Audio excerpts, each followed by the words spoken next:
Alright guys, BLM here, back.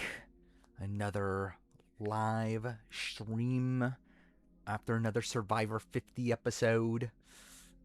That was fine. Generally I think Australian Survivor is probably better this week than Survivor 50, but yeah, more Survivor 50. What else is going on? Generally, like, I've been, like, so focused on, like, editing all these fucking videos. 30-second ad? Well, that's something. Tiffany's overexposed, obviously. Yeah, generally, I haven't been paying attention to that much out. Like, I didn't watch Extracted. I think I've just kind of given up on Extracted. Fuck that. Like, it's really just, I've been watching Australian Survivor. I've been watching One Piece. And I've been editing videos. Is essentially where I'm at. Genevieve Zero Confessional, yeah. Merge at 17, which is insane. Then again, it's not real merge, though, is it? But yeah, they're at least all gonna be together. Fear Factor finale was today. I saw Fear Factor season 2 was doing casting, which, like, how'd that show get renewed? But either way, Charlie, yeah, that was certainly something. Hate Watch with success, Charlie gone, yeah. I will say, like, all things considered, I thought Charlie was actually kind of fun on this season. Which is funny considering, like, he was definitely, like, one of the people I was the least excited to see on this season, but again, he wasn't bad TV. Again, he didn't play well, but bad TV. Yeah, I will say that about Australian Survivor also. I do feel like the edit just, like, completely turned to, like, well, fuck. like, is there another option at this point? But yeah, Charlie's done the most damage to his reputation. Probably, but, like, I don't, like, yeah. Like, for sure. Okay, cool, didn't need a, okay, yeah, cool, let's turn that down. Anyway, yeah, like, obviously, yeah, like, I think he has obviously done the most harm to his reputation. It doesn't do that much for me personally. But, like, yeah, it was not a good showing from him. A mutual bonding over hatred of Riz God, obviously. What do you mean? It's Rizzo, my man. Let's see what the twist was. Do we know for sure what the twist actually is? Like, I know they're doing some sort of split tribal thing, right? At least it seems like yeah, I literally have not done any, like, I've not seen like anything about what's happening, but, like, based on, like, what we saw in the preview, like, the challenge is, like, different colors. It's like, I'm pretty sure they're doing some sort of split tribal thing. And, like, obviously I'm assuming multiple eliminations. I feel like Charlie was in a weird spot. Probably trust his pregame. Yeah, I'm very surprised at how that just crumbled. And, like, it's not even explained on the show, which is also kind of insane. Camilla cooked. Is she? Oh.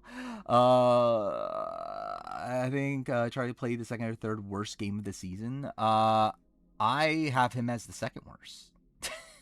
I believe. I think that's why I put him. I have him right above Jenna. Rizzo's officially mother. I mean, if you want to call him that. Was this? It's Mike Bloom tweet. Sorry. This doesn't even have audio to it. Okay, yeah, sure. Either way. Redmond said 3 tribes of 5, 2 good exile. That makes sense. That's kind of what I have is, yeah. I think that does make sense. So I was right that we're getting a triple elimination. Which, like, obviously I kind of knew that was going to happen at this point. But interesting that, so yeah, 3 tribes of 5. Which, I mean, really, generally this is kind of what I thought it would be, except that I didn't think about the 2 people going to exile. Interesting stuff for Australians, I suppose, is there? I mean, I don't know. So the swap, essentially. What's funny is that I don't even think it's like, it's essentially just split tribal, right? Like an instant split tribal. I wonder, I mean, I guess that wouldn't be the case. So, like, what I was thinking, that I actually think the best way to handle this twist, I mean, either way, it's shit. But, like, I think the best way to handle this twist is that, like, the first 2, like, I think everyone competes for immunity. Top 2 winners get immunity and don't go to tribal at all, those are the exiled players. I think that's what I would want. Instead of it being like a random draw for the two. One male, one female win immunity. I mean, would it not be?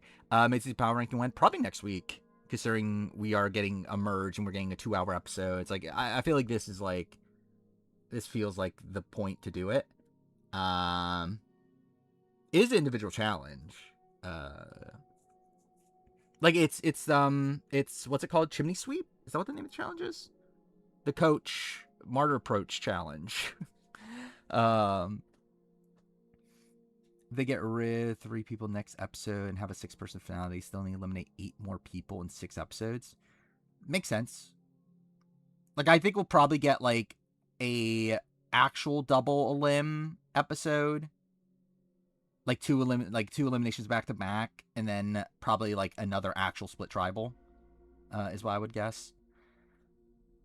And that would make it fit the schedule at that point. Serena and Rizzo spend a day in exile together. Sure. What's the pecking order of OG Kahlo? I have no clue. I mean, it seemed like Chrissy was on the bottom, right? At least based on what they told us. Chrissy was on the bottom. Actually, I believe, didn't Chrissy confirm that on social media? That she would have gone home? I feel like someone confirmed that on social media that Chrissy would have gone home. If they went to tribal, but I don't know what the actual power structure was. Like, we know Charlie and Mike were close. It seems like Charlie and Jonathan are close. And then we know that Dee, Tiffany, Camilla are close. Oh, yeah, was it Tiffany? Yeah. I will say, yeah, very good episode for Coach. Chrissy Blast production for edit of women. I will say it is very noticeable at this point. Like, it is an atrocious edit in terms of like gender like divide. Where like almost all the women are at the bottom of the confessional count. Dog shit episode for Aubrey? How? I feel like this was like a fine episode for Aubrey. If anything, I thought this was actually like a good episode for Aubrey. Are women just boring? No. It's Christian Ozzy show starring Coach and Rizzo. I mean, like, the thing about Rizzo, like, was even getting that much content until this episode, and then this episode he just like got like 8 confessionals or whatever. She's called Chevy boring, yeah. Acting like I like women now. Well, obviously I always hate women. That's obviously just what I'm known for. Good episode for Suri. Generally, I think this, like, we'll obviously get to the power ranking. I don't know what to do. Like, it's like, this is a weird episode. Like, I feel like this, like, just think about like who this episode was good for, like genuinely good for. I think Rizzo, and even then there was mixed content there. It was good for Coach.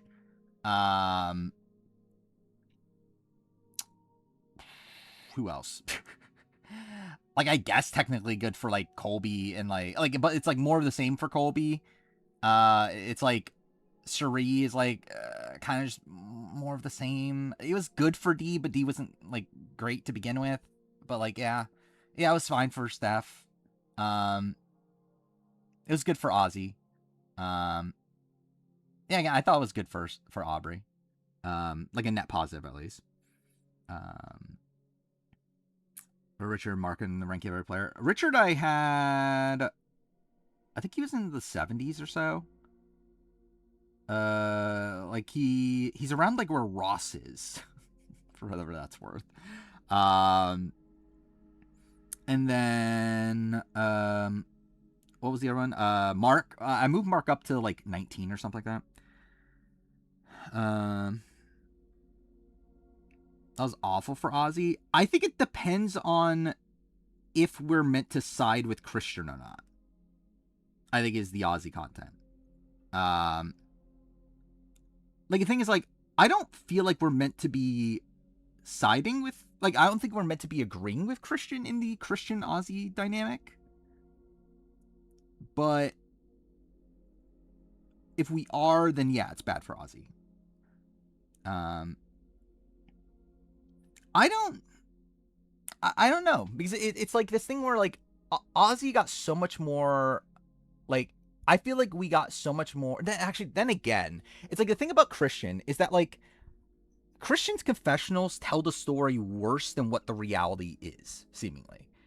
To where I feel like that is definitely a knock for Ozzy. The fact that like we get his like we see his reaction to The Blind Side, and it's like he seems to be pretty chill about it. Like, it's like, yeah, he's annoyed, but like he's not doing anything like that rash. But then we like cut the Christian confessional talking about like how angry Ozzy is. And it's like, okay, that's like obviously a bit weird.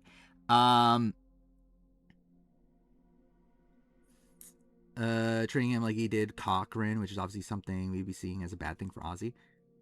Is that a bad thing for Ozzy? I mean, I guess it's not like it's not a good thing. I don't know if it's necessarily a bad thing.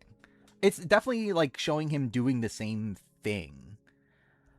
I don't know. It's like, it's interesting because like Ozzy, I think the thing is like the content that we're getting from Ozzy is good, but we're also getting content from other people talking about him that is bad. Because like I feel like the content that Ozzy is getting talking about his game is good. But when we hear Christian talk, it's bad content for Ozzy. So like I think it depends on like which side is like the winning side of that. Chrissy's better than Emily to me. I think Chrissy's pretty dead at this point.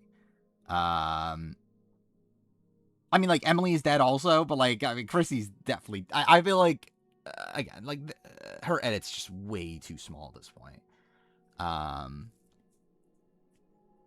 Have Emily third from the bottom. We'll see. Emily's not gonna be high. I don't know if it's like generally like Emily at least has like a relationship with Ozzy that's like focused on. It's like inconsistent. It's definitely not good, but like I don't know. We'll see. Not getting Angelina's reaction to Mike Blindside is travesty. Yeah, yeah. Angelina just like really goes out in a whimper here. Like a fairly lackluster showing from her.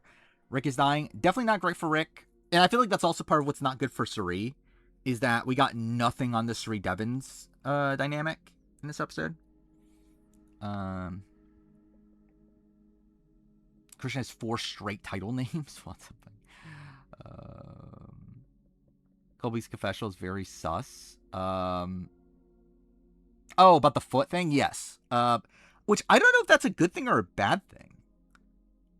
Like, I generally am like, I feel like it could be both. Like, it could be this like foreboding thing of like that could cause like an eventual elimination, like his foot or whatever, or like it could be a thing of like, why are they showing this? Like, why are we supposed to care about why Colby is sitting out of the challenge? Yeah, this is like, it's like, why are they bothering to like get his side of this? So like, I think it can be like a good thing or a bad thing to me. It's not necessarily like a full on like, I don't know, anything. Angelina was clearly ready to make a splash when she went out. Yeah. Yeah, I feel like this is a thing that's like, I wonder how Jeff feels about it. Because I feel like if I were to guess, I would say Jeff doesn't like the Angelina like taking out her jacket and giving it to like Christian or whatever.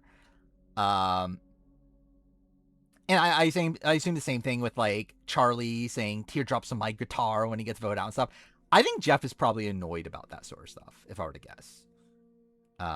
Knowing how he hates like Danny doing the De Niro face and like all that sort of stuff. Like I feel like Jeff is like, if I were to guess, I would say he's annoyed at those sort of things. Which I would say generally, I did feel bad for Charlie on his way out. Like for him to go from like essentially one of the best games you can play without winning to having what like which is kind of a disaster this time around. Like I did actually feel bad for him. Just impression of Colby was funny. Yeah, I found the Jonathan one to be weird because I was like, this is just Colby. Like, this just sounds like Colby. Who the fuck is Shiz God? Look at Charlie's Instagram.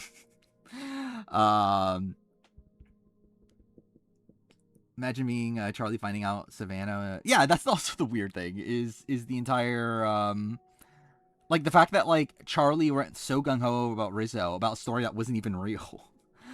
um, Charlie never survived the tribal the season. Yeah. Um, I mean like yeah, I think both like Jonathan didn't sound that different from Colby. Yeah, he obviously looked devastated. I'll be seeing Angelina on another show. I think it's possible. I would not be expecting her back on Survivor after this. Like this obviously wasn't a particularly great run from her, both in terms of like screen time and it feels like coming out of 50, I would suspect there's like so many other people that they would rather bring back than Angelina. So like hopefully Traders, hopefully like some other show like that. Angelina on Destination X, I can't wait. Back on White Lotus, I mean that wouldn't be that shocking. So I'm pointing out how Rizzo's run these past 2 seasons feels like a super fan self-insert fanfic. I agree with that. To Survivor, I don't think it's particularly likely for Angelina. I think there's so many other people on this season that I think are more likely to come back than Angelina at this point. If they are going to bring back people from 50 so quickly. I did see that, but Maura's being rumored to be the Bachelorette, which is interesting. I mean, I wouldn't be. I mean, like, I'm not gonna watch it, obviously, but like, I think that's like an interesting choice. I think that could work out for him. My opinion on Charlie doesn't drop.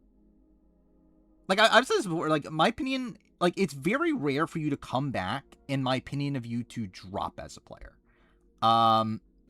Like it would have to be like a truly horrific like thing that recontextualizes you as a player entirely. For me, it's like Charlie. It's like, yeah, nothing really changes. He's just kind of the same as he was last time. Nothing gets dropped, in my opinion, Charlie much. He tried to overcorrect his, yeah. What else? Hans be example of that? Not my opinion doesn't change if Russell Hantz posts like Redemption Island or like I don't know. It's like I guess like Australian Survivor. Actually, even then though, it's like not really. It's more so because like he just plays the same game every time. And it's like with like Redemption Island, it's like in Australian Survivor both times, like he has just such a massive target on his back that I'm like, does it really change that much? JT definitely dropped that in Game Changers. I don't know. I don't think his Game Changer appearance is like that horrific. Like I don't know. It's like I guess like he probably drops a little bit, but it's like it's not that much. My opinion of Andy didn't change from AU. My opinion of Danny didn't change. Like I think Danny had like was pretty screwed coming in that season.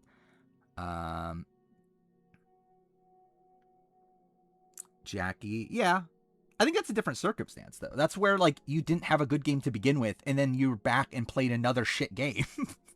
It's like with Charlie, it's like he has like an all-time great game, and then it's like this time it's like okay, it didn't go well for him, but like at least he still has the all-time great game. Like Jackie doesn't have anything. Danny played like shit though, yeah, but it's not anything like that detrimental to me. It's not like my opinion of Danny's not like super high as a player in the grand scheme of things anyway. Like it's not like what I saw from Danny there is like, oh my god, this mean like I don't know, it doesn't change that much for me. Because it's not like Danny's like first time is like that like great anyway. It's like yeah, she won, but it's not like I ever thought of her as like a strategic mastermind coming out of that season or anything.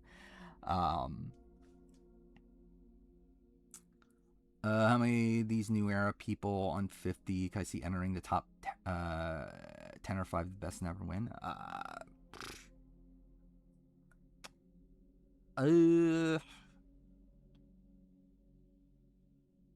I think that's actually really difficult.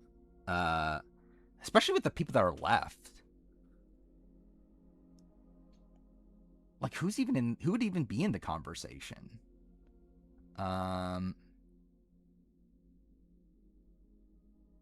I get like Rizzo, maybe, yeah.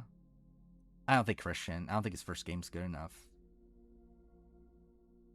Maybe Genevieve, maybe. Yeah, Camilla is like another maybe. Yeah, is Coach not in it already? I guess Coach isn't in it, so yeah, I don't know.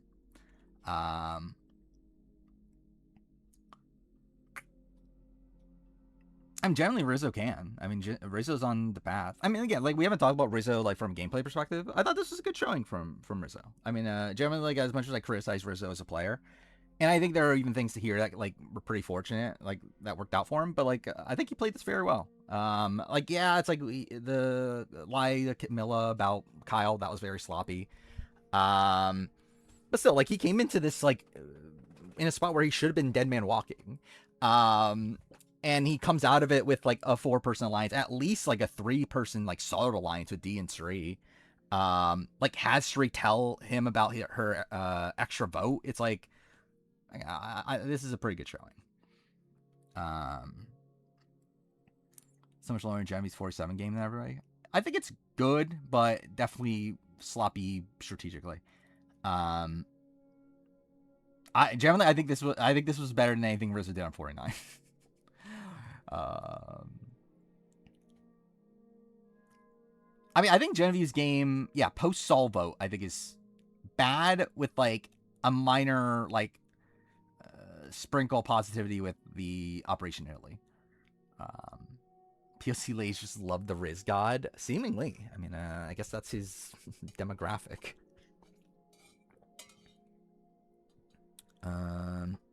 Impresses me is Rizzo doing this as the youngest player both times. Yeah. To be fair, I think that plays into how he's able to do it, but yeah. Because I just don't think people look at him as a threat because they're like, this is just fucking Rizzo. Like generally, like I generally think that's why it worked for him is because he is this guy that like no one takes seriously.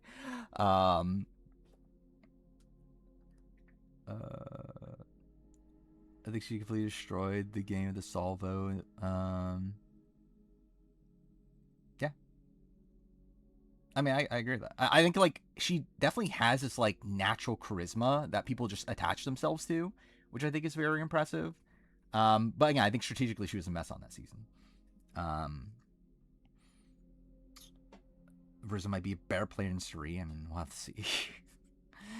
Again, Australians, however, was very good. The last 2 episodes were really great. I mean, obviously, episode 14 was like episode 14 generally is like an all-time great Australian Survivor episode. Episode 15 was like weird because like I think at this point it's like it's very clear where the season's going. I would think, but also I was actually surprised by the final result.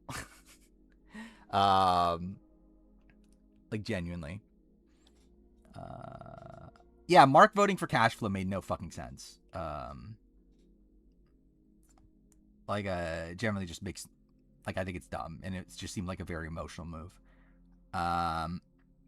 I thought Ben was going. Like I legitimately thought Ben was going.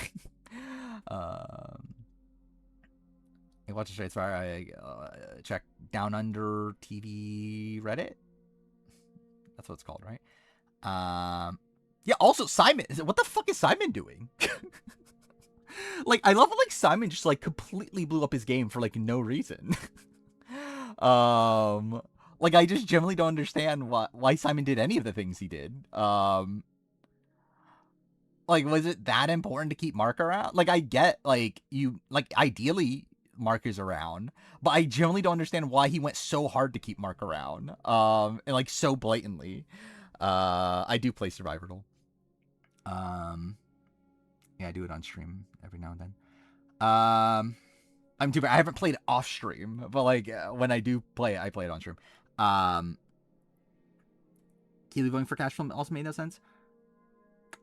I mean, like, I don't think it made sense for any of them to vote. Like, I think Brooke is the only person that benefited from Richard going. Like, literally everyone else, it makes no sense why they went for Richard. Okay, we'll get to the power ranking. Yeah, Amanda Kimmel mentioned on the show was interesting. Was it Amanda, Russell, Malcolm? Also, I find very funny. Like Rizzo's first mention was Malcolm. It's like Malcolm didn't do the greatest on the back to back. Like, we're talking about, like, the best players to play back-to-back. I don't know if Malcolm is the first name you should be mentioning. Either way. I still think Healy's, like, the AJ. I think she's, like, third place, is my guess. Like, maybe, like, fourth, fifth, somewhere in that range. I think she's, like, an endgamer that... we'll have to talk about that when I get the spoilers. I had a realization in my head of, like, I think I know what's happening next episode. Because of David's interview.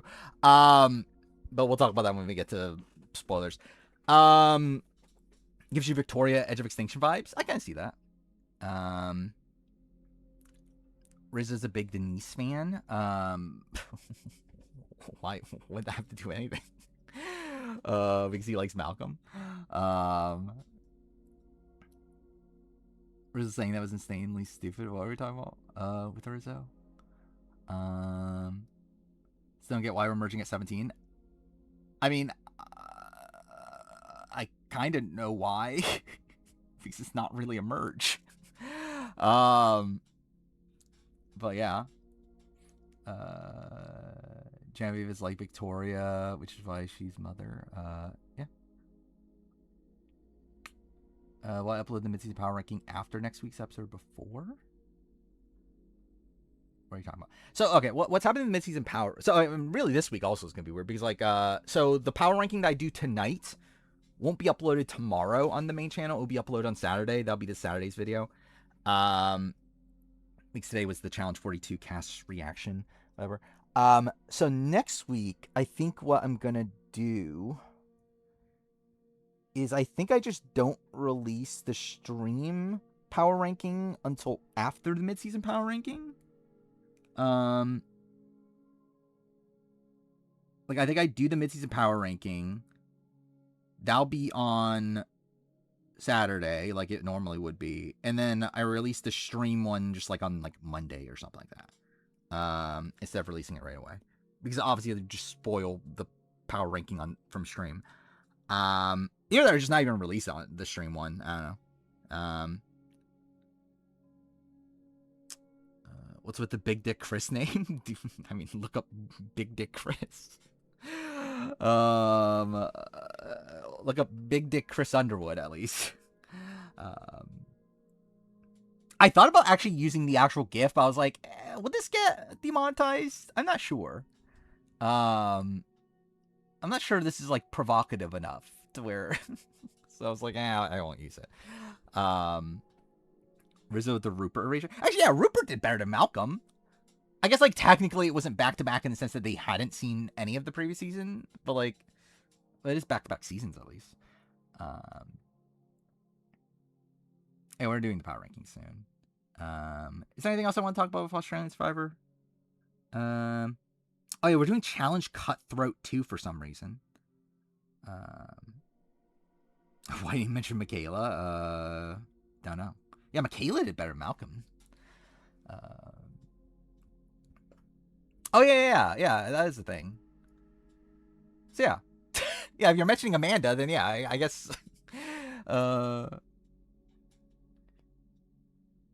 Did we give consent beforehand? What were we talking about? Give Rizzo some slack. He was like 3 when All Stars came out. Was he really? 26. He's 26 now, right? Oh my god. He was actually like 3 or 4 when All Stars came out. That is insane. Ted said on Twitter, did a full 360 gameplay wise. Wait, who?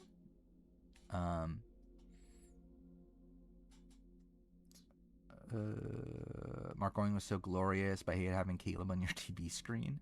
I think Caleb's a fun character. Obviously, he's like a bit of a ham, but I think he's a fun character though. Editing on Survivor AU is the editing I've been wanting for years. Why? Oh, dude, Drums of Liberation like blew my fucking mind. Like literally just like watching the episode and have Ben just mention Drums of Liberation. I'm like, wait, what the fuck? Like especially because like now I'm on the big like One Piece binge. Like I've been watching like a whole bunch of theory videos. I've started rewatching One Piece. Like just like out of the blue having having Ben say "drums of liberation." I'm like, oh my, this is he's making a fucking One Piece reference. And I find it funny how like like obviously the show doesn't like realize it, right? And like this is the thing, like I actually like I had to double check. I was like, this is definitely a One Piece thing, right? Like drums of liberation is not anything else, right? Like it's literally just a One Piece thing. Um, which yeah, you look up drums of liberation, the only thing that comes up is One Piece. So I'm like, okay, yeah, this is, and like obviously I knew he had a Luffy tattoo and everything. Also, by the way, Caleb has a Luffy tattoo, which I also did not know. Or like which I did not know. He has like he has Gear 4, right? Luffy tattooed on him for some reason. I don't know why Gear 4. Like, but sure, I guess. Um, Ben clips for next One Piece video. I mean, maybe whenever I talk about the drums of liberation. When Ben and Caleb formed this, maybe that's why he didn't vote out Ben this episode. He was like, I can't vote out a fellow One Piece fan. It is insane. Like, generally, it is insane. Emily has only been, like, in her entire Survivor career, she's only not been to Tribal, once, across her 2 seasons, right? In the pre-merge, Marca's over 2 times the amount of confessionals that everyone left besides Keely. Yeah. He's what, in the high 60s, right? Keely's at, like, 41. I think everyone else is, like, 20s. Coach is the Dragon Slayer and a Tidewalker. But he's trying to keep the Dragon Slayer, like, hidden, or whatever the fuck he was talking about. Thoughts of carrying everyone's shoes. I thought that was weird. Like, why are you doing that? More insane. Emily Streaker, Blanche not voting. That is also insane that Blanche is not voted correctly. Obviously, like some of the circumstances, because like this was a split vote that did go off. So it's like she technically voted with the majority, just she was part of the split. But like also, yeah, it is kind of insane. I know I did see that about Joy Boy in the dub, which is interesting. Could Ben be the Benji late? I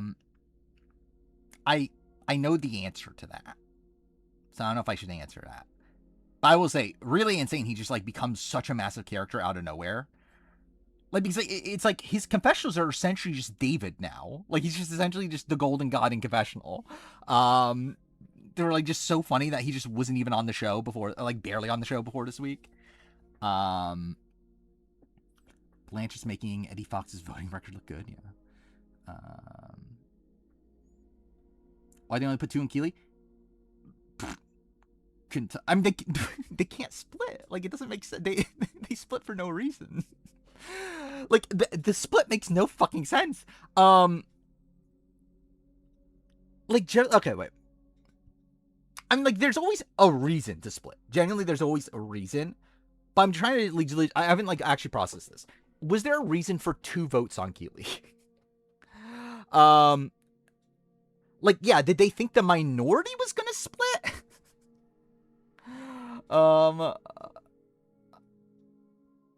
But like, why would the minority split in that spot? But I guess it's like you have 2 votes to use anyway, right? It's like, I guess what's the harm, unless you just don't trust your like if you trust all the people in your group, there's no harm in splitting a vote. The question is, do you actually trust all the people in your group? Because I obviously just opened it up for like for Caleb to have the deciding vote by the end. But I generally don't know if they actually thought that through. Like I feel like they just split for the sake of splitting. Because like they didn't split the previous time. The game is now in the hands of absolute morons. Debatable, but yeah. Sufo is saying they hated the live trial. I've been seeing, me too. I've been seeing. I mean, like not me too. Like I've also been seeing these posts, like a lot of posts about people being upset about live tribals. Like, what the fuck are you watching? Like, why are you watching this show then? Like I generally don't understand how people are watching this and being like, no, this is terrible TV. Like generally this is why this season's so good in my opinion, is because we are having all these live tribals. Like if it wasn't for the live tribals, I generally would not be having that much fun this season. Because I don't think the camp life stuff is actually that interesting on this season. I think it's like what has made this season so good is that we're getting so many votes like shifting left and right at tribal. The previous spoil who goes to exile? Interesting. Because I didn't pay attention to that. Should have done 4-3 in the case of an idol.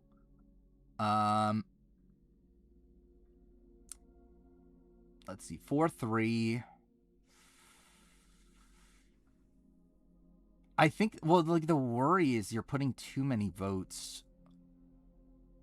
But either way, it is the same, right? Because either way, it's one vote that makes the difference. Yeah, it's like once you're putting a split on 2, it's like you might as well put a split on 3. I think, because either way, it's just a 1 vote difference. But yeah, I don't think they thought it through. Yeah. Oh yeah. I guess we can talk about that. I guess we can talk about that now that we know that coach makes the merge. Which, by the way, also, they all have the yellow buff in the promo. So, like, they are merged technically. It's not even like mergatory, because like in mergatory they wouldn't have the merge buff. Like, they all have the merge buff in the challenge, the shot of the challenge. So they are technically merged. But yeah, they literally spoiled that coach makes the merge in the fucking opening, which is funny. I guess even they really didn't care about it. Yeah, they did fix the India thing. How's a double or triple even happen? I mean, like, I think they're split into 3 groups and all 3 go to tribal. Don't count as merge until it's one person being voted out. But they're considering a merge. So it's like, it's like, it's the same thing as like mergatory and like whether or not you want to consider it, but they are considering it at least. Yeah, I guess, yeah, coach never went to tribal. Yeah, who hasn't been to tribal yet? So like that, it's the New Kalo tribe. Actually, really, everyone but Joe, right? On that tribe hasn't gone to tribal yet? Yeah, that's kind of insane. So it's what? It's Tiffany, Coach, Chrissy, Aubrey, Genevieve, Colby. That's a lot of people. Yeah, Colby still doesn't have a vote, which is pretty fucked. Actually, yeah, when the fuck is the Jimmy Fallon thing happening? I kind of forgot about that, actually. What, Steph spoiled for you? What's this?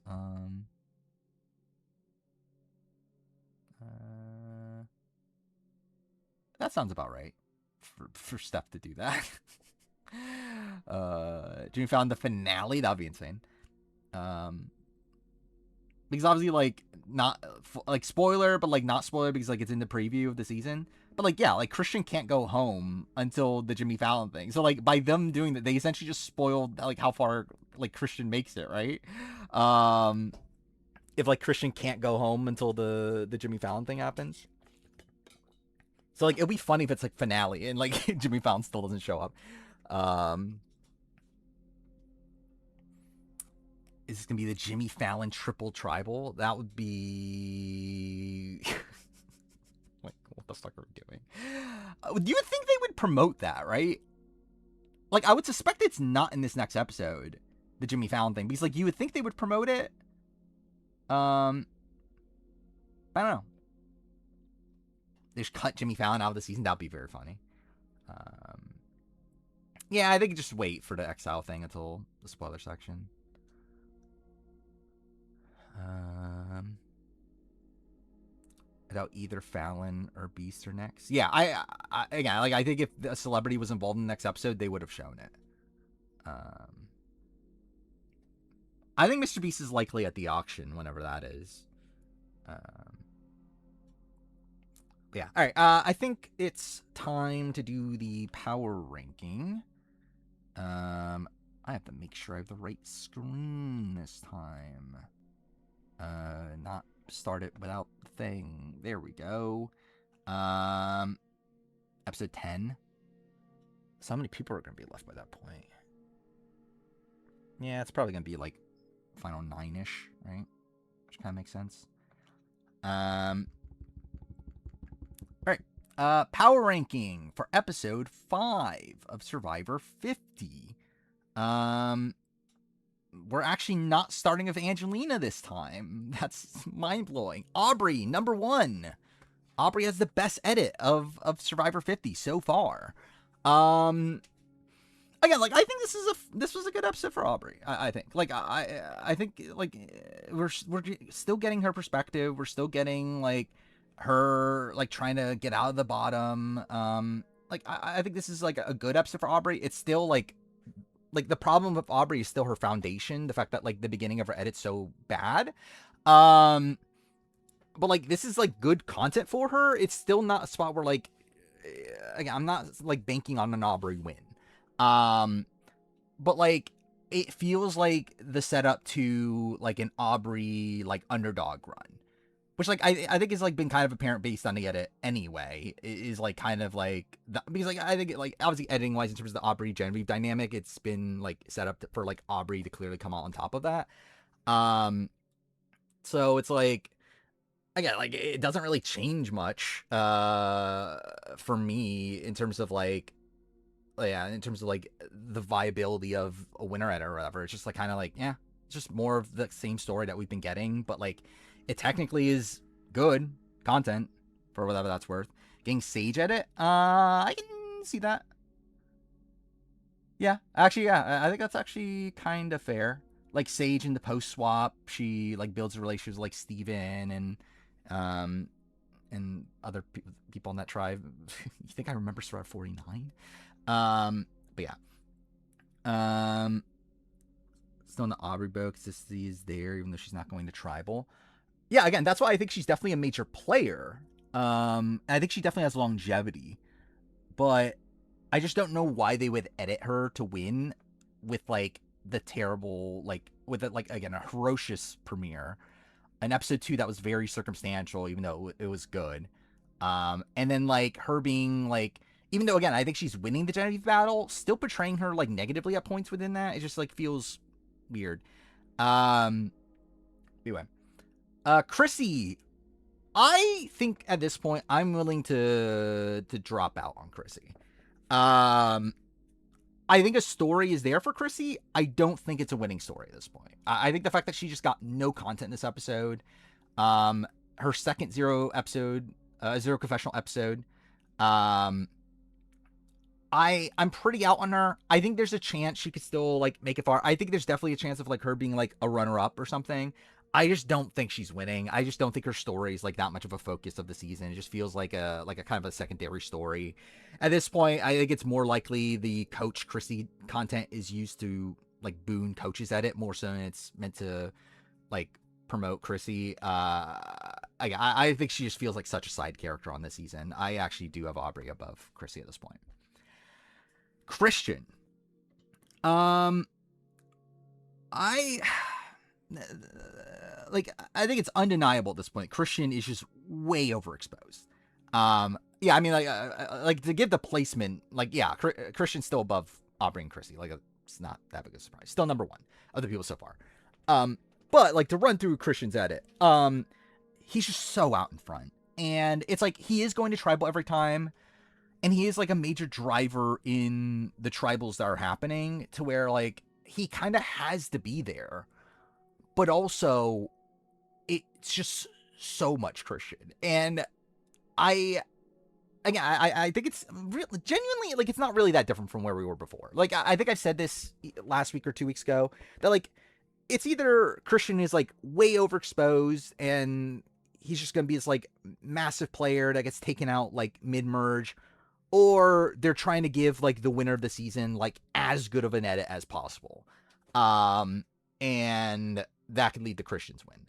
I lean towards the second, or, like, the first one, whatever. I don't think, I would not bank on Christian winning with the edit he's been given.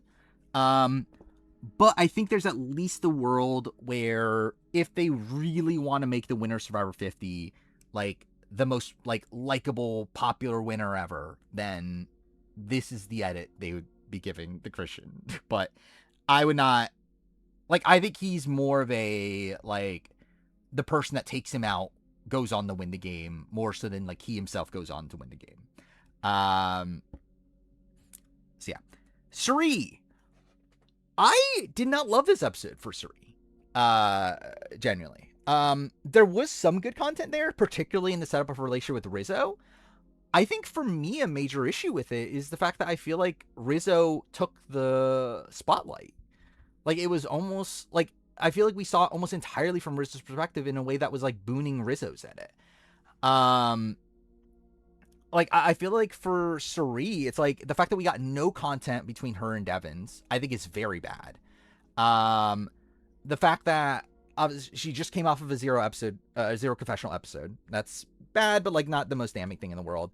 I just don't feel like this was a good enough recovery. I don't feel like this was a good enough, like, especially considering she's in a spot where like she theoretically was like on the bottom and now she's on the top. It really felt like all that content went to Rizzo. And I don't feel like that's good for someone like Suri. Suri, someone that like obviously is one of the biggest names in Survivor history. The fact that it seems like she has a relationship with D, she has a relationship with Rizzo, and like we're seeing all these connections through Rizzo's perspective, I think that's very bad. I do not feel good about this episode for Suri in the grand scheme of things. I'm gonna have her 2 of the people so far. I don't feel like I say all that, and she's number 2. But like, yeah, I think Christian's edit. I think there's more of a viable world there. I think Suri's intro is better than Aubrey's. But I think Suri's edit is fairly lackluster for Suri. Like, if Suri were to win this season, you would think they would want to give her a better edit than this. And give her more content than this. To where I feel like she also like just kind of feels like a secondary character. Like, even Aubrey is more of a main character than Suri is. So yeah. Coach. Generally, really good episode for Coach. I've been kind of on this like weird spot of Coach for the last few episodes where it's like he's been getting like slivers of good content, but it's been like matched up with like the inconsistency of his like premiere. Yeah, I feel like this episode was just like all good. Like I'm debating on like, so okay, either way, I think we're like, to get the number out of the way, I think he's number 1 of the people so far. I think he has a genuinely good edit at this point. I think is my keyboard just not going to work? There we go. I think he is getting a very viable winner edit at this point. I still think the inconsistencies from early on are a worry, but and I do think there was like a lot of like setup to like Ozzy is gonna win the battle against Coach, but I think Coach's edit, like, it's just like, yeah, he's getting like so many relationships, getting so much like talk about like how he's redeeming himself from last time, and like ultimately it's like it could just be like a journey sort of edit of like he gets redemption for his previous like appearances, and like it doesn't necessarily lead to a win, but I think he has he has pretty much everything he needs to have a winning story at this point. To where like I still do think there's like a level of inconsistency with like his early edit, but I think of the people so far, I do feel the best about Coach. But yeah, Colby. I haven't fully thought this through just yet, but my gut is that Colby is still number 1. I don't think this episode did that much to change Colby's placement. He just, again, gets content, but not like the main character. I was actually very surprised at how positively he took Coach's nickname. Because like I was seeing his face, I was like, when Coach was telling him this, I'm like, there's like, Colby just seems so like uninterested in this. But then like he talks about positively in the confessional, so like I guess he liked it. But yeah, it's like Colby, I think, is again still getting a pretty good edit. I mean, like he's like this perfect level of like not too visible, but he's in every episode. He's gotten good confessionals that would set up a win. He has a lot of relationships in the game. It does seem like his alliance right now is like one of the most like his alliance with like Coach and Joe is obviously the most focused one from his tribe.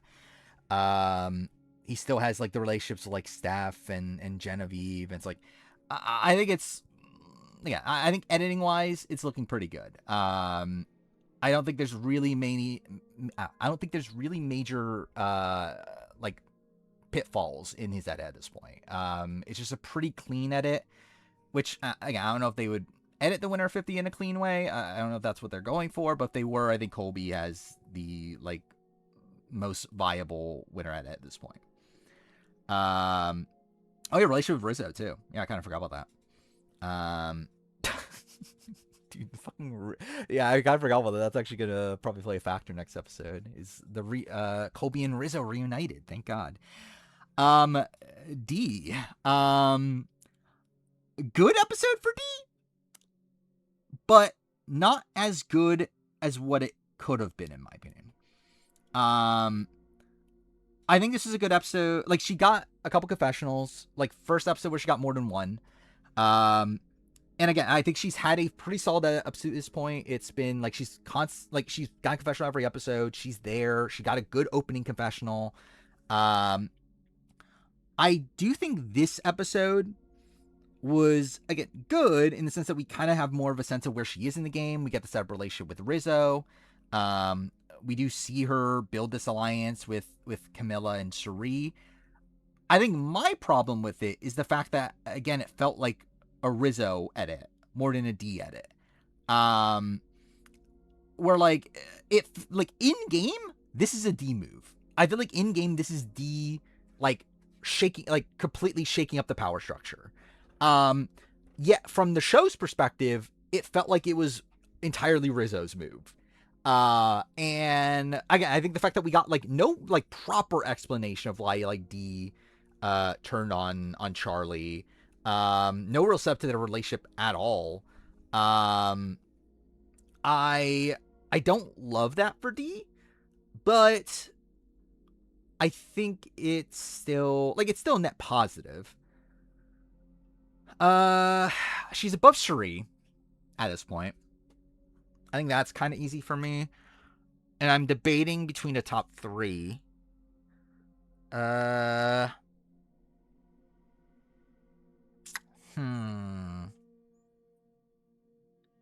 not sure. Like D, I think I'm going to go below Christian still.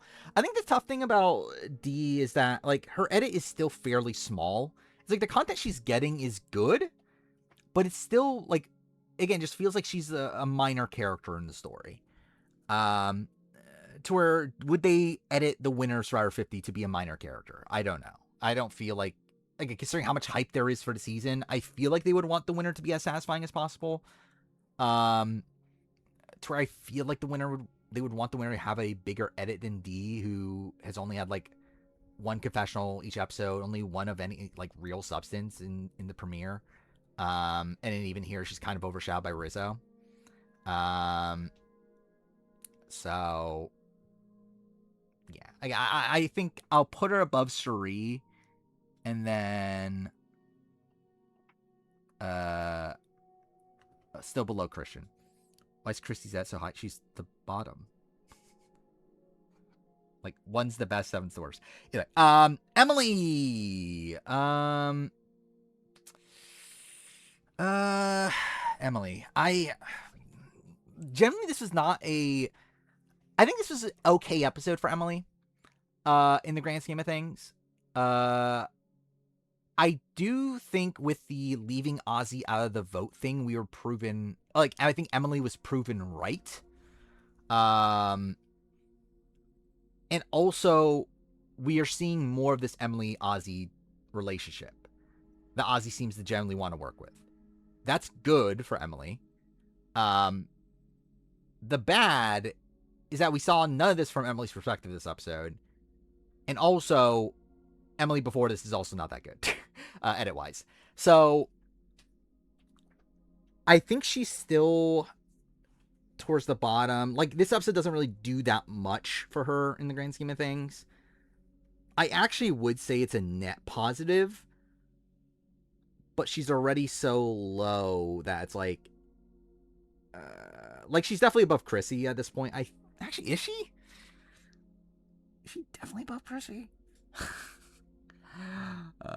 I think she's above Chrissy. But yeah, I would say probably even below Aubrey. Okay, did not mean to do that. There we go.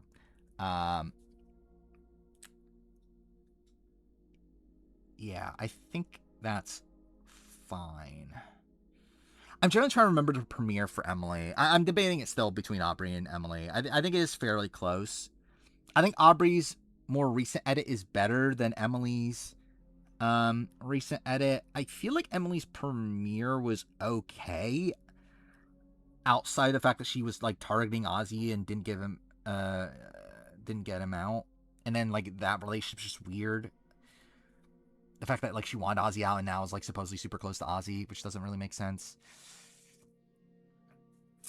Yeah, I know I had her high after the premiere, but I'm trying to like think about why that was the case. Yeah,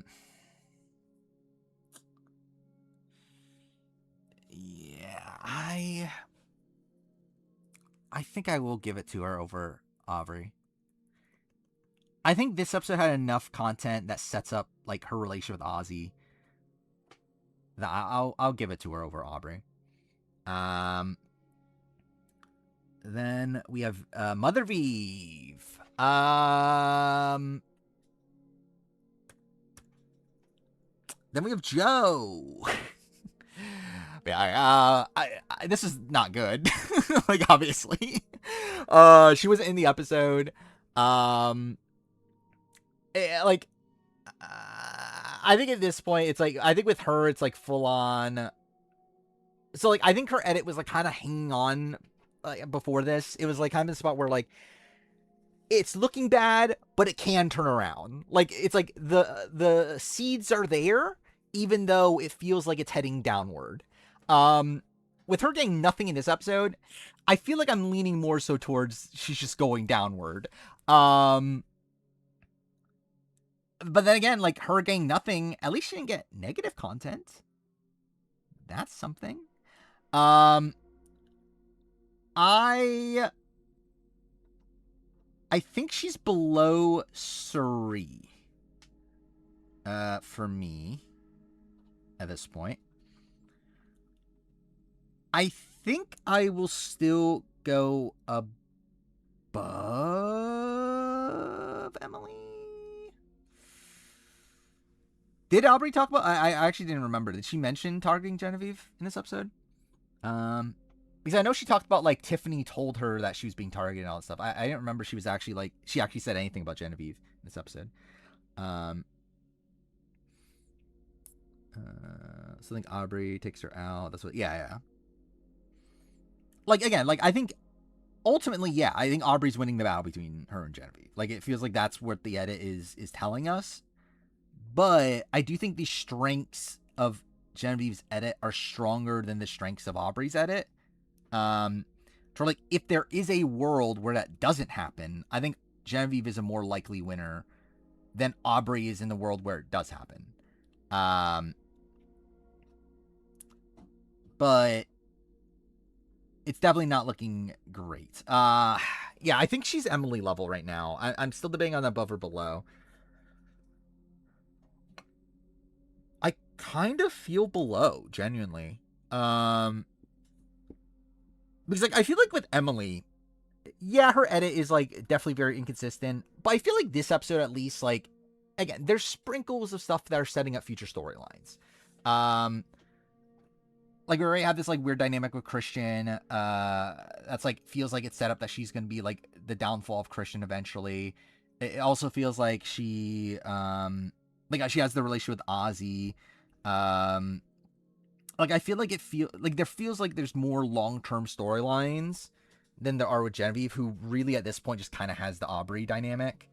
Because like I guess it's like Aubrey dynamic, and then like we get told about her relationship with Colby, but Colby has like so many other options.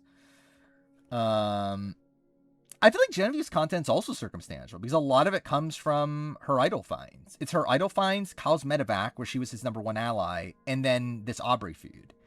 I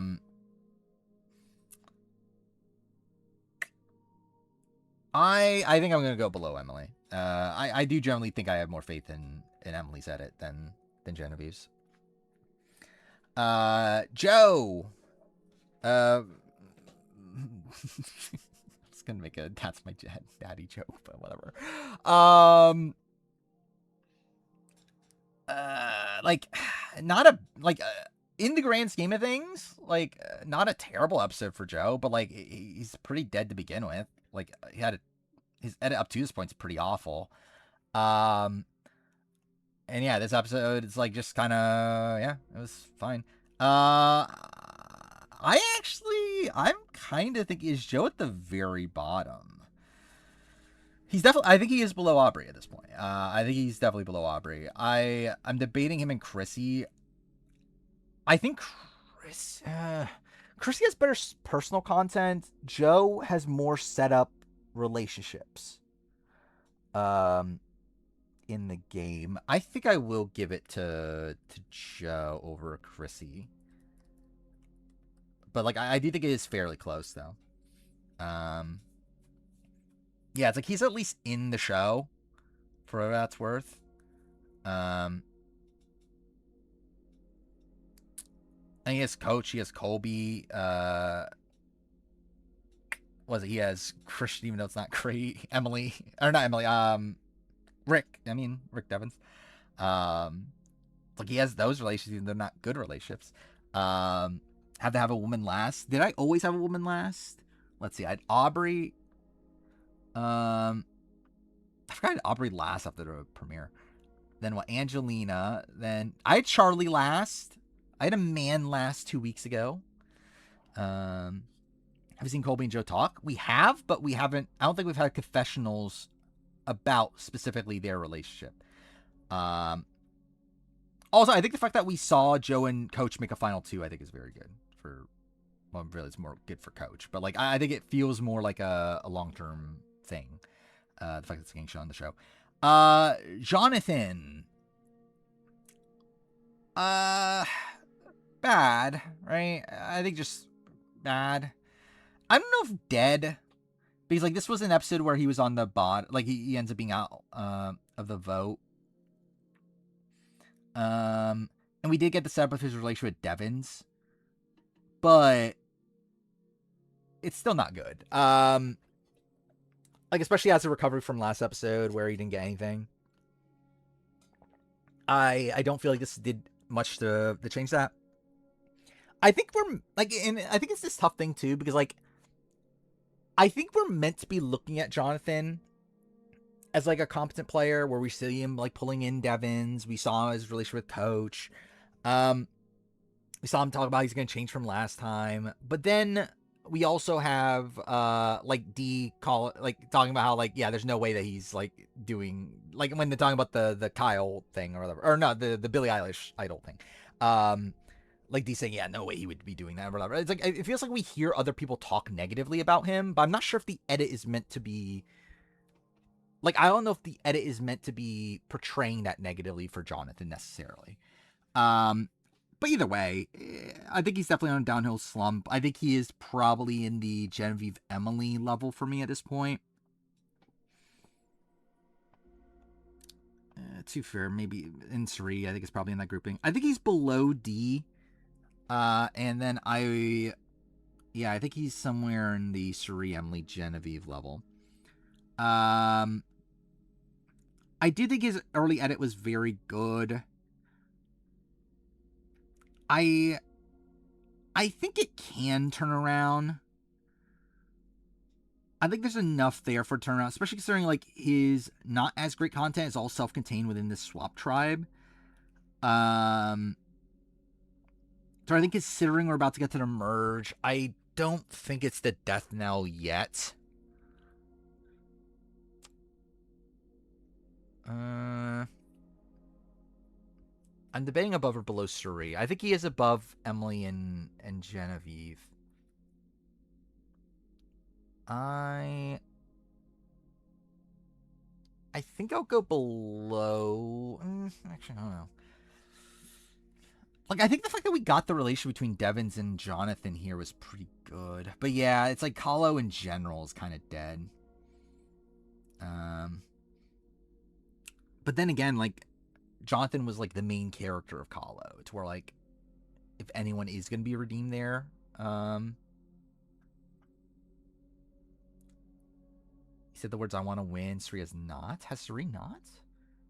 What's funny because like I know for sure she said it in commercials. Has she not on the show? That's kind of insane if she hasn't. Um, but yeah, yeah. Like I feel like Coach and Jonathan aren't dead from Kahlo because like they were like the main focus of Kahlo when Kahlo was on the show. Like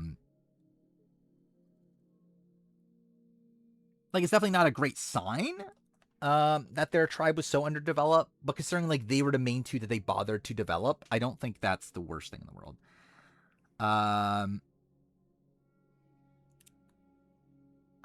Yeah, I'll go above Suri. Again, in general, I did feel like this was a lacking episode for Suri. I feel like this could have been this could have been a much better episode for Suri. Only for it to not. And I think in an episode where this could have been a very bad episode for Jonathan, and it just turned out to be kind of like a middle of the road one. I think that's probably better. Then Camilla. I generally don't think this was a bad episode for Suri. Like generally, this is actually like I think like all things considered, I think this was a bad episode for Suri. Like, was it actually bad in terms of the episode itself? No, but in terms of the grander picture, I think this is bad. But yeah, Camilla, like she got content, but just like all of it was like kind of necessary because she was the swing vote. Yeah, she's still dead. I think she's at the bottom. Because like there's nothing really like bottom to people so far at least. Like I haven't like generally like like Tiffany's definitely last, right? But either way, yeah, Camilla like didn't even like even the Kyle stuff here. She didn't even get to talk about Kyle actually. Like it was Rizzo mentioning Kyle, and then like Camilla's response has nothing to do with Kyle himself. It's more so about like her her not believing this information that Rizzo gave her. Didn't even get relationships set up to the people she voted with. Yeah. I mean, she had it with D early on, but even then, like, that was more so, like, we saw more of her and Tiffany. There's just not much depth there. It's like, it feels like she's only shown the necessary / like, to just give a token confessional to her, because that's just the thing they do nowadays. Of, like, liking to spread out the confessional count as much as possible. Yeah, there's just not really much there, generally. Will Kyle play again? I would not be that surprised, based on the way he left the game. I'll go to the first 4 episodes, or 4 or 5. I don't know, like 1 was good, 2 was okay, 3 was okay. Actually, maybe change the scale. I think episode 1 was, for the sake of this, let's say great. It wasn't actually great, but like let's just say great. Episode 2 was good. Episode 3 was good. Episode 4 was blah. Like generally, it wasn't the worst in the world, but like not great. And then this episode was kind of middle of the road. Yeah, Ozzy. I think a mixed bag for Ozzy. I think there's a lot good, but there was bad SPV. Like I think in terms of like we got so much set up for his game at this point.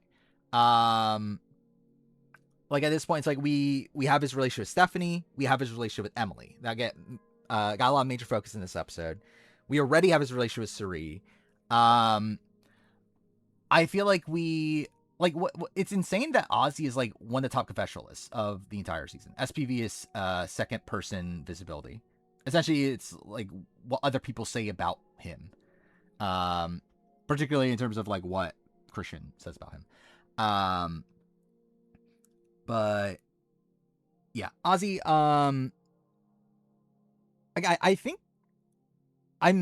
I think I'm moving up on Ozzy in the grand scheme of things. I don't think it's like, it definitely was not a flawless episode for him, but I do think it was a pretty good one. All things considered. I do think a lot of it was kind of necessary based on the vote, though, and like how the vote ends up playing out.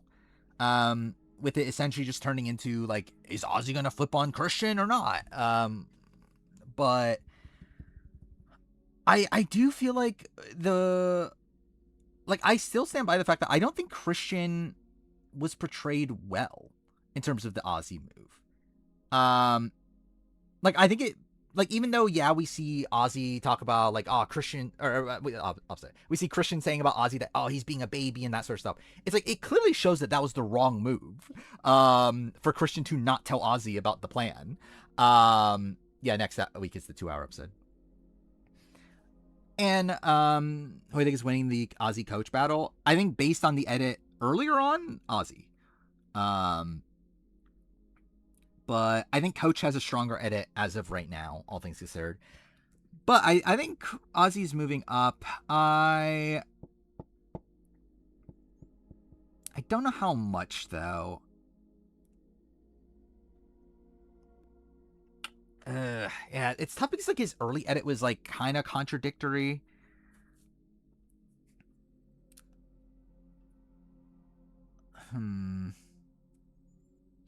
I feel like he's above Emily. Cirie is one I'm debating.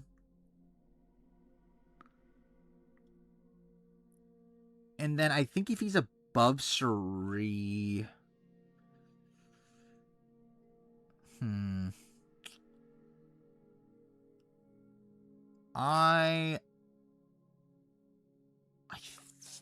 Yeah, no, this is actually a really difficult one. I kind of feel like, because part of me actually wants to put him at 4. Especially just because of how much he is in the edit. And again, I feel like with Survivor 50, you would think that they would want to make the winner of the season a big character. But he has had a lot of negativity. Which is something that I'm debating if that puts him in the Emily Genevieve tier, or if he should be the bottom of the top tier.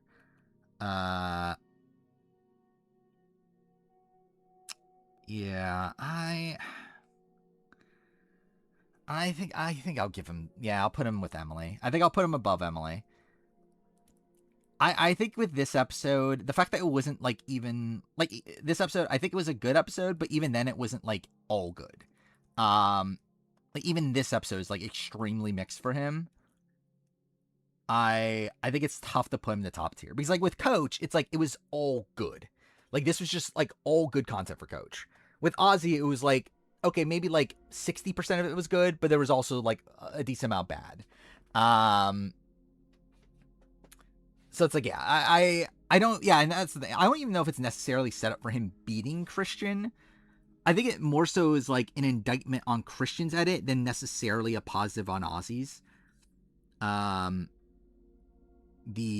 dynamic between the two, where I think it's clear that it was the wrong move, especially considering Christian gets so much of the focus around that of not telling Ozzy about the mic vote. I think it's very clear from the edit that it was the wrong move, but I don't think that necessarily means it's good for Ozzy. So yeah. Rick Devens.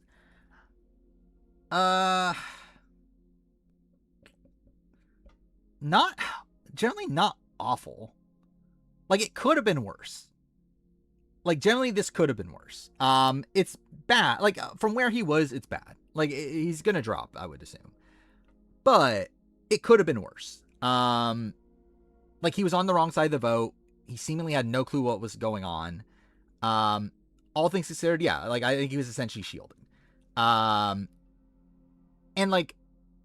he still got portrayed positively when he was on the show, in his relationship with Jonathan. And even then, they focused on his relationship with Jonathan, not his relationship with Charlie. To where I feel like that, again, feels set up for down the road. I think Devens, for most part, it was fine. I think the problem, and okay, I don't know if this is a problem with the edit, more so reality, which is the fact that we got nothing between him and Cirie. I think that's very bad, especially considering we just spent the last couple episodes, or no, we spent episode 3 hyping up their dynamic, only for it to go nowhere in this episode where Sri leaves them out of the vote. I think that's bad, but what, like, I think it's bad, but it's determined on what the reality is. Like, did Sri just legitimately not do anything? Like, if Sri just, like, legitimately never told him and never did confessionals about it, then, like, I guess, like, what do they have the show for it? But it does feel pretty bad. Not getting a follow up on the fake idol. I don't think we need to, though, until it comes into play. But yeah, I think the fact that he got shielded is still keeping him alive. It is pretty bad after a 0 episode, or I keep on saying 0 episode, 0 confessional episode. But yeah, I think he is. Okay, he's below Christian. I am debating Dee and Jonathan. I think he's above Suri. I think I'm going to go above I might even go above Dee. Yeah, I think I'm going to go above Dee. Because, like, in the grand scheme of things, like, this is an episode where you can argue he was shielded. Like, I think if we get to next episode and there's, like, still nothing there, then yeah, it's like, he's clearly not winning at that point. But, like, I think for now, it's still fine.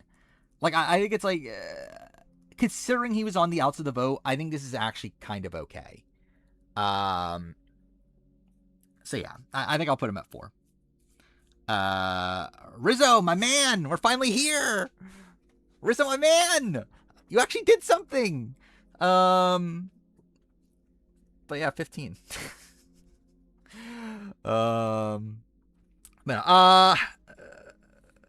Weird episode.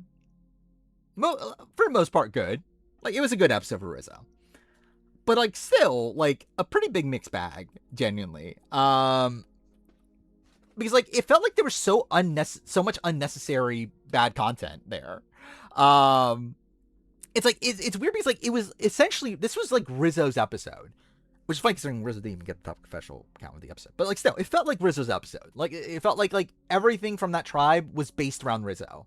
Like, outside of the initial confessional from Dee about liking Rizzo, everything else was, like, Rizzo's perspective of things.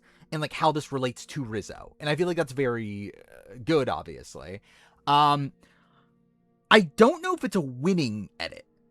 Especially considering how mixed it is. Like, considering, like, why did we need this content of, like, him telling Camilla about Kyle, and then, like, he's gloating about in confessional, and then we get to Camilla saying she doesn't believe it, and it's like, yeah, it builds up suspense. Like, it definitely, like, I can see an argument that it is necessary to show the Camilla side of that for suspense, for, like, building up, like, oh, what side is Camilla gonna go with?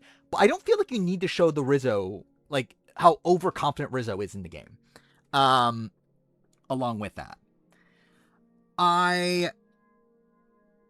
okay, yeah, he's also very clearly getting a storyline this season. He gets constant talk about how he wants to prove he's one of the best players of all time. Like, he's gotten, like, a consistent through line. I don't know how high he should go. He is definitely moving up. I think he is above Dee. Like, I think he's in the Rick and Christian level, I think. Just based around, like, how he is such a major, like, it seems like he's a major fixture of the season. Like, he keeps on talking about how, like, oh, like, if they don't, like, if I can get along with this group of people, then I'm gonna make it far, and, like, how, like, I'm gonna be one of the best players to play a game. Like, he's definitely making it far. Like, he definitely has longevity. I just don't know if it's a win considering how hectic his content is. Generally, again, I think I mentioned this last stream. Like, from a pure editing perspective, is he Gabler? In terms of, like, maybe not editing is the right term. In terms of, like, tone, I kind of see this, like, Gabler, like, part of his edit of, like, he's like, getting positivity mixed with negativity. And like even with Gabler though, it was actually kind of the opposite. It was like he would get negativity and then it would go to positivity. With Rizzo, it's the opposite. He would get positivity and then it would go to negativity. But yeah, I think I'm gonna go. Yeah, I kind of feel below Rick because I feel like Rick I think got shielded in a way that I can defend a bit more. Like considering this was Rizzo's episode and he didn't even get shielded in his episode, and he still like had to get like negativity from Camilla and all that. It's like, yeah, I think I'll put him below Rick, but he clearly feels like a main like fixture of the season at this point, though. All right, and we move on to Stephanie.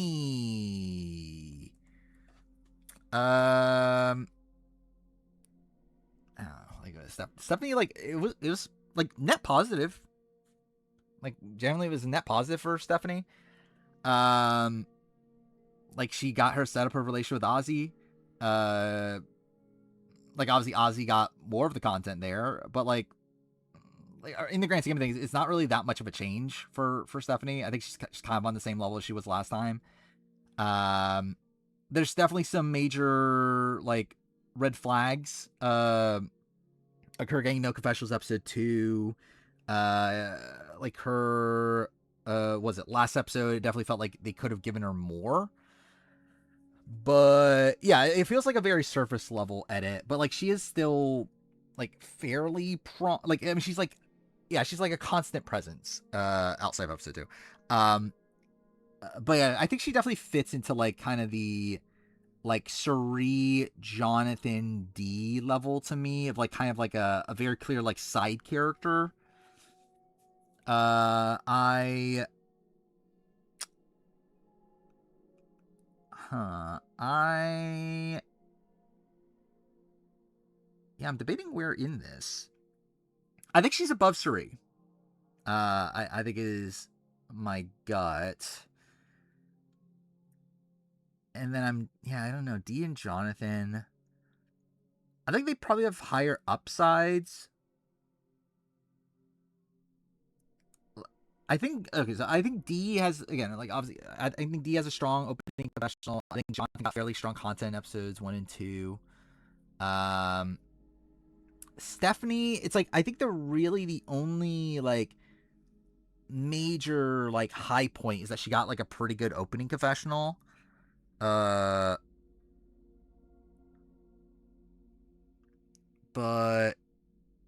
yeah, it's like this is the thing. It's like I don't feel like we're getting enough of Stephanie, like where she is in the game. Considering like it feels like she's doing a lot. At least it feels like she's shifting a lot, and like we're not really seeing like those things explored outside of like Ozzy talking about working with her, and even then it's from Ozzy's perspective. We never got her relationship with Christian. I think I'm gonna go below Jonathan. I think at this point, I think I have more faith in like Jonathan and Dee's edits to potentially turn around than I do on Steph's. I think Steph is a more consistent through line. That's maybe not the right way to describe it, but anyway, I feel like Steph is getting more content than at least D. Probably on the same level as Jonathan, but I do feel like like I don't know if there's any depth in Stephanie's edit. Where I feel like there's at least some depth in Jonathan and Dee's. Steph over Cirie is wrong.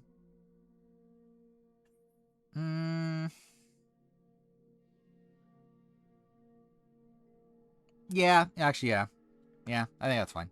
Especially because I have Ozzy. I think Ozzy and Stephanie being back to back actually makes more sense. So I think Stephanie with the like Ozzy, Emily, Genevieve, that actually does make sense. So yeah, I think that's fine.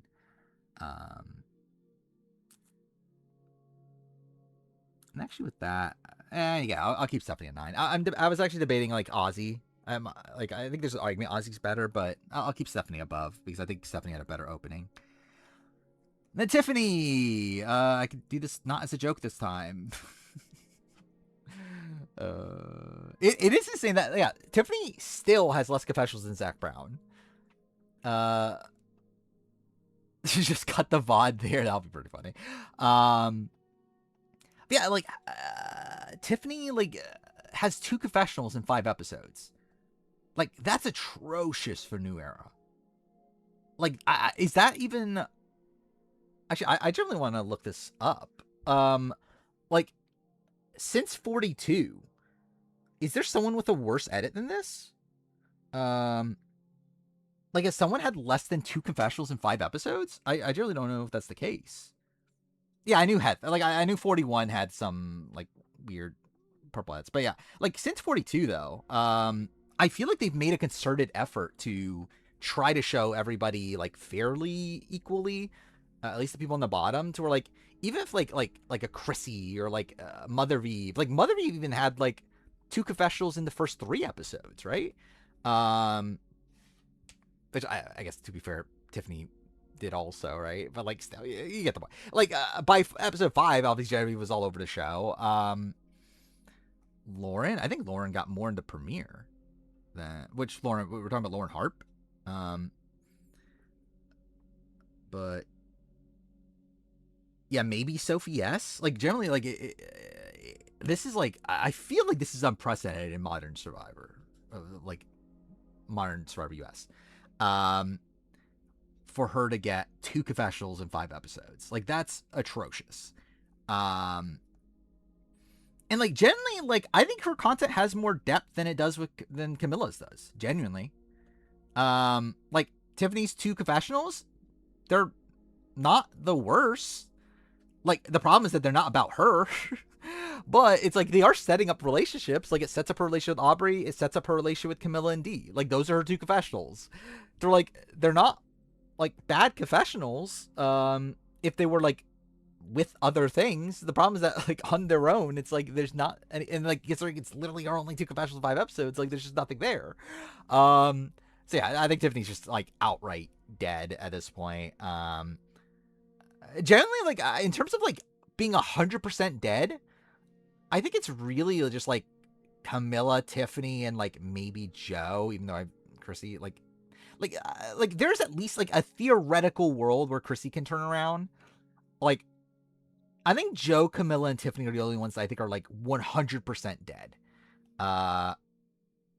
As there's like no possible way that they can go on to win. I mean, Aubrey at least has a story. I don't think it's a good story for a win, but like she at least has a story. Like again, Chrissy at least has a story. I don't think it's leading to a win, but she at least has a story. Like there's not really a story for Camilla. There's not a story for Tiffany. There is a story for Joe to a degree, but like it's not. It doesn't feel like a winning one at all. Like it doesn't even feel like positively. Like at least with Chrissy, it's like okay, people didn't like me at the beginning. Now I realize that. Now I need to change. Whatever. Aubrey's is like okay, I'm a big underdog. Whatever. Like again, these people don't want to work with me. I need to find people. Whatever. Joe's is like there's a story. It's not really like that positive one. It's like oh I'm like scarred from last time. Like I need to trust people, I guess. Or I need to find people. Whatever, you get the point. But it's like yeah, there's not much of a positive story there for Joe. But yeah, I think this is fine. It's kind of a mess. Actually, where are the major changes? So Chrissy went down a lot. Cirie went down. Coach went up 9 spots, which is kind of insane. Let's see. Genevieve went down a lot. Rizzo went up a lot. Rizzo, my man. Stephanie went down a lot, but like it's kind of funny that Stephanie went down so much considering it's not even like that much actually change for Stephanie. It's more so just like the people around her kind of changed. I feel like with Stephanie, because I think this episode was just like kind of a neutral one for her. But yeah, yeah. I guess that's the power ranking. We talk about AU spoilers when we get to the spoiler section. Actually, I guess yeah. What are we doing in this stream? We might get to the spoiler section earlier. I think like 1:30 we might do spoiler section. What should we do? The running 54. What is this?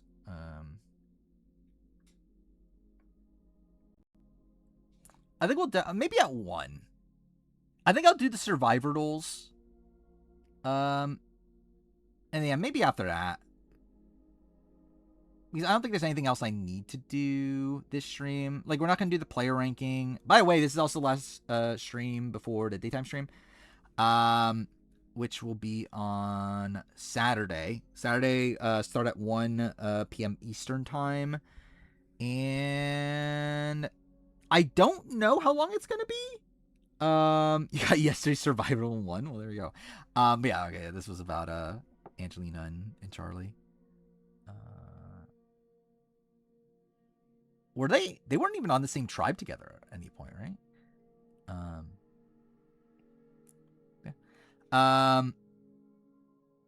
Yeah. What was I saying? Yeah, Saturday at 1:00 Eastern time, 1 p.m. I don't know how long it'll go for. I'm not anticipating this one to be like the longest stream ever. Like I'm not.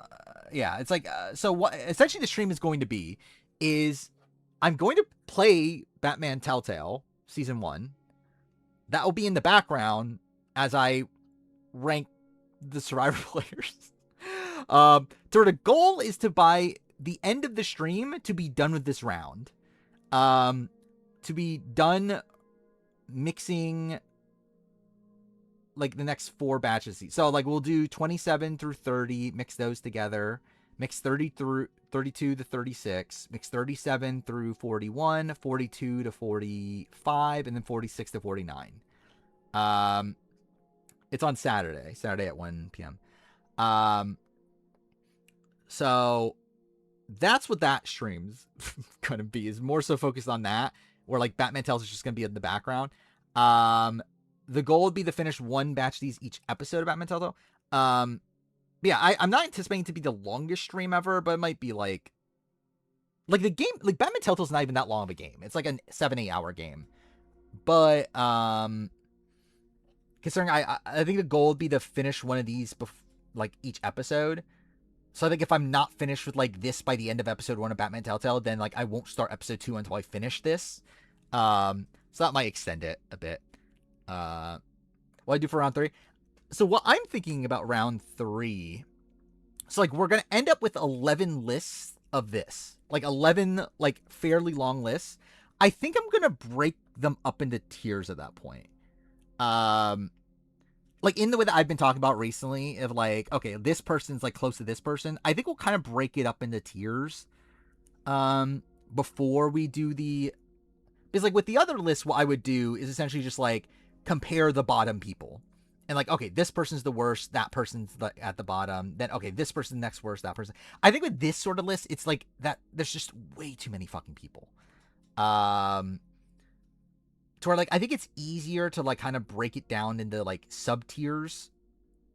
For like, so essentially it'll be like what is it? Like, okay, Alex Angarita and like, or maybe that's not the best example. Yeah, I remember I had like an Edgardo. Yeah, Edgardo, Mookie, Frosty, Eric. Like they're like the same levels, like I don't know, Brendan Sincott. I don't know. Either way, it would be like kind of like putting people at least close to the people that they are going to end up being close with.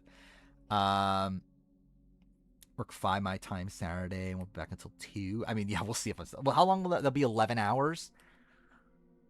Yeah, it's a maybe. Yeah, I generally don't know how long this upcoming stream will be. I don't think it'll be the longest ever. Speaking of that, also, I'm actually kind of annoyed. So my Life is Strange reunion comes out today. Actually, it's actually out already, right? Because it's past midnight. I have a physical copy. The problem is that it's not arriving until Saturday. What I was actually planning on doing, I was actually going to try to like binge it all on Friday. I was actually going to like just essentially just spend all day Friday playing it and trying to finish it.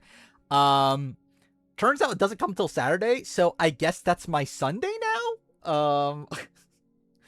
But oh well. But yeah, I was kind of hoping that it would come tomorrow, because I think that kind of actually worked out perfectly, because I haven't been able to. So to talk about where I'm at with the channel right now.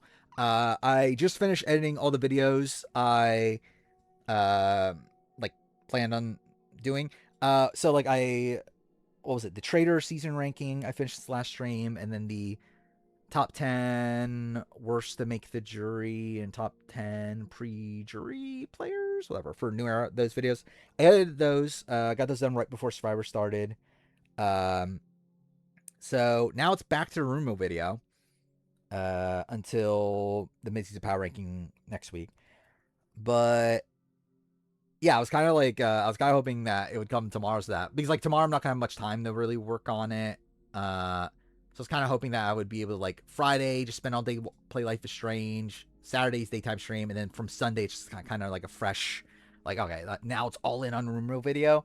But instead it's now like, okay, I guess like Friday's Rumo video, and then like break again on Saturday and Sunday, and then back again on Monday, I guess. But oh well. Yeah, I don't know why it came out on Thursday. That was very weird. Oh, dude, that was purposeful. The thumbnails was purposeful. I just thought it was very funny. So yeah, if you haven't seen the thumbnails for the worst player and for the 2 videos I just did, the best pre-jury player video, the thumbnail is all men. I believe all white men outside of Randon. Right? Wait, let me think this through. It's Randon, Thomas, Justin, and Jake. Yeah. So ideally it would not have been Randon, but who cares about Randon? Is 50 review happening before 49 review? Yes. Yeah. So that was what I'm getting to. So yeah, that is all white men, or like, again, white men plus Randon. And then for the worst players to make the jury, I did all POC women, which I just thought was funny. Brandon's not on the thumbnail. I'm talking about the thumbnail. Yeah, I just thought it was funny. Because like genuinely, like the thumbnail would have, like, I would have put Bruce on. I would have put like generally my initial idea was like, okay, I'm gonna put Kyle on the thumbnail because like he's the only white person on the top 10 somehow. So again, that's why I'm not racist. Now I was like, you know what, fuck it, let's just go all in on this. Let's just make it all POC women. Like make it the complete inverse of the other one. So yeah, I thought that was funny. Speaking of Jake, Sage was 100% right about his friends in her expose. Is that a thing? Because she was talking about yeah, like something about his friend, like they were gonna get his friends to come after you or whatever. But yeah, so what is the thumbnail is what? Soda, Venus, Soda, Venus, Star, and Christina. That's who it is, right? But yeah, Bruce was someone I was gonna put in the thumbnail. Who else was there? There was someone else. Oh, Ryan Medrano. I was gonna put in the thumbnail, but I was like, you know, no, this is funnier. I think this is it's just funnier.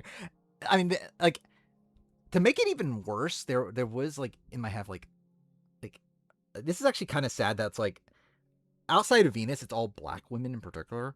I forgot. Do I have even 4 black women in the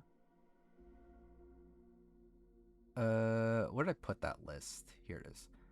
Do I have 4 black women in the top 10? I don't think I do. Yeah, I don't. So I was like, yeah, that'd be even more fucked, I feel like. If it's just like literally all just like 4 black women on the thumbnail. Then if I put Bruce, it would have been all black people on the thumbnail. Actually, not really, because actually Soda was the one I was not going to put on. It was going to be Venus was like on the initial draft of it anyway. Like Soda was when I said fuck it and put on at the end. Yeah, the secret honorable mention.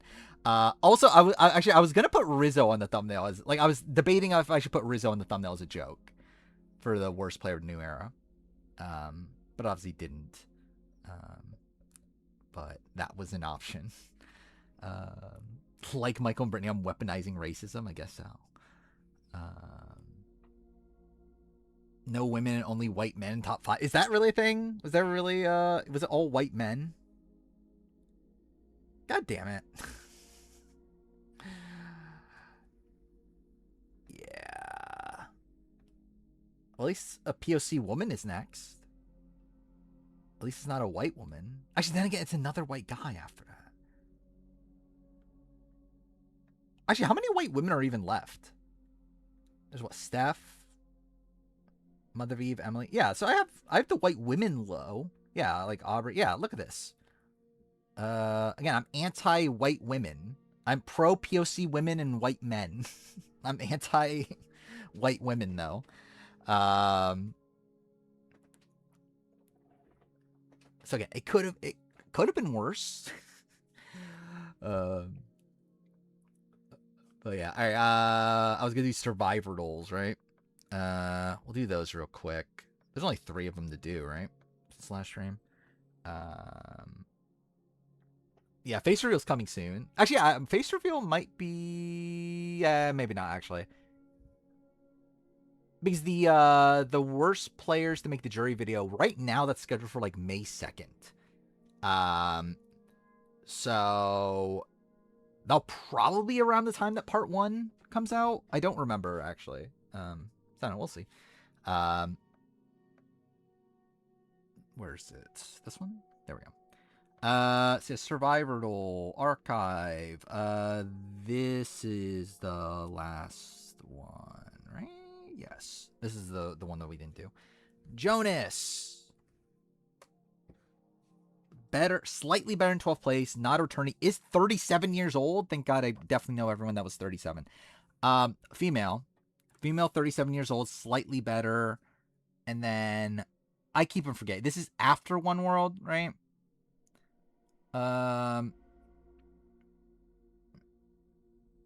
Who is 37? That is slightly better in 12th place.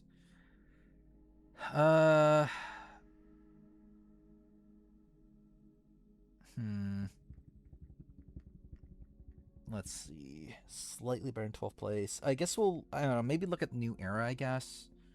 Who is like, is there anyone that was 30, a woman that was 37?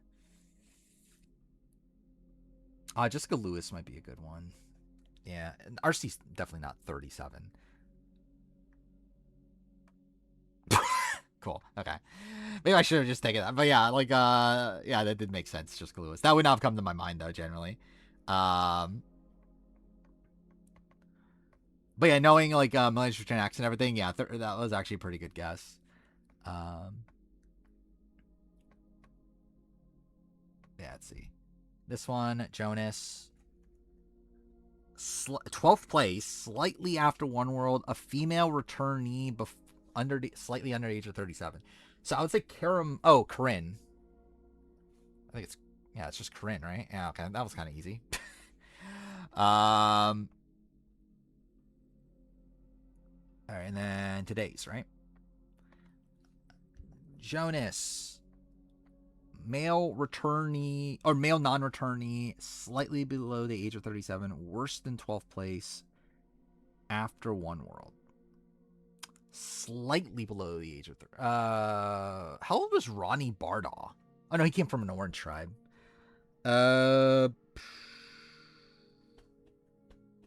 Who else is there? So it needs to be like early 30s, but also like a really early boot from like a more recent season.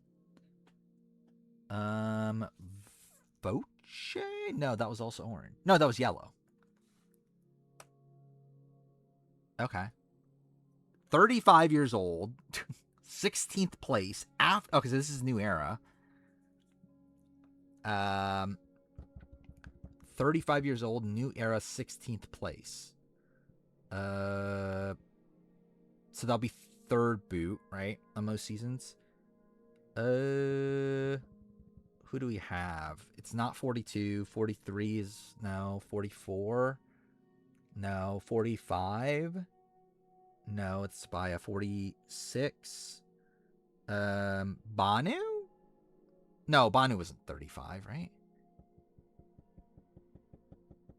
Oh, I just realized it has to be late New Era anyway. Justin wasn't 35, was he? No, he was like my age. I think he's around my age. Oh, Randon. Yeah, I forgot about Randon. I'm dumb. Yeah, I skipped Randon. Oh wait, it's not even Randon. Fuck me. I generally thought it was gonna be Randon. Oh wait, no, it's not from Nora Tribe. Shit. Wait, so it has to be wait.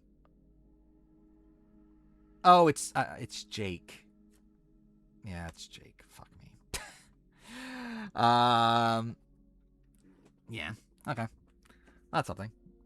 Literally, yeah, they're two players that are back to back of my best. Was it best pre-juror of New Era video? All right, yeah, so that was kind of whatever. That wasn't a great showing. It is one. Actually, it perfectly lines up. It's 1 a.m. So, yeah, we'll do reality grid, I guess. I think after reality grid, we'll get the spoilers.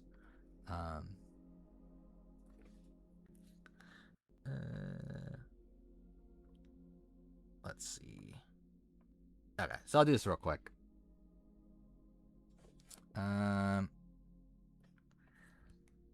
Let's see. 5 or less votes cast in a season, 6th place. 5 or less votes cast in a season, 6th place. Like, I would guess Greg? Cool. 9th place. I will guess Kobe for that. Played on 41 through 45.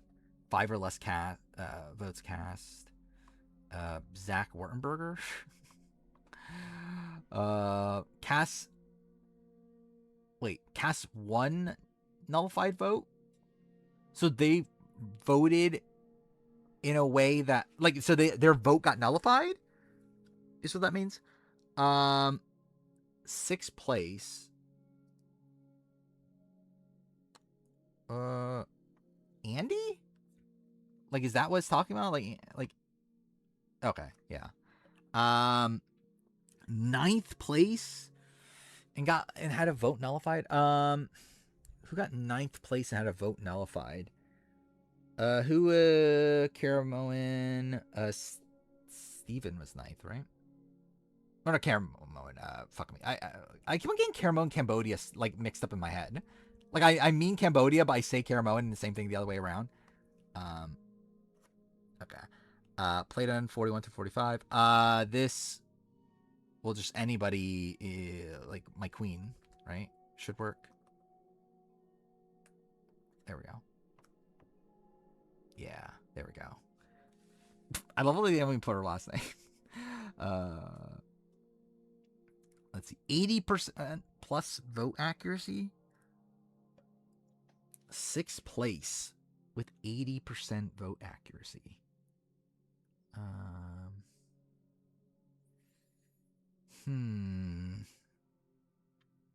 80% vote accuracy. I think it's in this. I mean, there's at least stats of like what the other answers are after you finish it. I don't know if there is on like the percentage of people that answer the same thing. Let's see. 6th place. So it needs to be somebody that was like in the majority. For a lot of the season. Would Courtney Merritt? I don't know why Courtney Merritt came to mind. I think Courtney Merritt fits. Yeah, cool. 9th place, 80% vote accuracy. 9th place with 80% vote accuracy. Like they have to go to tribal a lot then, right? Before that, because that means that you have to vote correctly 4 times out of 5.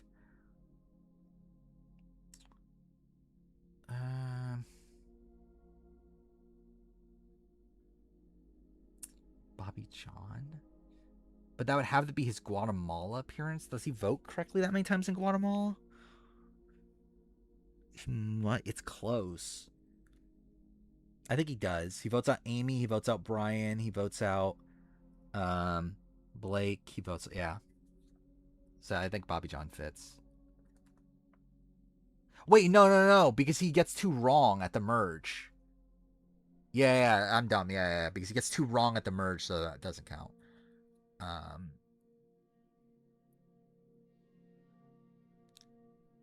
Okay, yeah. So this has to also be somebody that doesn't get it wrong until they're booted. 9th place. Charlie Gabon. Did he go to tribal enough times? I don't think he did. He probably didn't. Because I think he only went like twice, right? Caleb's not ninth place, right?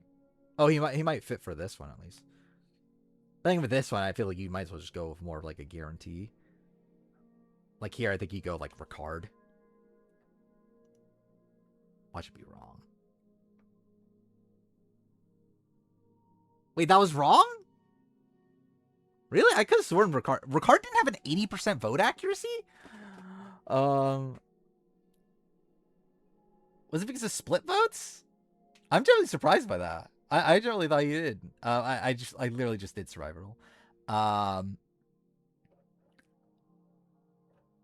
the player ranking for 50, that's kind of tough to be honest. Who's playing the best game? It might be coach. Like if we're just going on island, yeah, it probably is coach, genuinely. Kyle. For which Kyle? This is 41 to 45. All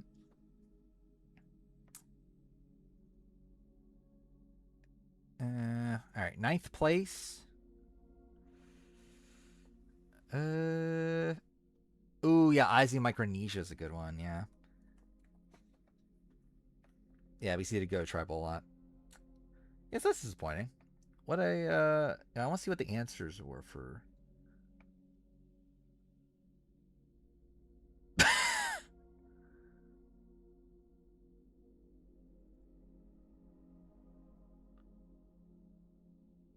What?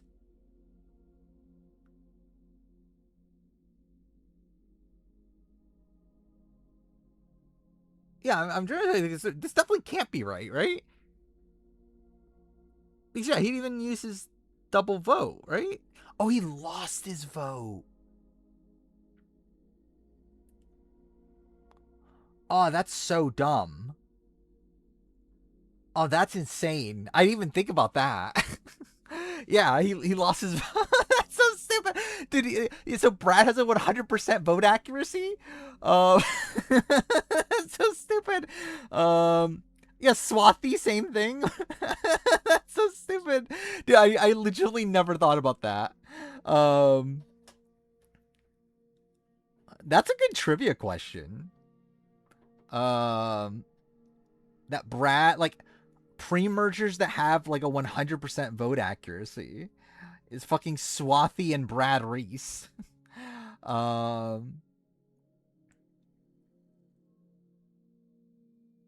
that's kind of insane. I generally did, like, I've never thought about that my entire life. Highs on. Oh, I mean, High got what he wanted. He did want to get like a high vote accuracy, so at least he got that.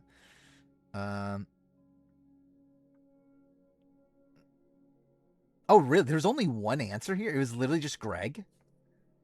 Like, it makes sense, but like, I'm surprised there was literally just one.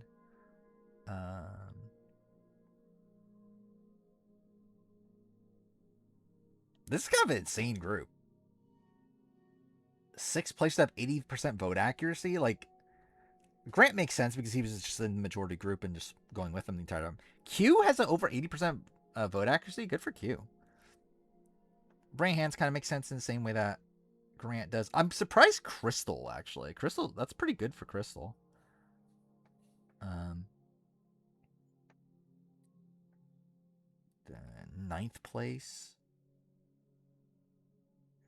Generally, none of these other people came to mind.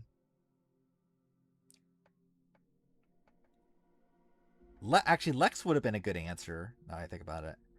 Lex and All Stars. I'm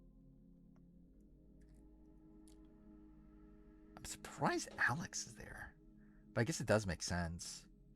He did go to tribal a lot early on. There's 48 answers here.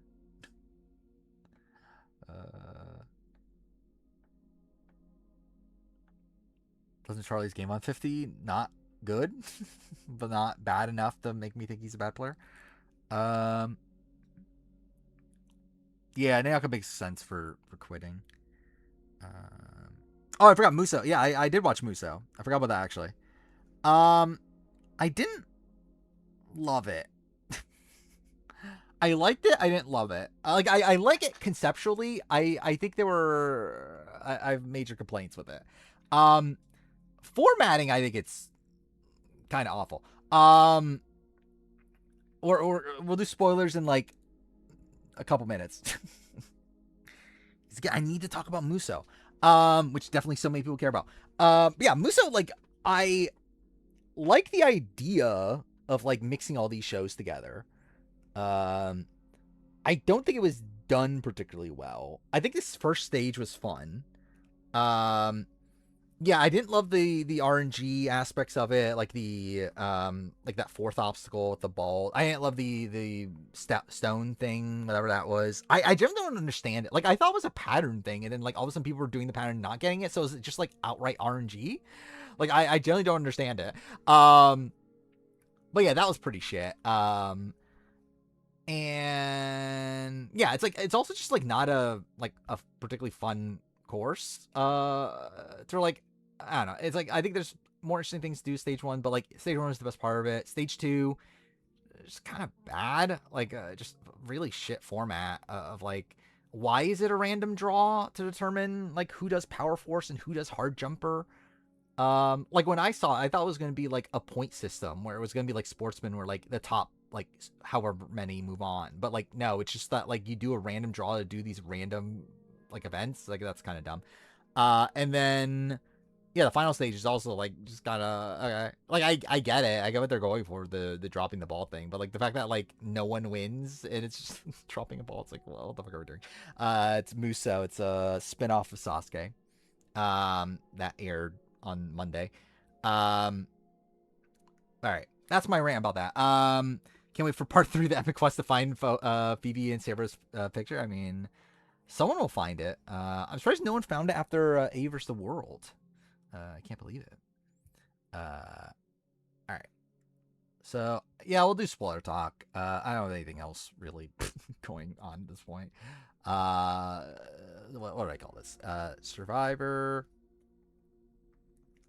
Which I guess like before we get this, actually I guess we'll do reality TV spoilers. But before I officially open up the spoiler section, once again, just yeah, I'll be doing daytime stream on. Oh wait, I have to fucking delete the thing. I'll be doing daytime stream on Saturday, 1 p.m. until whenever the fuck it's done. Likely no Sunday stream. I will say not 100%. I actually think, generally, actually, I think I'll say this. No Sunday stream. I will not rule out a Monday stream depending on circumstances. Because yeah, like I'm gonna miss Australian Survivor on Sunday. I will be playing Life is Strange. My copy doesn't arrive until Saturday though, so I won't be able to play it until after the daytime stream. But I will be playing it, yeah. But yeah, all right. I think it's yeah. That's just what I had to say. So yeah, again, I'll be streaming on Saturday, so maybe see you then. Either way, spoiler talk. Oh, I'm an idiot. I also didn't change the category because I honestly have to play Assassin's Creed Shadows, the greatest game ever made. There we go. So again, potential ad, but also spoilers. I don't fucking know. I generally don't know who's winning. Survivor 50. It's like whatever. Wait, wrong one. This one. Yeah, I feel like after this episode, I kind of like. I still think it's fucking weird how they're editing Aubrey, but I kind of do see it leaning more Aubrey now. Just based on how everything's laying out, but we'll see. Probably buy it digital because I'm not confident it'll be good. That's kind of why I want it physically. I want it physically. Like, I feel like if I don't think it'll be good, I actually would rather have it physically because then I didn't waste my money on just a digital copy.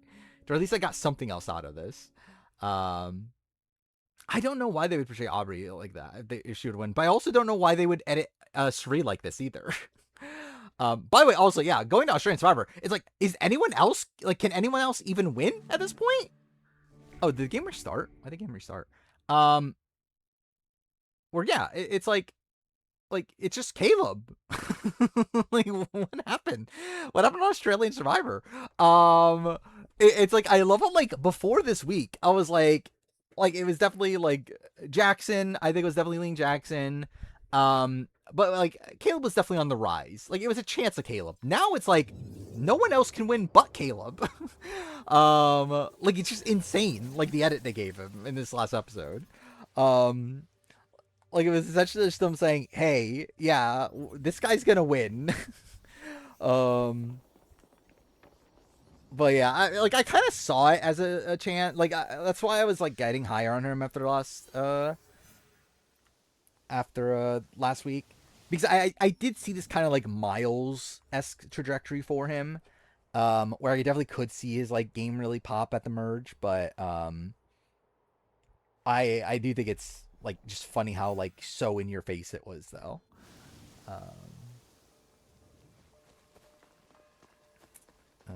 What's this?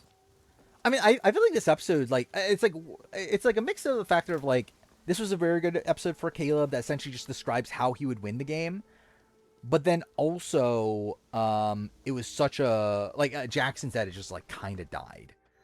How's Ben do? I mean, I know he's early merge. Um, like, we know he's out before Final Six. We don't know exact placement. And generally, we don't know exact placement about anybody outside the final two.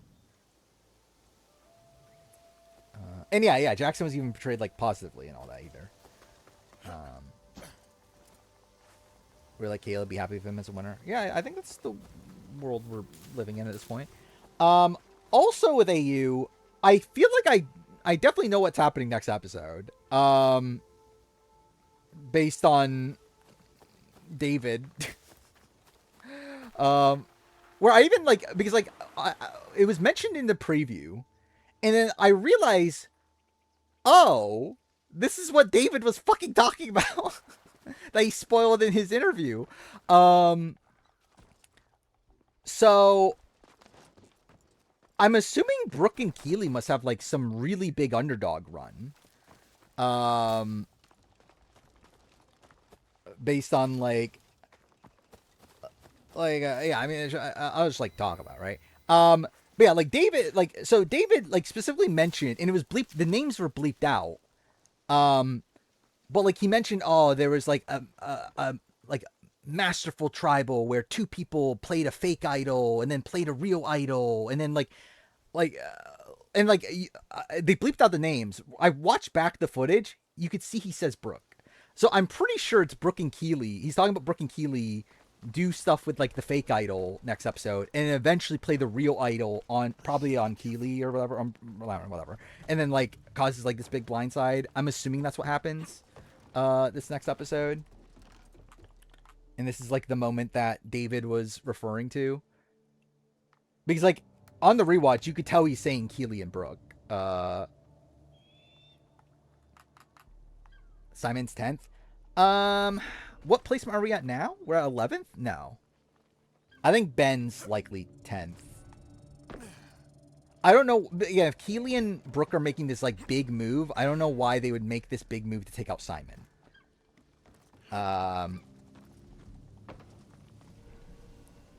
Like, I'm assuming it's a big idol play this next episode that leads to Brooke and Keeley deciding who goes home. Why'd I climb down? Which in that world, it's like, I don't know why they would decide to take out Simon. I feel like it would have to be, who are the options? Ben, Blanche, and Cam. I feel like it has to be Ben. Like, maybe Cam, but like I think Cam would actually make sense editing wise, in the sense that like we're obviously not meant to really care about him that much. So like if he gets out, then it's like, yeah, who cares? But like I feel like to make the move like really this like epic thing that David's propping up, I feel like that would be a Ben boot. I don't know. Yeah, like yeah, Angelina and Charlie were swapped on the order, but like I don't think that really matters. But that is a thing to mention at least.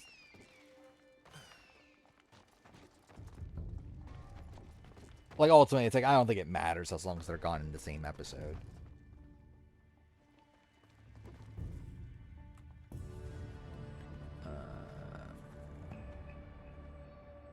Is anyone a survivor? I'm not like. Is anyone a survivor truther at this point? I think it's more of RHAP spoilers versus OK Line spoilers. Which, like, I hope that the RHAP spoilers are right, but I'm not, like, banking on it at this point.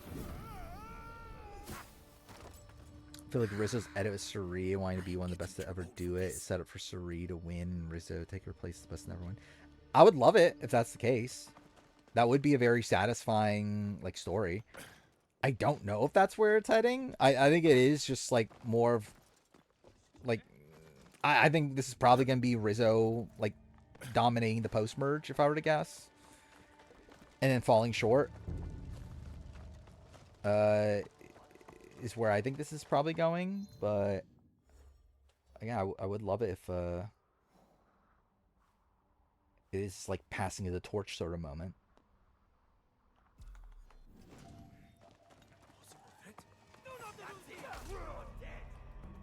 Yeah, that's the thing also. Like, all the spoilers are technically wrong in terms of that, right? Because all of them said, like, the boot orders at... Like the RHB spoilers, like, technically are wrong in the sense that it said, like, Christian's the merge boot, right? It's like, technically, it's like these next three people are the merge boot. And also, like, the OK Line spoiler technically said merge, I believe. With the Genevieve, whatever. Like I said, Genevieve's the last boot before the merge, which is, like, technically not true.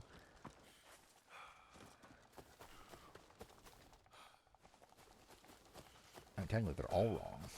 Literally, is there a spoiler that is, like, 100% correct at this point? I don't think there is. Ozzy and Rizzo likely XL next week. Because Genevieve wasn't unlucky enough. Yeah. Yeah, so, like, yeah, is it just a random draw? Because that's really lame if that is the case. If it is just a random draw to decide who gets exiled. What's the twist? It's just swap into 3. It's essentially just they emerge, but they swap into 3 groups. 3 groups of 5. What's going to be funny, actually, this is actually be very funny, if I spend the entire 50 review praising Rizzo, only to then bash him in the entirety of the 49 review, which will come out later. Or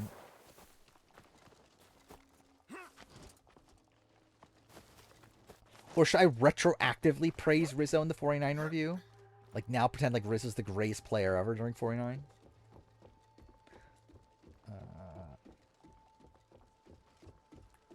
I mean, that's all that I know. Is, yeah, Colby, Mother Viv, and Camilla must be in separate groups. Which, yeah, it's gonna be pretty underwhelming, I feel like, as a way for them to go out. And really, all of them are getting twist screwed. Like, all of them were in good positions, based on what we last saw. Like, Camilla is, like, in this swing position here. Colby and Genevieve, it's like, yeah, the story clearly is setting up that, like, Aubrey's gonna win the battle, but, like, generally on Island, it seems like Colby and Genevieve are on the top. It's like all of them are getting screwed over by this, seemingly. I am interested in seeing what the groups end up being. Because it'll be interesting to see how these votes play out. Because, like, how does Colby get voted out here? Like, I wonder how screwed he gets. Actually, I just realized he's going to be even more screwed because he's going to be in a group of 5 with no vote. Like, that's even more fucked. Yeah,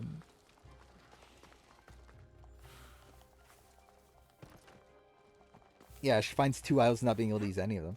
Actually, I just realized. Wait. Did someone just mention? Wait, I didn't even think about that. Yeah, did someone just mention that Ozzy and Rizzo were, or I even processed that. That if Ozzy and Rizzo are exiled, then that would mean that like she doesn't even have the opportunity to even vote them out to get the idol, right? Because that's literally both the people that she gave the idols to. Maybe the pre-challenge scramble is whoever wins gets the advantage. Oh, maybe that could be a thing. Could that be a thing? That the scramble is what determines who goes on exile? I would actually rather I would rather that happen. It's still not ideal, but like at least it's like something skill related. Like it's not just like a complete random draw that determines who goes to exile.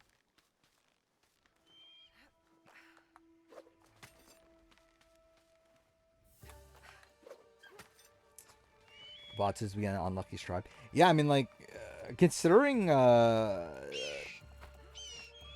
they never lost a challenge in the pre-merge or anything. Like to lose Kyle through a challenge, then yeah, lose. I mean, how many people did they actually lose in the swap? Angelina and Q. And then, yeah, for two of them be, like, taken out the merge, too. How's Jackson confirmed for Final 2? Is that yeah, the source is accurate. It's the person that, yeah, it's the person that spoiled, A vs. the World. And also, it's, also we have a photo that has both Caleb and Jackson at the Final 6, right?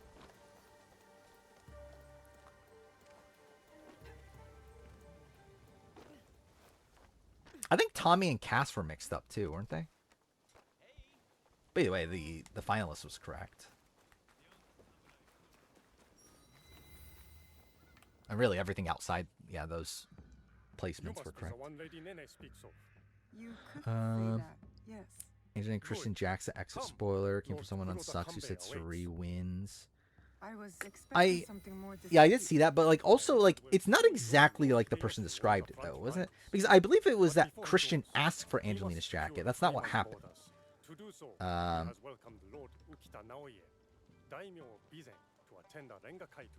What is it? Brooke might not make Final 6. That person was Sally? Is that thing?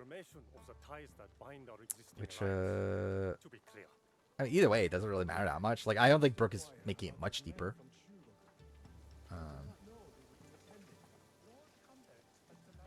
Like I would suspect Brooke is like Final 6 boot, even if she is in the top 6. Ah, the young Lord Ukita Hidei.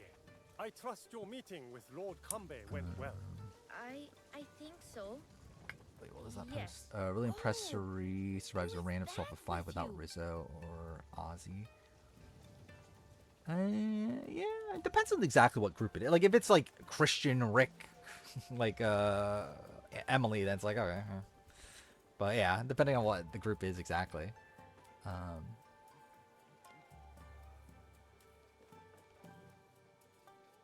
And we know that the final 4 are all women, or the final 6 outside of Caleb and Jackson are all women. Other guest has arrived.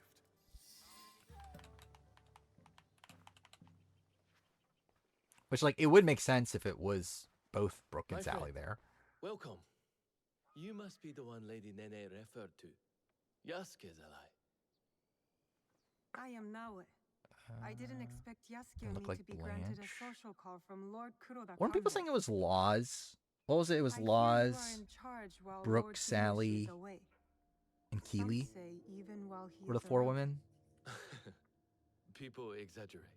And Simon greatly might be at that. top 6. But we are not here to talk about I me. think that's. I believe Sawyer There is confirmed an that impending attack on Simon was an Lord early merge Hideyoshi's boot, allies, wasn't it? Orchestrated by a man who operates in the shadows. Or like was before Final 6, I What believe, do you right? think this man in the shadows wants? To destabilize our efforts. Because I'm pretty sure it is against confirmed that To the stop Final you from 6 mastering is all attack and women march towards except for Lord Caleb and Hideyoshi. Jackson. And also, it was I already would confirmed rather that not speculate. Mark and Simon were early merge boots I wish to beforehand. expose this man and his Um, forces in Harima. Too early. I think Simon being like 9th Is where kind of you makes come in. sense. Like if I were to guess the boot order, I would say like I would say Cam or Ben next. I think I will still land Ben. Then I would say Simon, then Cam, then Blanche, and then like Brooke. Then like I don't know, like Sally, Laws, and like Keely's third or something. Or even Law's third. I don't know. At that point, it's like whatever.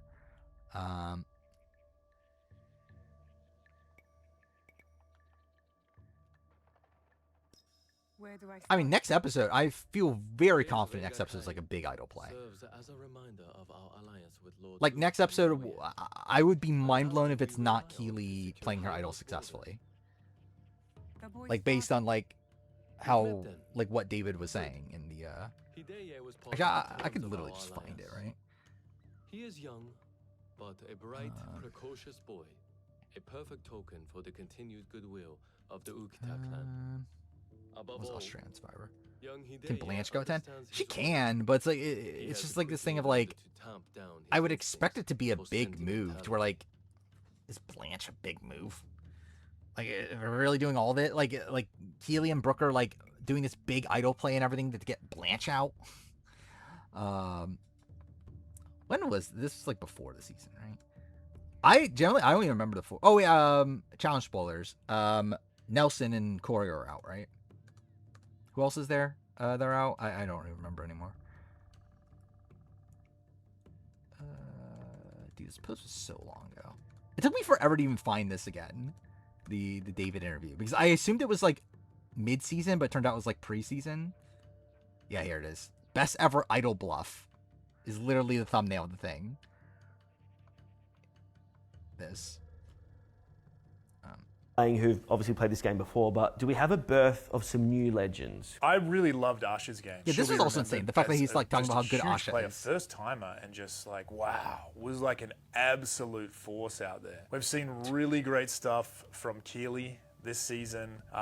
Caleb has been really showing up. Jackson has been very, very impressive. I really loved. Also, I forget, that was also the thing I wanted to mention.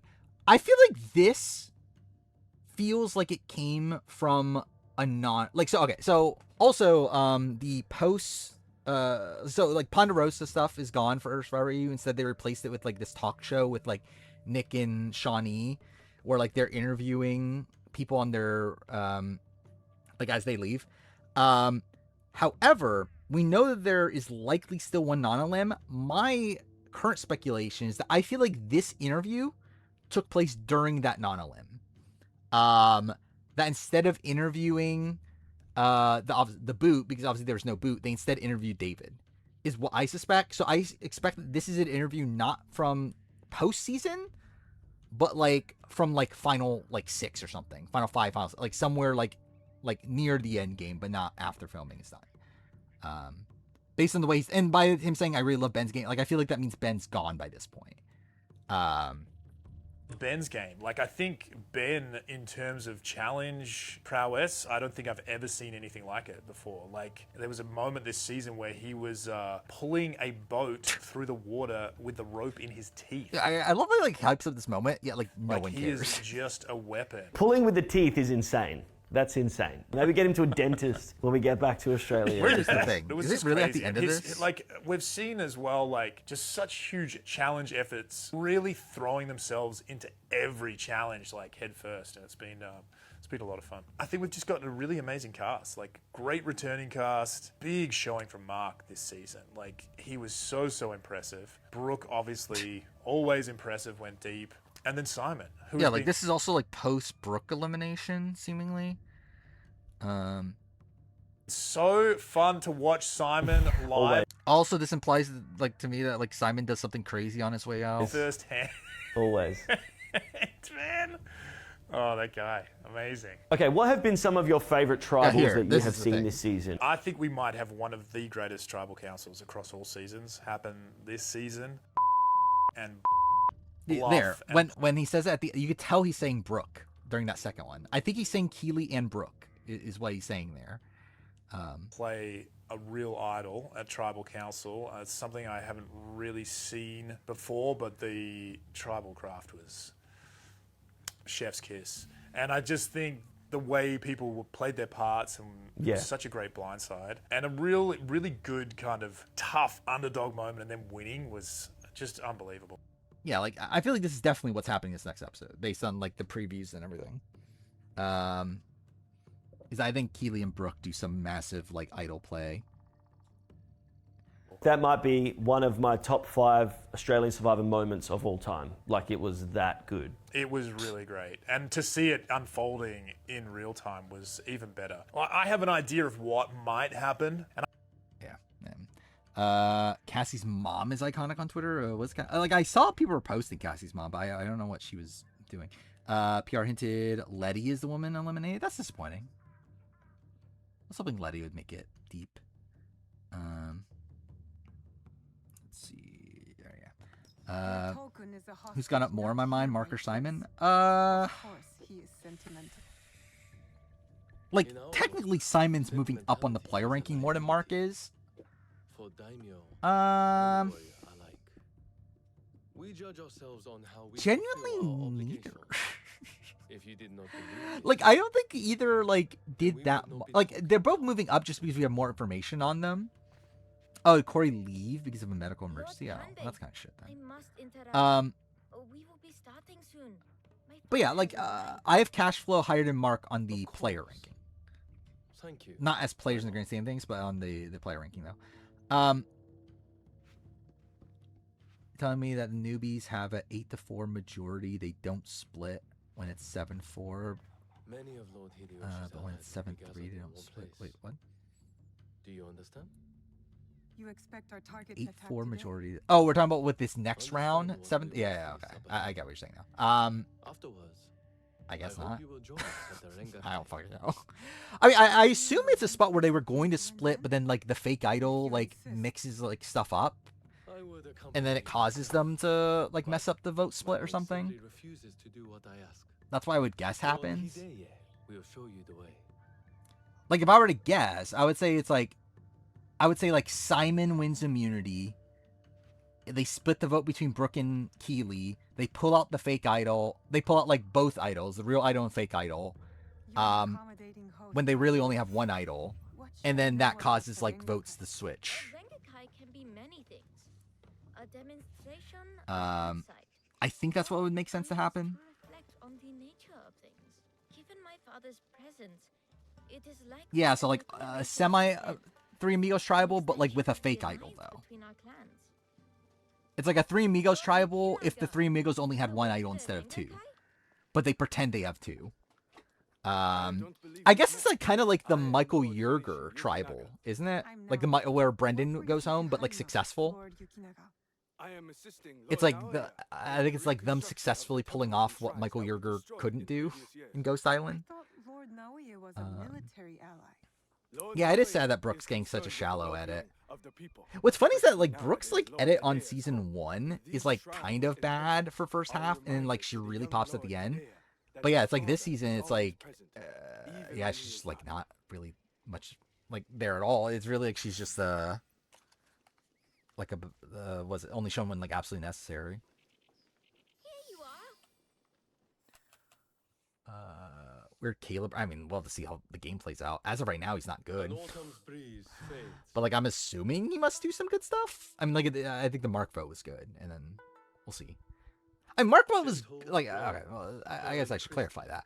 I don't think getting Mark out was actually the right call for his game. I do think Changing of doing what seasons. he did in Another like battle, crossing this same divide battle. and like causing Ben and Mark to go after each other, I think that was good. Interesting. I do think from an in-game perspective, I think he should have taken out Ben in this Apologies, my lord. spot. How would I Because like refer either to way, it? Mark's gonna be a big target. This battle must be I do think the worry is that that would connect you to Mark even more, and then at that point they're gonna be like, okay, maybe we should just get rid of Caleb because he's always gonna be with Mark. I think that is a worry. But I do think in that position, especially considering it doesn't seem like Caleb has that many ties For with what the he's taken newbies, from all of us. at least from what we're shown. I do think it's better to keep around Mark as like an I option, favor also a Mr. shield for Hide's you. death. To where like I think I would have taken out Ben over Mark in that spot, but also it is a good like move for your resume So, if you get to the end. you know about Lord Nobunaga's passing. You sit in the Like I have cash flow higher than Mark on the player ranking, not as a player. and yet Um, you so are he's been much acting really weird about not 50, among called 17-person merge. And acting I would is ask a joke, why but also you've been talking come about here. Genevieve being 7th. but I think I already know Um, the answer. Which is? I mean, For like, similar for reasons Genevieve that to be I am 7th, here, I presume. that would mean there has to Who do be. you serve? Well, okay, I guess it's like two worlds. It's either like there is the separate flight for Canadians, or there's like a I serve no master. what do you call it? A jury conundrum. removal. It's like I don't think it's Despite happening. all I don't we think there's do, enough time. all our capacity And Ben watched One Piece. That is true. We are in Yeah, he couldn't take out to Ben because someone he was beating the power. drums of liberation. So This Rengakai. The terms of engagement are was set Neil on the by same Lord flight as the other Kanbei prisoners for Hofu Korong? on I the believe so. imagery of seasons. Or the other jurors. That's The correct. third Yeah, poet's either way, I believe so. stanza should reverse the whole Um, right? The third poet must not speak of seasons, even if his heart tells like if him. I remember It is right, the I think it correct was like he choice. still had to stay at Ponderosa, but he just like couldn't It interact with looks the like you've rest of the prepared people. Your lines already, my lord. Like he had to stay isolated The at Ponderosa. stanza my son wrote for me. Um, We do not see each other. often. yeah, I think the Colby thing, like obviously now it makes sense, right? The Colby thing, because like there was the picture of Colby with the merge buff. Makes sense now because he did make the merge. My visit here has And like everyone has a merge buff, informed so yeah. what I will speak about. What might that be? He's the One Piece in the AE video. I might. We'll see if I remember to even mention it when I.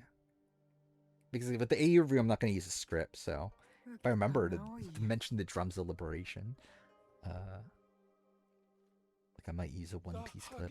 Actually, will I? Actually, One Piece I think is like kind of wonky. It's like that's definitely very prone to copyright, right? I don't know. We'll see. Petals fall silent. Yeah, I saw that too. That there was talk about AE Redemption having a reunion, which is weird. Like I don't know why this is the season to have a reunion. Don't let them But escape. whatever, I guess. I guess it would make sense of why we don't have winter spoilers.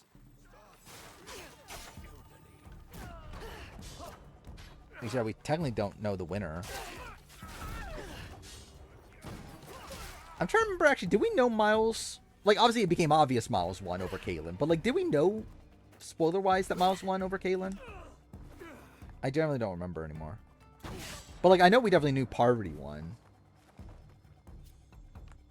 I call Ben Joy Boy, I could.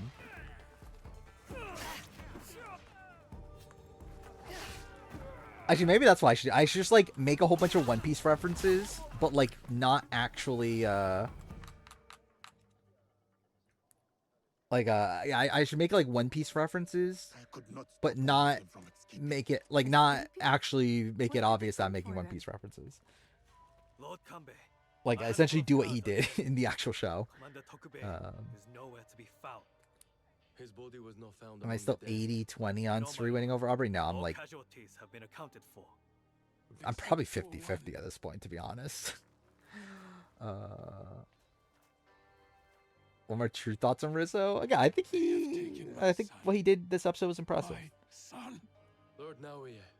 Like I think getting out of that spot was impressive. Like that was a very rough position to be in, especially with, like just no one knowing who he is. He like comes off as this very like schemy sort of guy, and like the fact that he was able to like get D and Suri and Camilla to work with him, I think that's pretty impressive.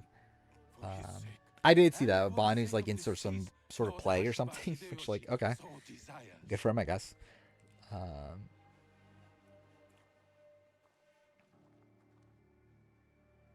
I mean, I just feel like with this episode, I'm just starting to feel like I just have less faith that this is a Suri winning story.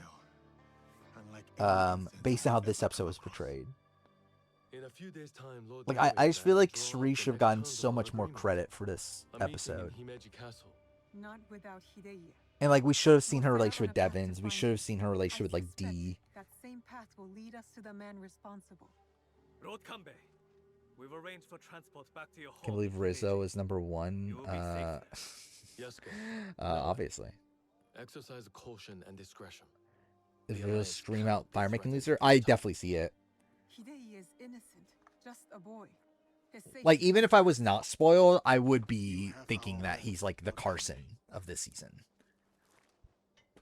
Where like I think he is gonna have a big showing. I think he is gonna be the biggest player of the season, but I don't think he wins. These daimyo use the boy as a pawn in their Wait for the political game. merge. I mean, we'll have to see. Trade in human lives. Everyone is up for barter. Not if we can help it. Then it is a good thing we have leads. Yeah, set up the Suri Rizzo relationship, but I feel like it did it like entirely from like Rizzo's perspective, outside of like her telling him about the extra vote. You're right. Let's do it. Thinking emotionally? What do you mean? Like, if I was thinking emotionally, Suri would be the fucking winner and there'll be no fucking debate. You think I fucking want Aubrey to win? Like,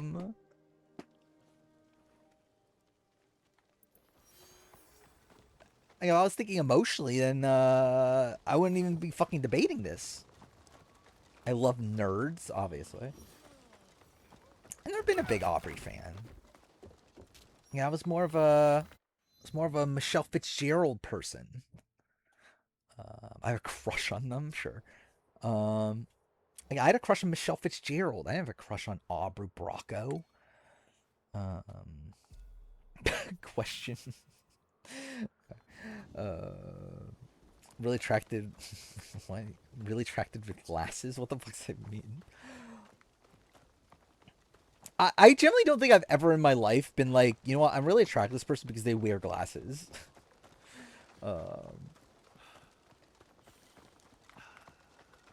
I'm actually trying to think, like, is there even anybody on Survivor that, like, I guess, like, Gabby Petskuzzi? But, like, outside of that, I don't think there's anyone I've had a crush on Survivor that I can think of right away that's, like, that wears glasses regularly. He's like, what? It's like J Maya. You have, what was it? Victoria. What? Stephanie Valencia. Oh.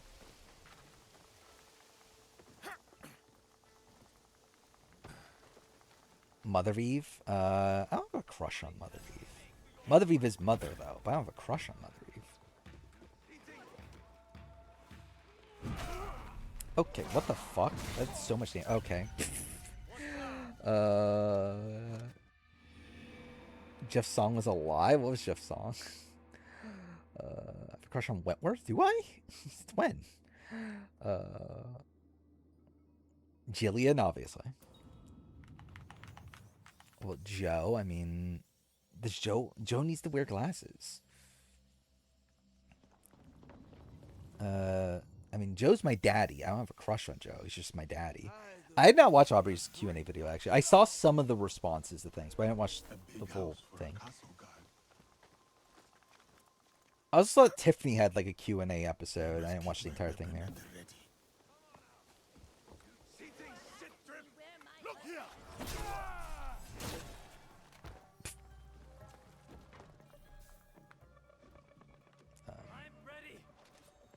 Cool.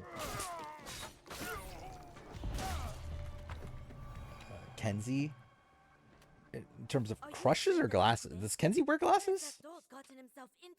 I don't know. Kenzie's attractive. I don't know if I would say, like, she's, like, someone I had a crush on. I did not see a Harry Potter trailer. Yeah. I don't really... I've never been a big Harry Potter guy. I don't think I've ever seen him pray.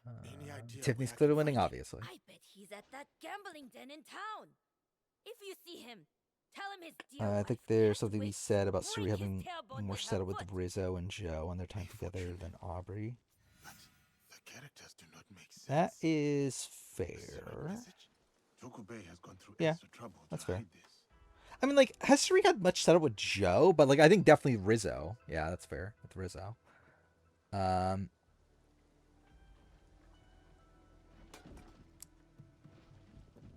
are leaving? Good.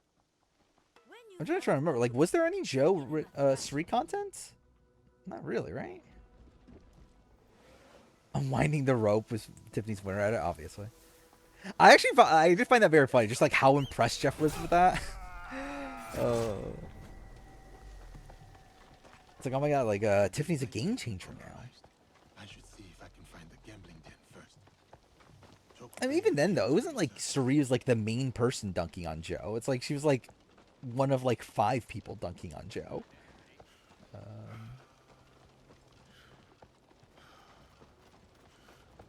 But yeah, the like Aubrey definitely bonded with Joe, and we don't see that. That's definitely an issue there. To be the gambling den. Better take care of those guards before going. Rizzo has win equity on 50 and not 49. That's funny, yeah. Dude, that'd be so funny, actually. Generally, that'd be so funny if we hear from Exit Press that, oh, Rizzo would have won. You imagine, like, Rizzo beats Suri in a Final 2. Oh, cool. Where are your clothes? It's you. Yeah, Caleb's definitely winning Redemption at this point. Who sent you here? What do you want with me? I just Like, want to Jackson said it's kind of died, and yeah, this was, like, a very blatant, like, Caleb Fine. winning, Let's like, go episode. outside and talk about it. I really enjoy your experience. Other people in the show are being miserable. I think, like, but that could be justified in the sense that, like, they're trying to show her as, like, such an underdog. It's like, see how low she was. This is how she recovered. Like, she got out of that or whatever. But it's like, yeah, I think it's definitely a weird edit. Yeah, I don't get that either. Where we do, yeah, that is like part of spoilers. Is that like Rizzo betrays like the like loyalty alliance? But it's like, yeah, I don't understand why they would even trust him to begin with.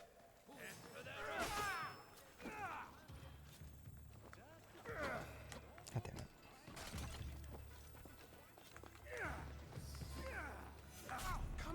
Cool. Yeah, I can't kill this guy, can I?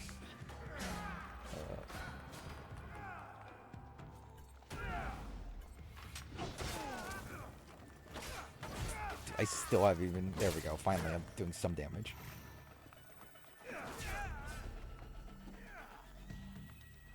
Yeah, what is Aubrey's story even going to be once Genevieve's gone, actually? I didn't even think about that. Yeah, that's why her edit is really shit. Norris argument method? What the fuck is that?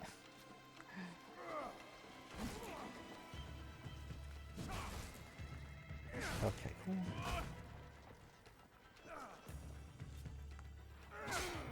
Yeah, okay, you know what, fuck it. I guess I won't even bother. Okay, no, drop, please? Thank you.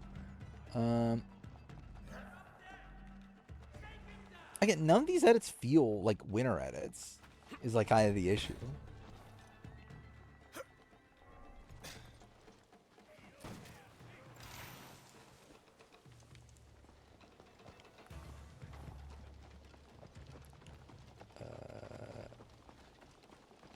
Resident Exile? Yeah. Right? Supposedly? Generally, I haven't seen it, but yeah, if he is, then yeah.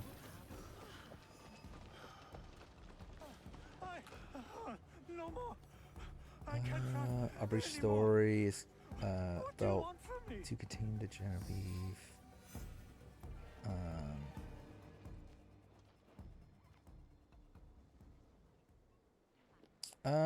I would agree with that, but yeah. And like again, like I think it's this thing of like Aubrey can win if they're doing some sort of experimental edit, but I just don't know why they would do that for 50. But also, I do feel like Cerise's edit is like, Do you hear me? it Innocent. feels so much based around like the people around her more so than like her herself. Why run if you are innocent? Or like even about Cerise, it's like we hear more about people calling her like the best than ever win than like her herself getting any storyline about her wanting to win or her like, okay, cool, like her needing redemption or like any of these things. Like it just feels like her actual content is just like really shallow. Okay, cool. Well, that's great.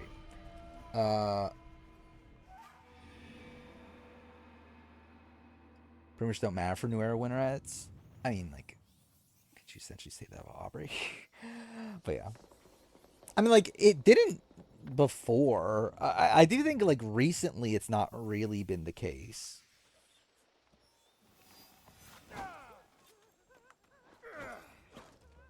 Oh, okay, cool. I only have questions.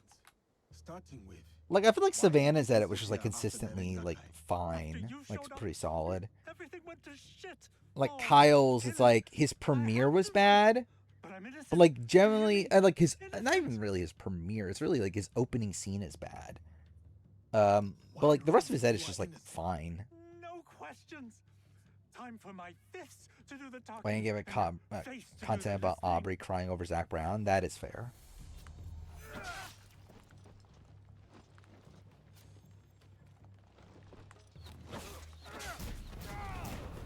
What the fuck? How did he die that quickly? Letting Jeff Ropes impressions at Tribal Council. I thought it was a fun segment.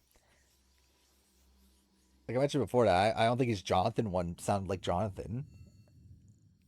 But yeah, it was fun. Actually, I am on the lowest difficulty already, right? Oh, not that one. Not that.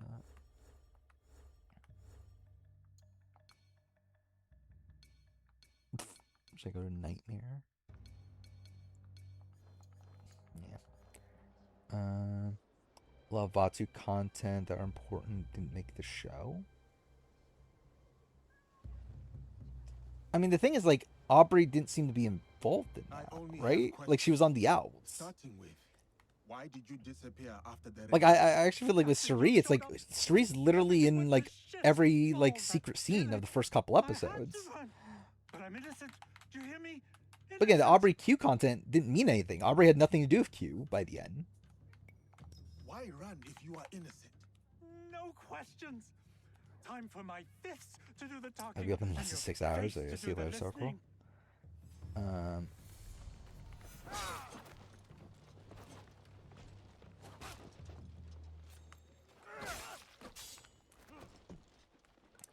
Like, I do hope it is Suri, obviously. But, like, I just think both of them have pretty shit edits at this point.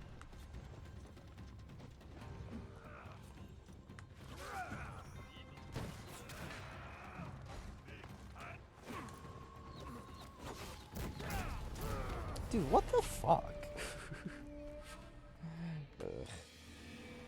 Could a guy still theoretically win 50? I mean, not based on spoilers.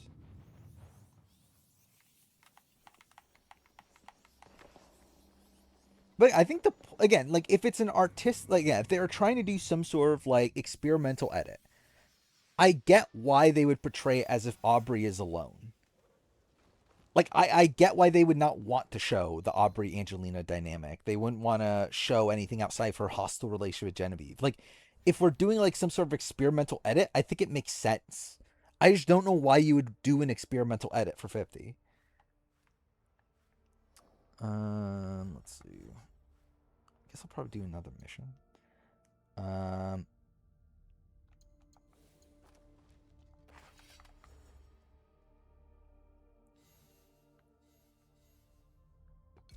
What is this one?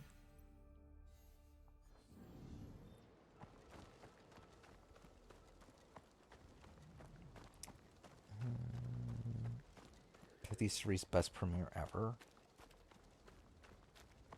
Like, I guess. But even that wasn't that good of a premiere. So it's like, I don't know. Does that mean anything?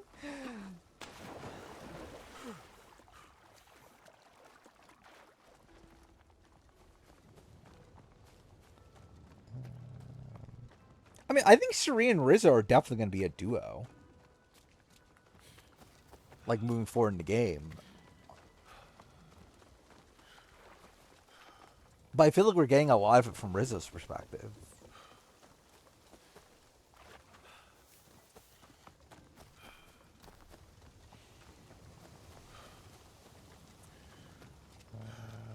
It's for Aubrey being my lowest ranked winner on the mid-season power ranking.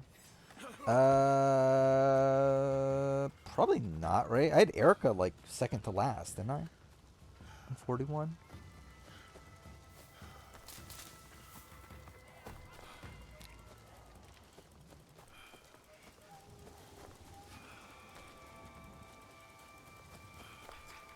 Should be the Camilla of the duo. But like that's the opposite. With Camilla and Kyle, Kyle got all the content.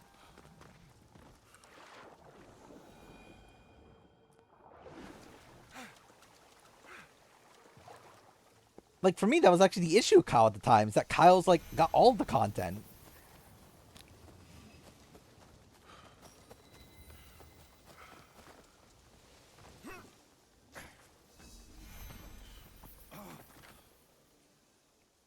Lord Yukinaga, you look troubled.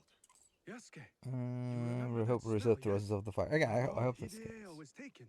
The strong I think it's like Kyle already had more content than Camilla in the fuck was that tribe called? I have Siva? encountered this particular fragrance The OG before, tribe. many times. It's like she took over during the post swap Keen on helping Lord Naoya for and the others with construction of holy sites. like Operation They are Guyana strange episode. to be sure, and that smell is But like even unmistakable. before that, it's like he was like even with the again, like he found the idol, and My lord, if it's like your during all that, it's relationship like with he's this getting way stranger more content than Hideo she goes is. beyond business. You should tell me now. No, I admit, I never. I think it's because bothered they're trying to learn build more up about them. Rizzo, But so please, when Suri do not beats confuse my him, ignorance for malice. again, I think it Enough time. that feels like a Difference way between more malice and intentional than what ignorance I tends to feel like they were actually doing There here. is one thing I But know again, about I hope it's the them. case. These merchants are from Bizen. The home of Lord Ukita Naoya. Then his Lord edit's pretty Hideo. bad. The Yukita clan is powerful, but not without its yeah. share of enemies. It is not That's fair. unrealistic that someone from the Western Territories would target my lord's alliance with the Lord Hideyoshi. And now these men are Rizzo's expecting I highly doubt he shipment throws himself in immediately after fire. the attack. Why? I think with this edit, I think it makes 100% sense that he would throw himself in the fire. Let me go in your Like place, I think his Lord. edit screams out to me that I he's have gonna got throw himself in the questions fire. for these merchants.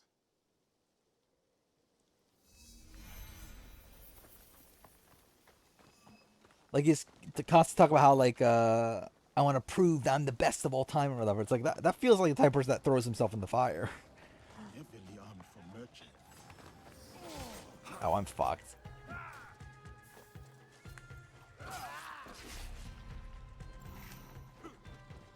Fuck, I actually need to grind in this game. This might be my breaking point at this point. I just don't give a shit enough to grind in this game.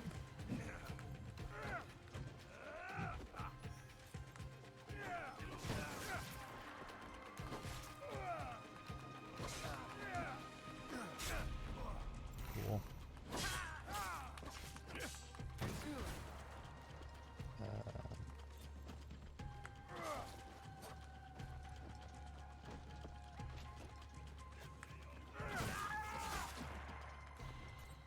Actually, I just realized that is kind of insane, actually. If Rizzo does throw himself in the fire, that is actually even more insane. That he does that after having just lost the fire making challenge in 49 and not having practice at all. Like, that is actually pretty insane for him to do.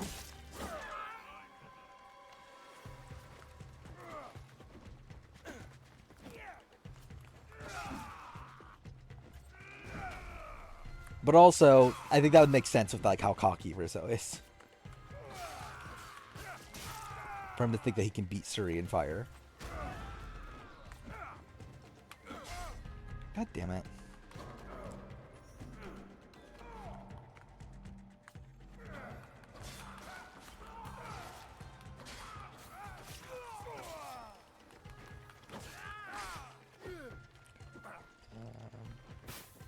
He's mother if he does that. I guess. What's funny is that he's trying to not be mother for that, right? Like he's literally trying to take out Suri.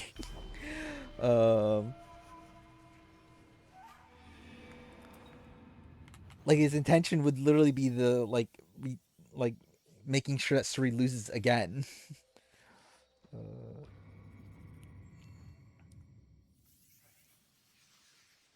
Heavily armed for merchants. And in God damn it, dude. Perfect. No mercy. King Tez followed you on Twitter. Awesome. Man. Follows me on Twitter too.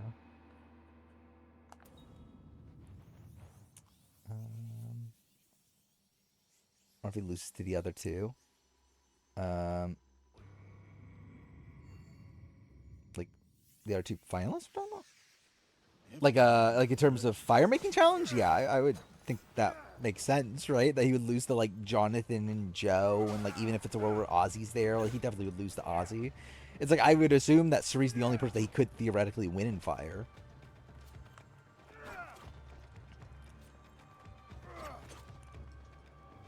But like also this would be a spot where like he won final immunity, right?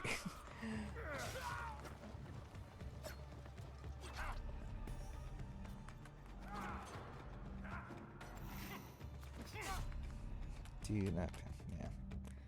I think the episode after this will be a double. I think that will be a single, if I were to guess. Like if the spoilers are true, then I think it'll probably just be a single Christian boot, and then it might be a double after that. Like it might be a single Christian boot at 13, and then split tribal at 12. Heavily armed for merchants and in large enough.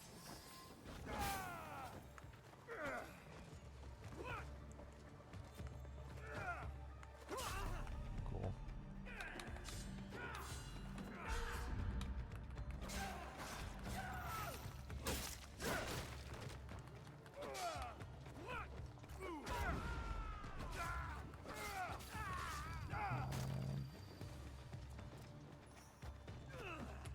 It's 100% Samotion. Yeah, I would assume it is, right?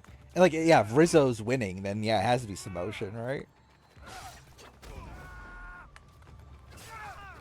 Like, he's not good at puzzles, right? So like, the other two would both be puzzle related. Actually, no, the one's the stacking one, isn't it? Like, it's like the puzzle pachinko board, and the other one's the obstacle course that ends with the stacking, right? Either way. Like, you'd think Samotion's definitely the one that he would have more of a chance in. Okay.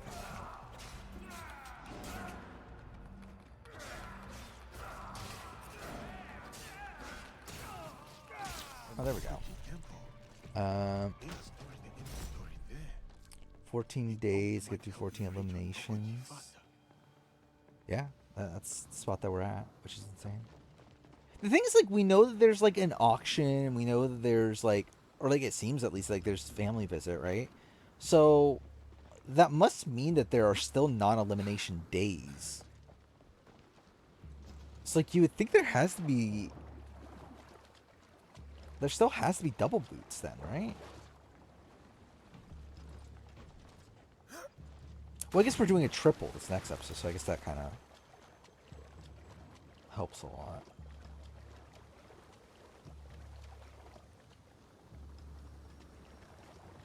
If Mary and Andy didn't get replaced, Ozzy probably his second boot.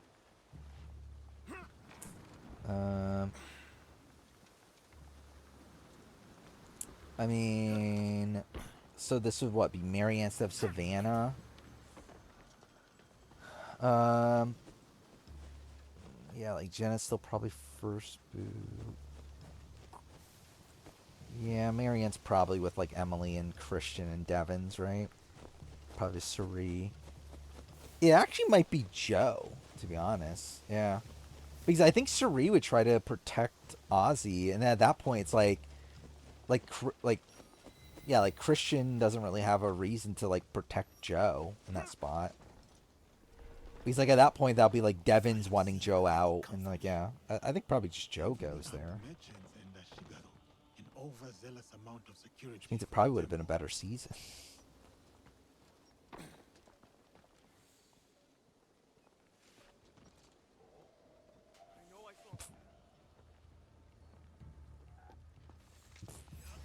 Cool. A good place to hide things. I might be close to the incense. Yeah, I just fucked this up. The smell of incense. Chrissy's gonna be such a character. These merchants are moving weapons. Lord Yukinaga was right to distrust them. U.S. loves female winners. Is that a thing? Are we talking about like the audience, or are we talking about just the show? Or are we just talking what happens? Because if we're talking what happens, I guess yeah, we are getting a lot of female winners. We're talking about what like production wants. I don't know if production's like, oh my god, we need female winners. A shrine on the outskirts of Himeji, but no shipments go in or out. Dude, okay. All ships are racing to the final destination of Himeji Castle. Temple supplies to be sent to Himeji Castle. Interesting. Production definitely gives a fuck in terms of who wins. I don't think they give a fuck in terms of if it's a male or female or whatever. But I think they definitely give a fuck in terms of who wins.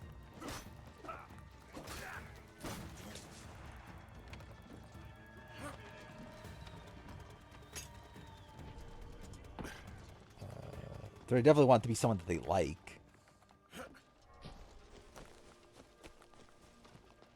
I think Aubrey's edit is only a slight uptick because Genevieve goes home next episode. I think there's a chance of that. And it could be that, like, it's a swap where it's, like, her coach and, like, someone else, and they vote out Genevieve.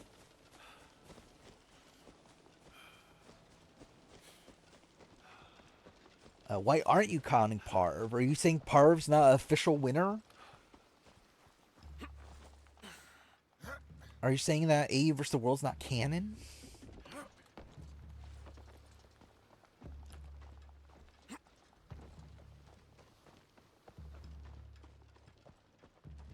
I think Aubrey used to IO get Genevieve out. Not necessarily at this point.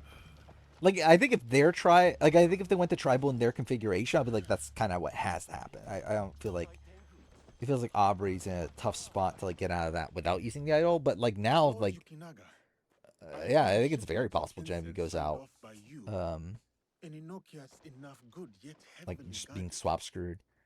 And then I remembered your reaction to the smell of incense on those men that attacked the Rengaka. Dude, actually, that would be so funny if like Genevieve and like Aubrey has like nothing to do with Genevieve going home. Like that'd be really funny.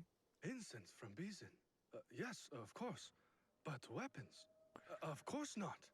A potential conspiracy. Like that'd be very modern Survivor of them, like setting up a storyline just for it to go nowhere. Not just temples. I found information. Just triple tribal thing confirmed or speculated. What are they moving there? It's nothing that I can tell. Like all the sport, like not all the sports, but like the reliable spoilers so far have said it's a triple. And then based on promotion, it seems like a triple, but like it's technically not confirmed from like official sources that it's a triple. His son's new home, and these monsters have desecrated his work.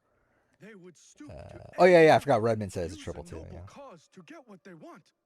Utterly shameful behavior. Keep a low profile, my lord. Is this the most entertaining Aussie spin since fans were favorites? Yes. I don't know. Maybe not. I think he was entertaining in South Pacific. It's definitely better than Game Changers, like obviously.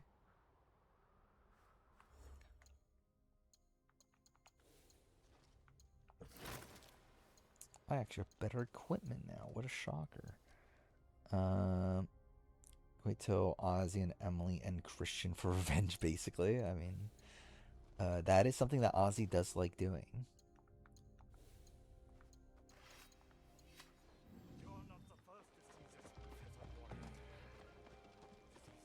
Rank the Ozzy runs based on whatever criteria I want. Entertainment? Generally, I think South Pacific might actually be his most entertaining one. Now I think about it. I think South Pacific and fans and favorites are like 1 and 2.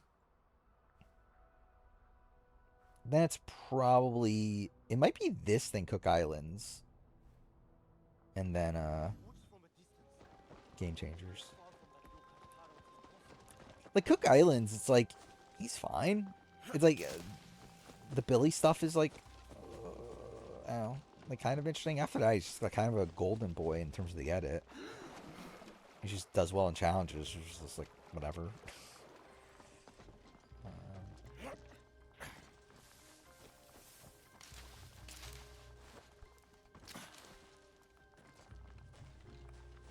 Well, then also I think it's because like Gemsy's the only person.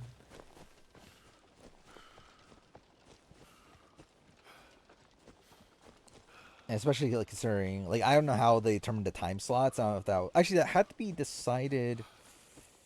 I don't know. Like I generally don't understand the timeline of the like when they decided on the episodes and the time slots and everything.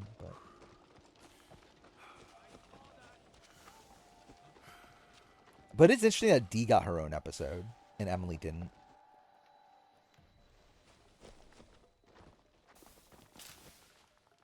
Yeah, Chrissy is bizarre.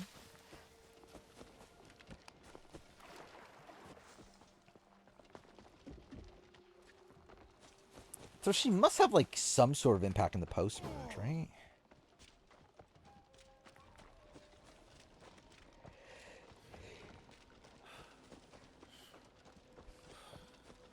Do you really impress you as a player? Yeah, sure. I mean, like, I don't know if this was a necessary move. I mean, like, I guess it's like... Like, I get why she would want to keep Rizzo. I feel like if this... Like, I feel optimally, I feel like she would, like, take out Devins. I only have questions. Starting with, why did you disappear after the ring? But yeah, like, it was fine.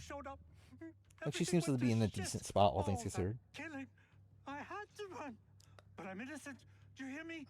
Innocent. Did anyone on 50 know about Avers the World? I mean, yeah. Why run if you are innocent? Like, this was filmed... What? Like, spoilers were definitely out there by that point. Like, everyone knew Suri was on Avers the World for sure. Oh, cool. Oh. Okay, what the f... Okay, cool.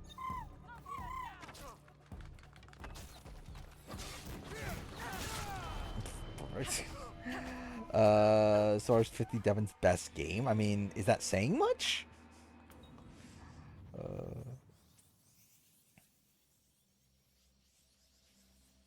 Maybe did Rizzo see spoiler? Yeah, I think there's a chance for sure of that. Like, I would say Rizzo almost for sure knew.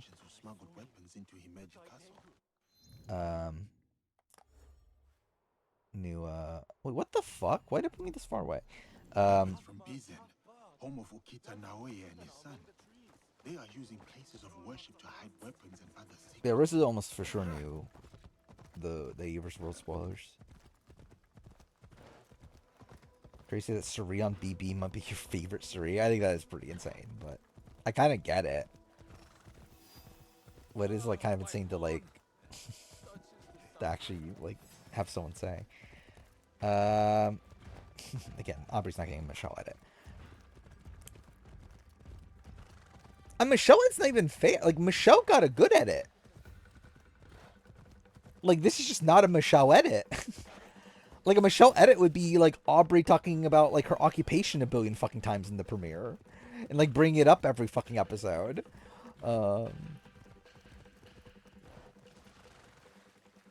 That was the thing about Michelle, is that like almost every episode, like she would mention that, oh, I'm a bartender, and that means I'm good at like I can relate to people.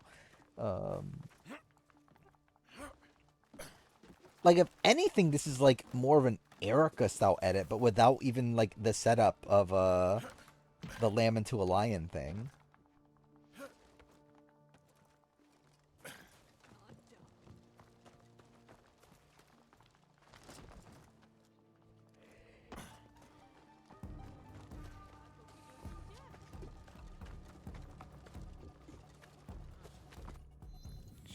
Is there it's the Gabler Ellie edit where Aubrey's the Ellie. I don't know if Aubrey the Ellie? I feel like Aubrey's the Gabler, isn't she? Like, isn't she the one that's like being jaded? And Genevieve is the Ellie? I feel like Genevieve's definitely the Ellie. in this spot.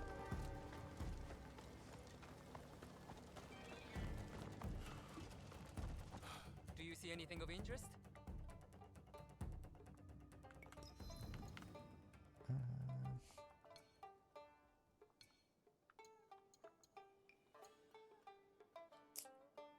You compare? Oh, there, compare. Pfft.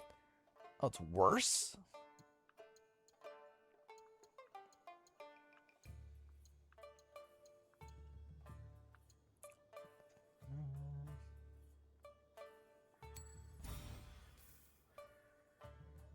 Rizzo hears Suri last for twice on 50. Thinks he can beat her, but loses. Yeah, again, I think that's a viable world.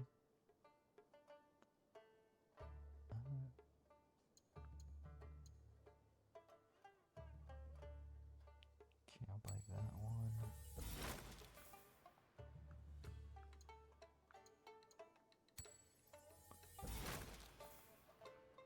But yeah, I hope Suri wins. I again, legitimately, that is the best possible ending to the season. Is Suri winning in a spot where Rizzo throws himself in the fire against her.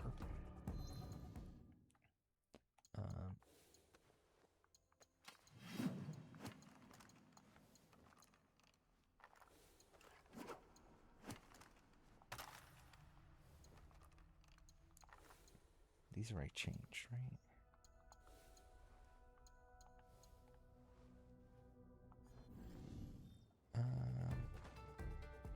For Jonathan win, obviously. Would Suri winning be satisfying? No. Or not Suri, did I say Suri? Aubrey. Did I say Suri? Aubrey win.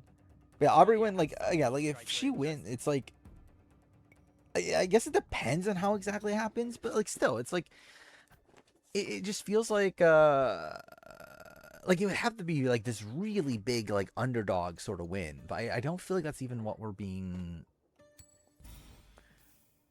like given, really. I don't know. It's like, it's weird because like if she were to win, that's kind of what it has to be, but it doesn't feel like, it doesn't feel satisfying for that to happen. But maybe that is just because it's like that or Suri win. I'd just rather have a Suri win. Aubrey's a B tier win. Suri's a S tier, yeah.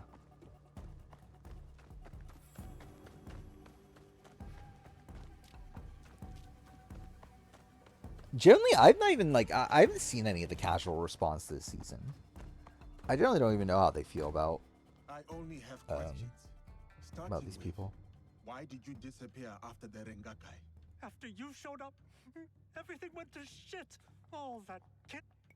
Why run if you are innocent?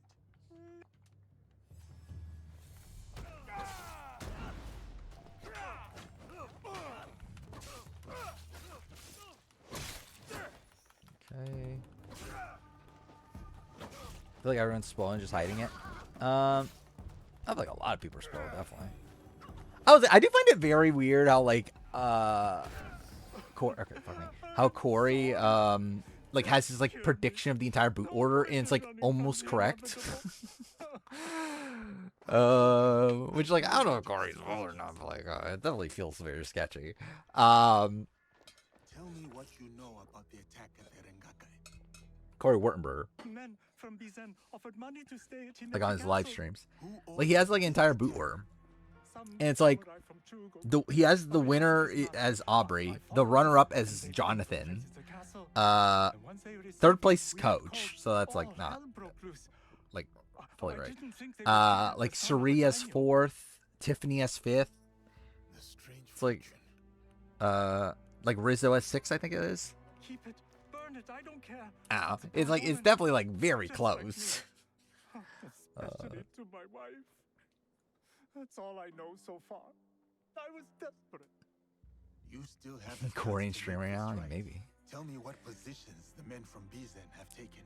It's I wrote it all down. then yeah, like a lot of the early boots are like people that actually were early boots. Like I know like Mike White was like one of the first and like for some it's like kind of predictable anyway, but like dreaming I could move with my family into one of these big houses. Oh, maybe in another life. Yeah, there definitely was like a lot of like, And return it to those men from Chula. like I found it funny because like someone I want asked no like, "Are you problems anymore. spoiled?" And like he's like passed off, and I'm like, like I feel like the person that asked that is like it's definitely is like very close to spoiledness.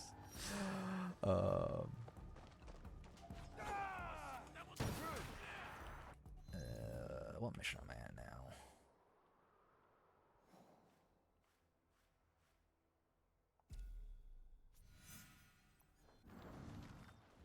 Is it Plex Tribe? I'm probably CeeLo, right? That's the name, right? Orange Tribe, original Orange Tribe. But like, I don't know if that matters at this point because they're like they were only together for like 2 episodes.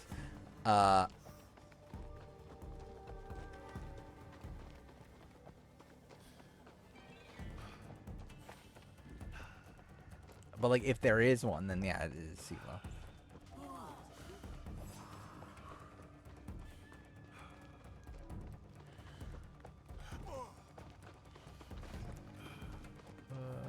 The people in the Edgic Reddit are clearly spoiled. I generally have not been paying attention to either Edgic Reddit. Like, what are people's like top contenders in the Edgic Reddit?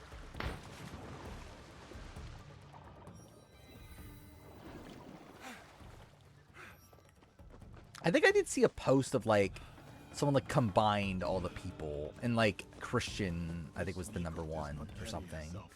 So like that's fine, I guess. Christian, Colby, Genevieve. I'm surprised Genevieve is that high. Are you ready, Zika? I was hoping you could tell me what this fortune says. Who gave you that? It doesn't belong to you. You shouldn't be here. Brilliant voice acting. Oh, cool. I guess I'm just fighting her.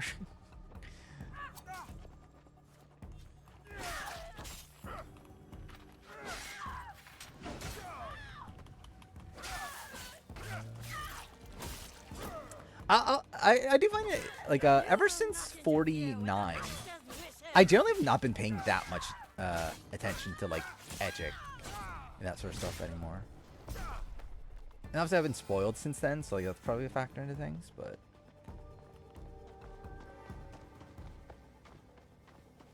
I have been paying less attention to the Edgic community. I bet a stronger Co-Wrong edit. I guess. I mean, her Co-Wrong edit was not that great at the beginning either.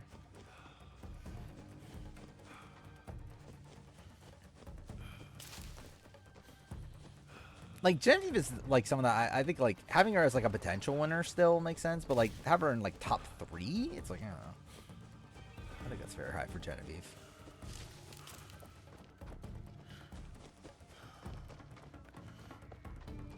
Like top 5, I can get it.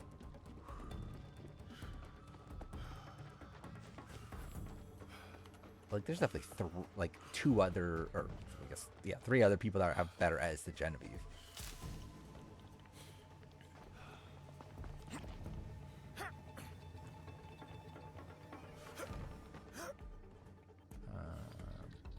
If Opry wins, why? No. When I said Amanda said no, I don't think that really matters that much. Because for all we know, if Amanda was there, like Cerise targeted earlier because she has like Amanda on another tribe, and they're like, oh, we can't let them get back together. It's like, who knows who fucking wins in that world? Like in that world, maybe it's a fucking like Joe win. He looks injured. Okay, cool.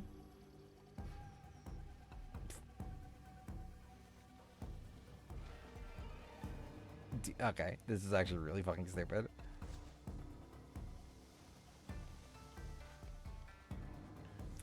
Yeah, Amanda 154, sure. That will definitely happen.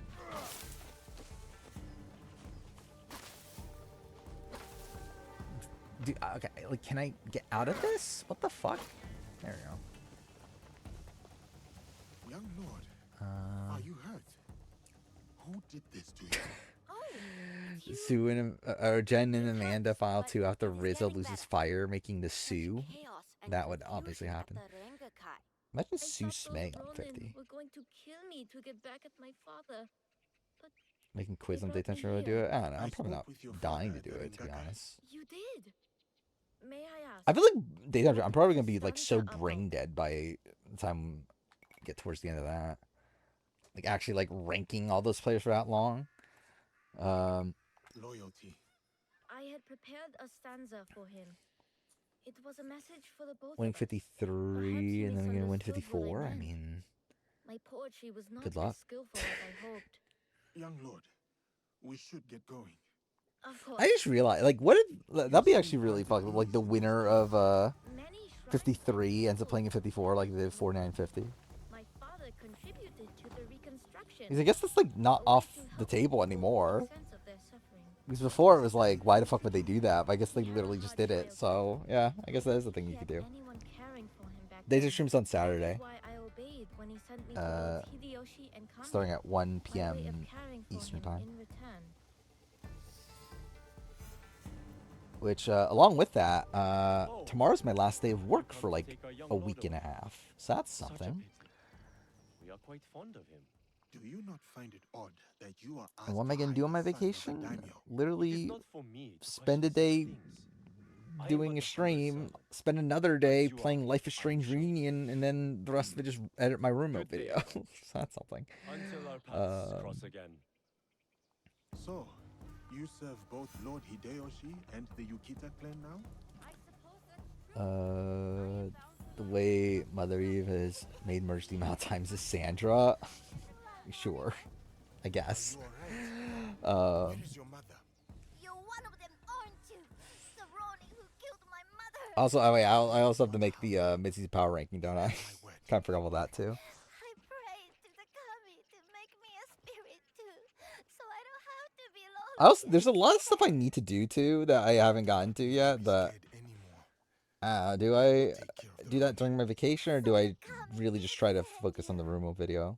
Since He's like, I wanted to do like I want to do scheduling session, I must put kind of like to it. fix my like scheduling spreadsheet.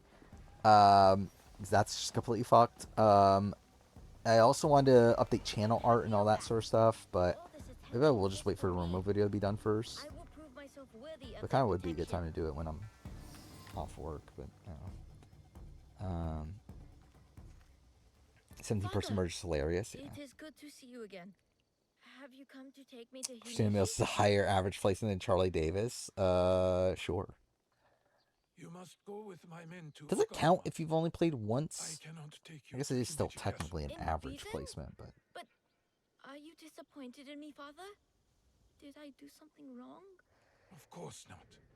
I believe in this episode, Tiffany passed Go Q. with them. That's something. There's an average placement, so good for Tiffany. Who's gonna have the highest average placement from this cast by the end? Is it Rizzo?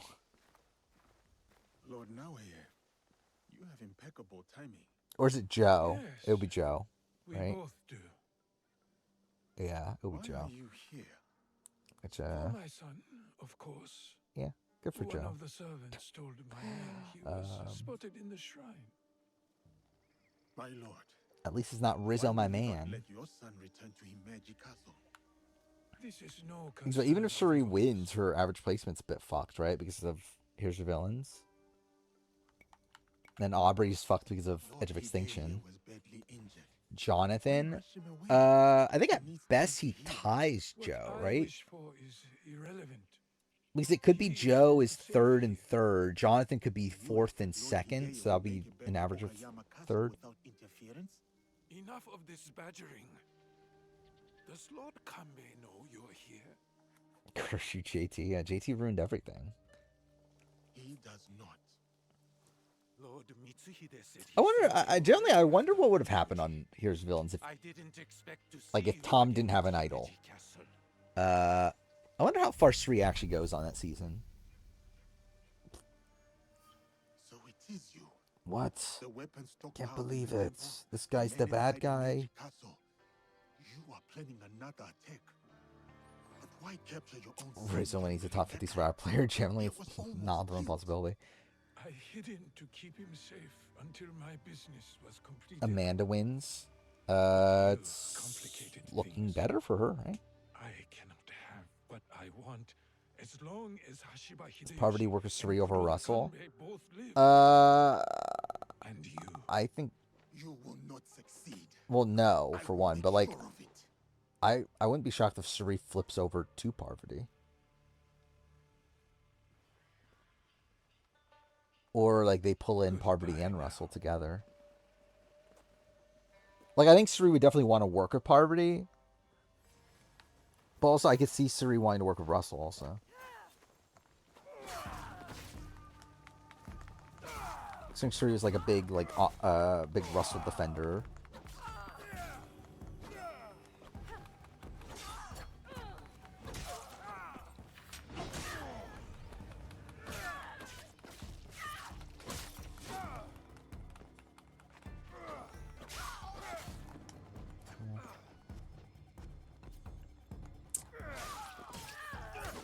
That would have been interesting to see Suri. Like, the thing is, like, I don't even think Suri would even like Russell. Like, it is funny how, like, Suri is, like, always, like, talking about, oh, Russell should have won here as villains or whatever. When, like, I think, like, Suri would hate playing with Russell, right? Like, there's no way that, like, Suri actually generally works with Russell for, like, more than, like, one round.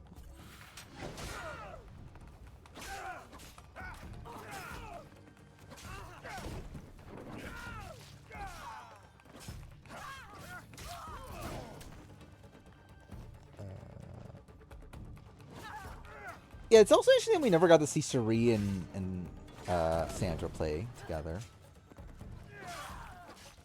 It is kind of insane that they were on 2 seasons together and we never saw them play together.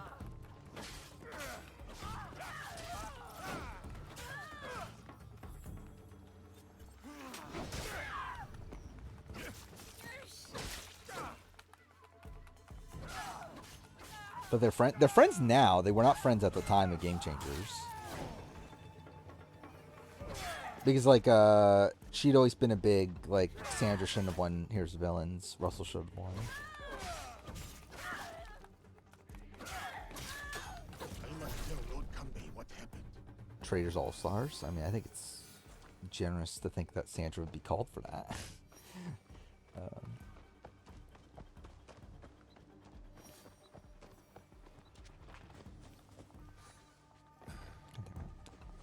I think Rizzo and Charlie would be good too for rivals. I don't know. What I generally have no interest in seeing Charlie play Survivor again. Like I think this was a better season entertainment wise from Charlie than I was expecting. But also I have no interest in Charlie ever play Survivor again. I'll be perfectly fine if this is the end of Charlie's Survivor career. I do feel bad for Charlie in the way that he goes out here, but I never need to see him play Survivor again. I think Suri 50 will be probably voted out this time. I think if she loses, she will be. Like, I think if she doesn't win, I would think she's just voted out at like 5 or 6.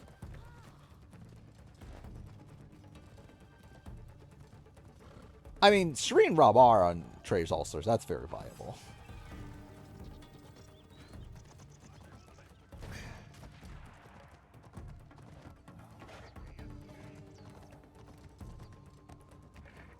I feel like Rizzo would be the type player who would give up immunity, only be voted out to make a big move. Yeah, that's not why I make. Like, I mean, like.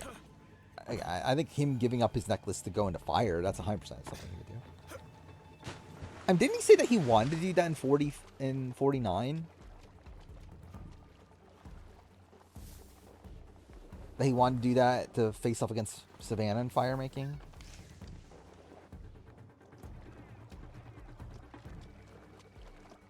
So I would be shocked if that's literally just what he does this season, right?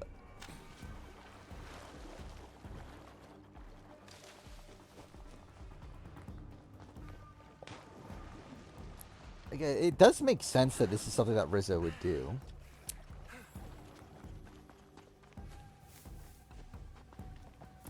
Like, I think in general, like, in terms of my stance on, like, the Aubrey versus Suri thing.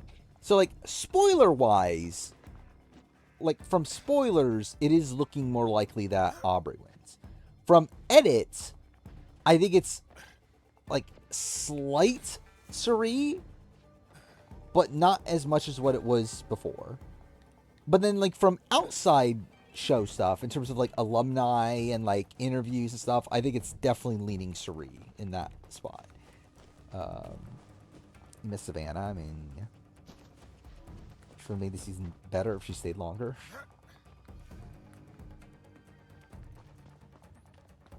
You think we would be getting a honor integrity alliance with Savannah there instead of Joe?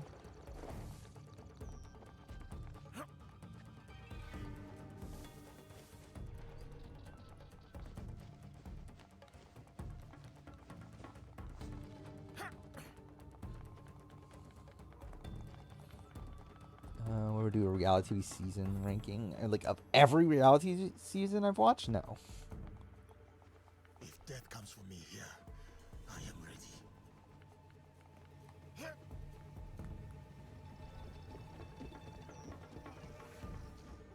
Like, I've already done what, top 25 seasons?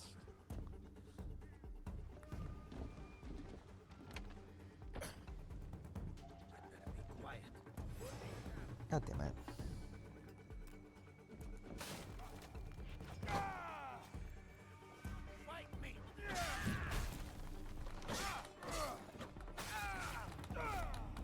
Cool.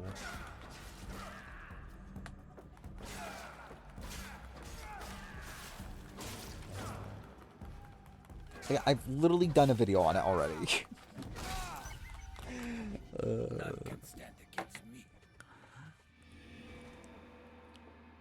Survivor and Trace Quebec starts in 2 weeks. I'll be honest, I really don't care. I don't know if I'm gonna bother watching it. I'm just not really in the mood to watch all these other reality shows right now. I'm definitely more apt to watch Survivor Quebec than Traders Quebec, but I'm not really dying to watch any of them. Like, that's why I also haven't watched I haven't watched, like, Extracted. Even, like, House of Villains, I really don't care about watching, to be honest, at this point. Like, I'll watch it, but, like, I'm not, like, dying to. Like, I would much rather watch One Piece right now.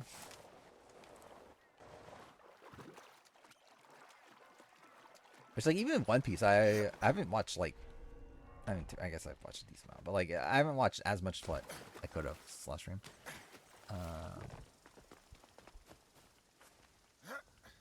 I'm not opposed to doing a Season 4 player ranking. I'm not going to do Season 3 player ranking at this point. I don't know who wins House of Villains. If I were to guess, I would say Kate. But I generally don't know, for sure. I'm not playing anything for 800th video.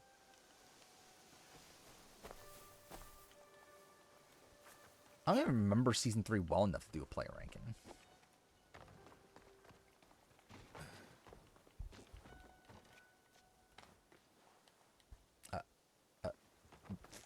What the fuck was that?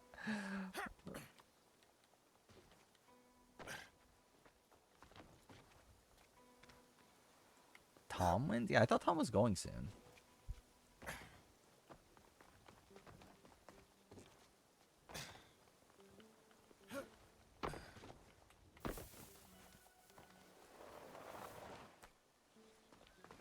Like, I legitimately don't know.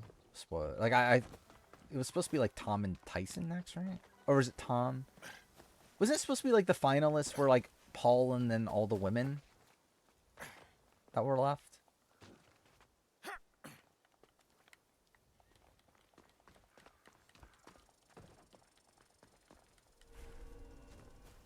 I have the list. I just don't remember why the people are like in the order they are. Dude, what the fuck?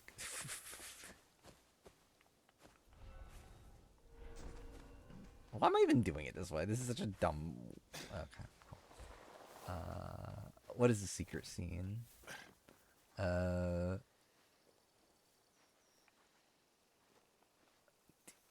cool. What season did Big Brother get rid of After Dark? Was it really 22? I was thinking it was earlier than that. For some reason. Is Kim still the consensus best winning game for me? I don't know if consensus in general. But what was the secret scene?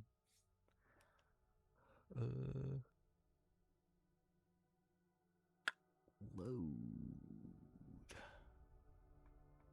Yeah, I guess I'll show it. Why not?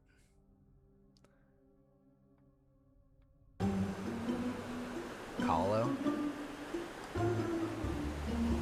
Coach, where'd you live for, I don't know, you were raised, you said, or India? India, was it?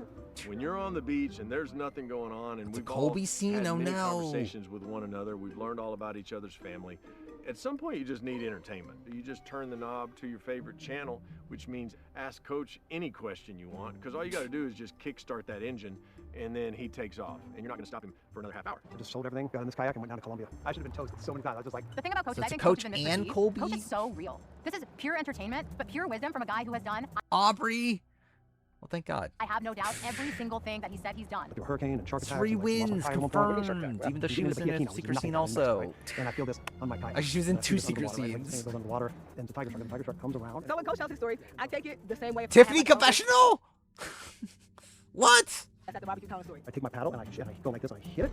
It's probably about 75% true, about 25% exaggeration, and maybe it's a little sprinkle of like, oh, that was 25 years ago. Some of those details could have got a little muddied over time. I still find it entertaining though. I still have that paddle. You can see the bite, and there was a tooth in that paddle, and I took that and I made it into an earring. Listen, it's boring out here. We don't got TV, we don't got music, we don't got books. If Coach's story time is how we pass the time, and that's what makes the sun go down and come up another day. This is more content than Tiffany got the entire season so far. But yeah. A Redemption over 50 at this point. Yeah, that's kind of where I think like this last week of A Redemption was obviously better than 50.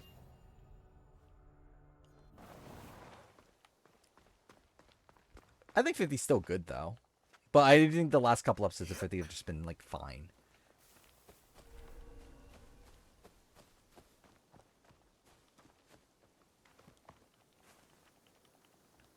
Yeah, obviously this means Suri wins confirmed. Even though Suri has more secret scenes than Aubrey does. Like literally the first 2 secret scenes were both Suri, like had Suri in them. I can't climb this? Why can't I climb this?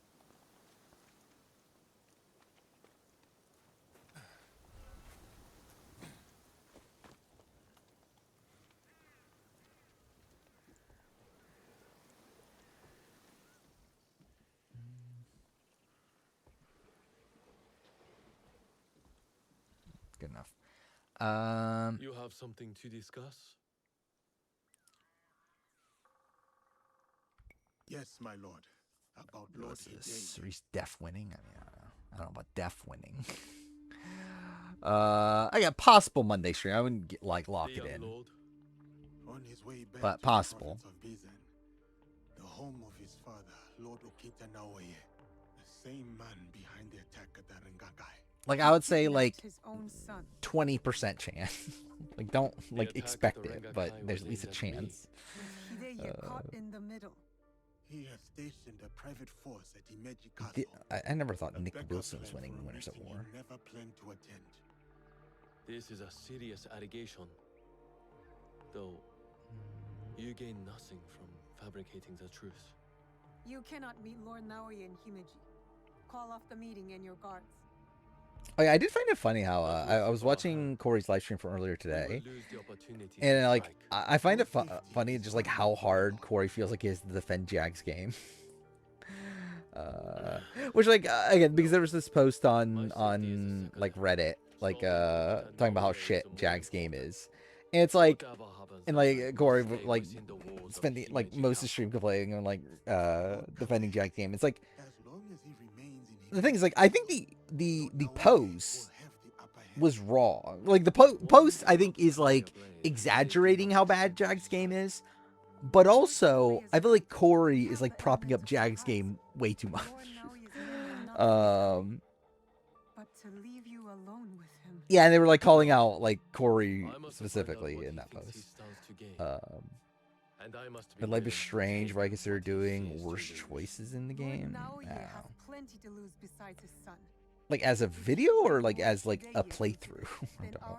As a video, probably not. I actually do regret not replaying Life is Strange on stream. He can understand. and appreciate. Because I'll be honest, I've not thought about Life is Strange Make all preparations. in a while at this point.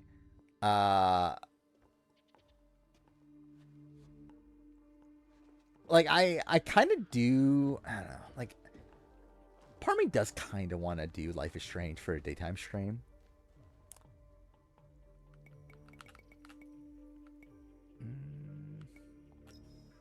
I hope Lord Kanbei is right. But like, it's not. Like, I think Batman Telltale definitely works a lot better with the player ranking of it all.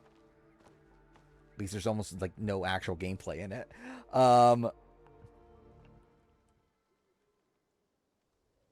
So it's going to be much easier to do the player ranking while having Batman Telltale in the background than it is with Life is Strange. And also with Life is Strange, it's like it's kind of this weird thing where like I would want to replay like One Before Storm and Double Exposure. It's like I'm not going to do all that in one daytime stream.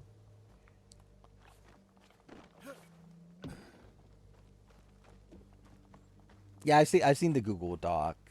If that's the one that was posted on the Reddit, I've seen the Google Doc of like someone put together like all the different like sources of info and what they've all said. And,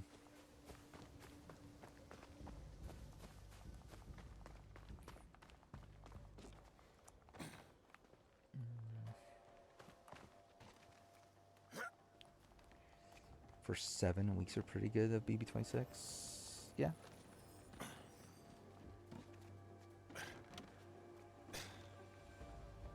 I think Corey does a lot of shitting on BB26 also.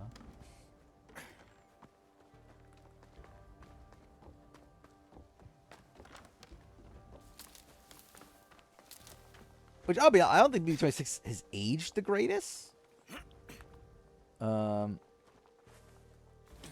I think he definitely undersells like how good like week 3 was.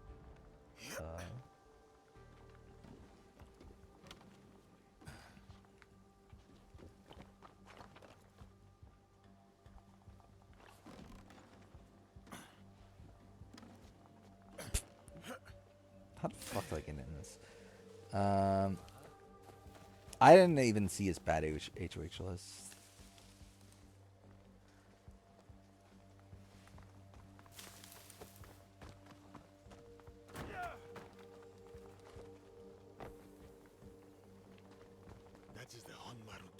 Was it of the new era or was it in general?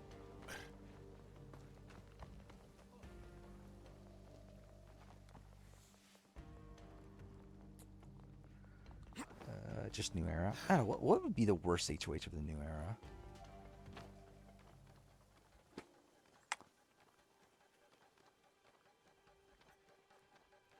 Like, is it? I don't know. I feel like the Quins is like the first one to come to mind, but I don't know if that's actually the answer.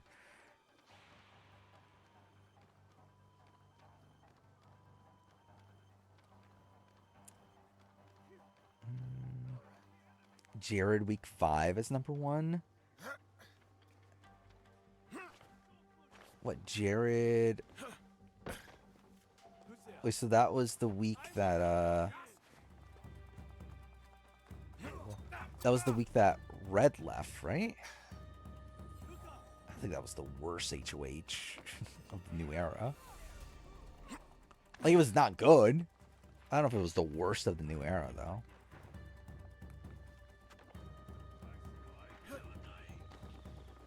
Yeah, Vince's Final 7 is definitely worse than Jared's, I feel like.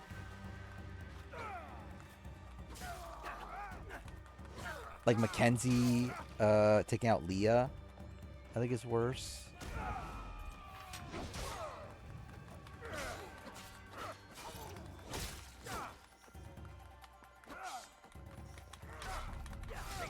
God damn it.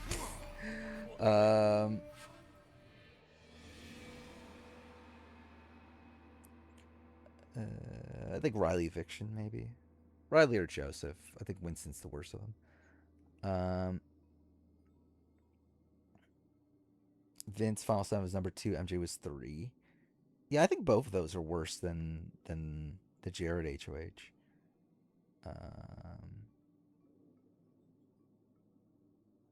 Were there Riley Eviction watch parties?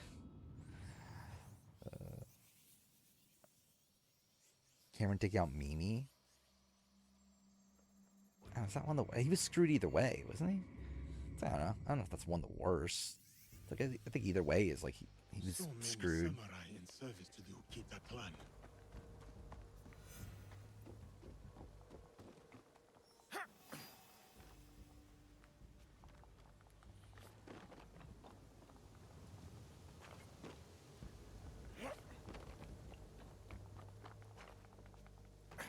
Cool.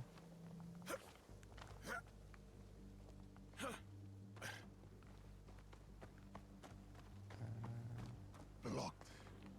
I need to find another way.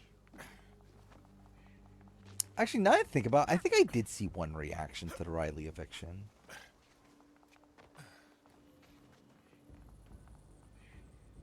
It was like at a bar. Like it was like a. I don't know. I feel like I remember it now.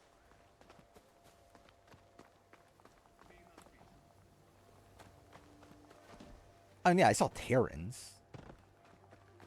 Like the live stream, yeah.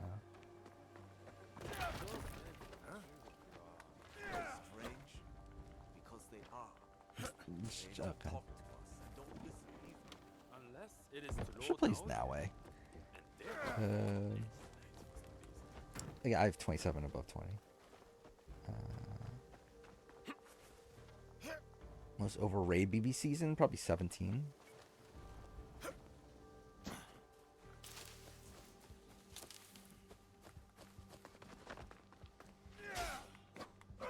I do find it funny how like 17 is like fairly popular nowadays.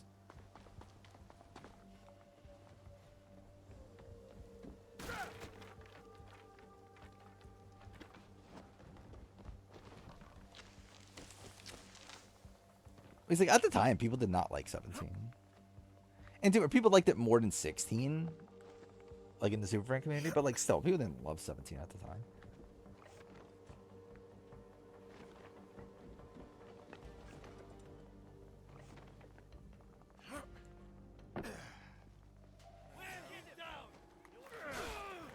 Yeah, fuck me.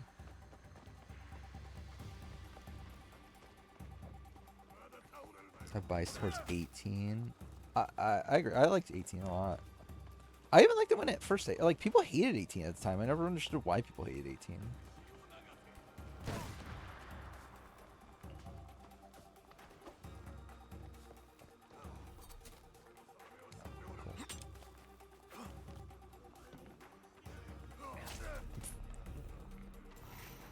Okay, it's not gonna let me climb this.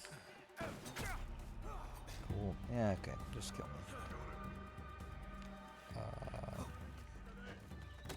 But that's not even what happens. The bros and Nicole steamrolling. You died as a warrior. Yeah, people loved 20 at the time. Especially first half. Did die at the end though. So many samurai in service to the Ukita. Oh, cool. Clan.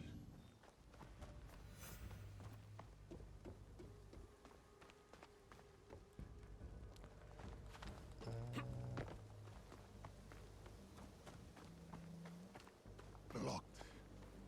Yeah, if we're just going pre-jury alone, I would say 20.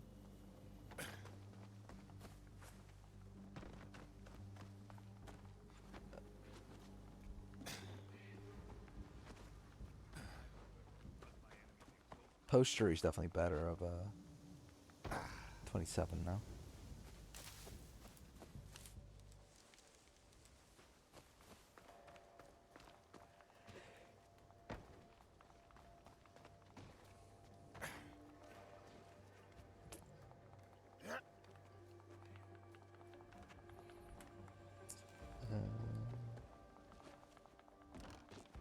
What's Ashley do if White Locust doesn't happen?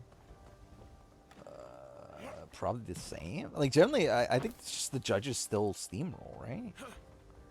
It's just that Rachel's still there.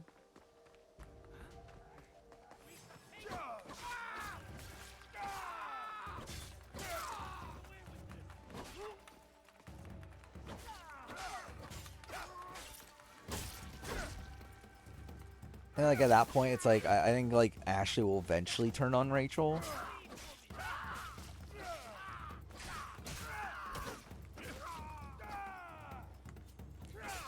Like if anything, I think like probably Vince is in more trouble.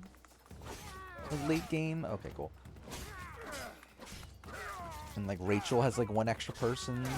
Or not Rachel. Morgan has one extra person. She has like take out before the end. So it's like if anything, it's like I think Ashley's probably the person that is affected the least of the end gamers. That is the Honmar.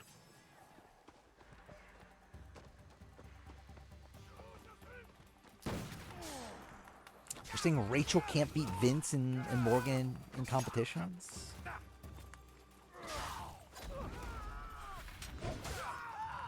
But yeah, probably it's just like the same in terms of comp results. I think Rachel probably like wins a comp along the way, maybe.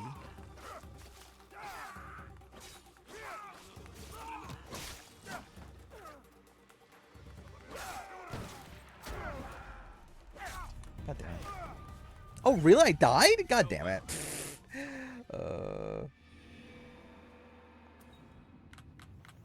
And do casuals even talk about fucking Ashley anymore?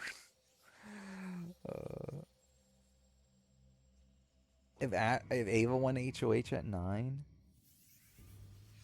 does she just like target Rachel out of spite?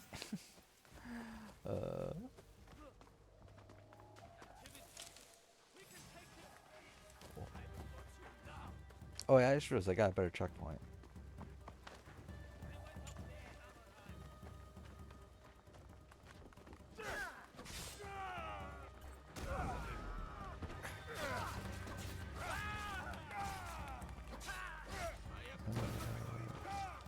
Do I miss Vince? Generally, I've not thought about Vince in a very long time at this point.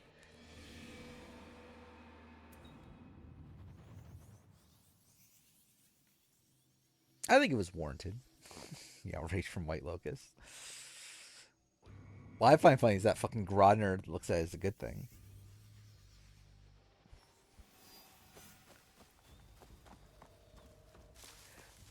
At some point, I want to rewatch my BB27 review because I'll be honest, I don't remember it anymore.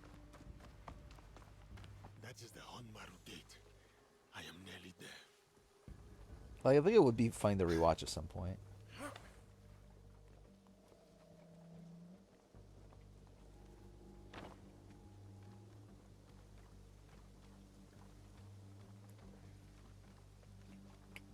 That weekend was so surreal. What, the White Locust? Yeah. It's so fucking depressing.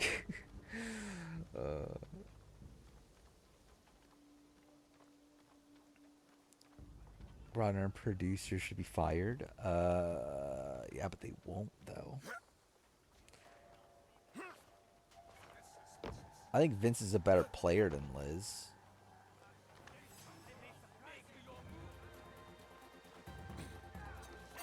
God damn it. Okay. Oh, I forgot you can run through it. That was me being dumb.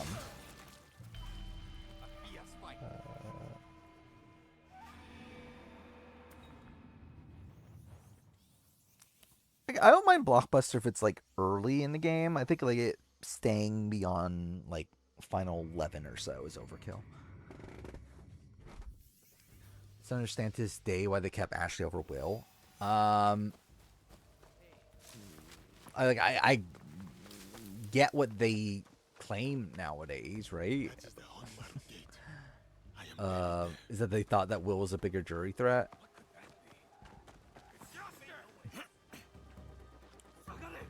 But like, I don't think it actually makes that much sense. So you're at the fucking final 8.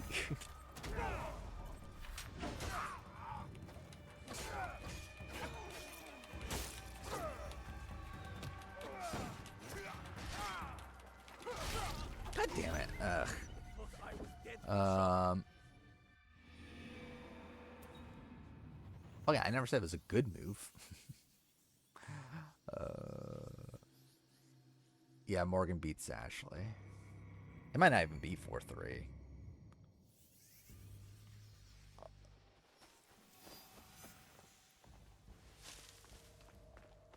Like, I think what? Will and Rachel maybe vote Ashley. That's not even like 100%. And then, like, I think everyone else just votes Morgan, right? Like, maybe Ava.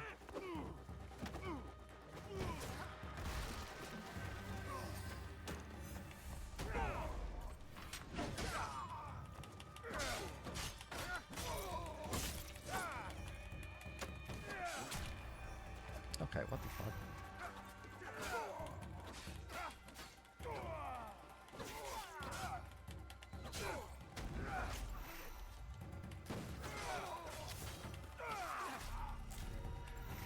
Dude, I'm never finishing this section.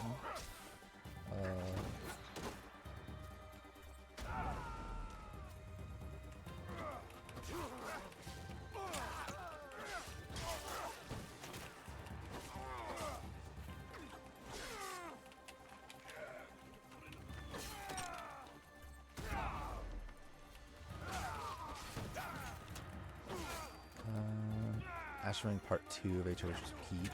Especially in the way that she does. Yeah, it was like a complete fucking fluke.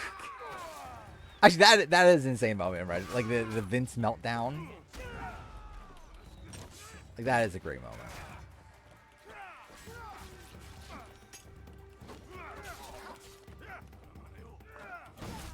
Dude, that.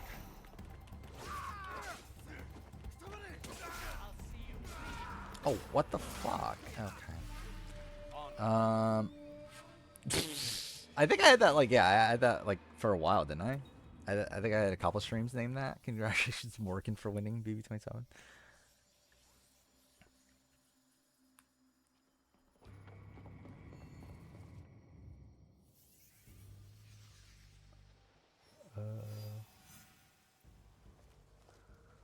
Morgan lost power HOH because she went to sleep at 5. I mean, I don't know if that's 100% the case, but it definitely didn't help. That is the Honmaru gate. I am nearly there.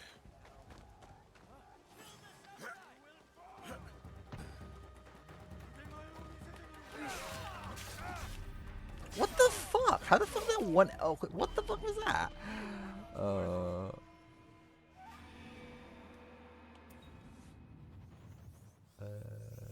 Two days from Mickey winning via Catherine being renom. We're the peak of the season for you.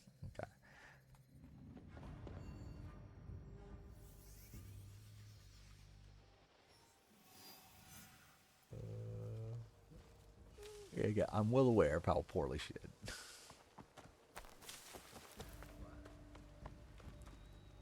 That is the Honmaru gate. Did she get unlucky?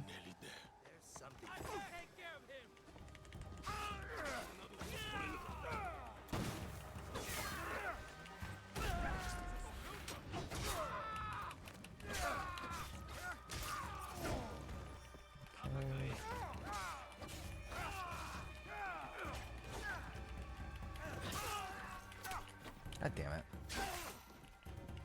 They used to do so much damage on me.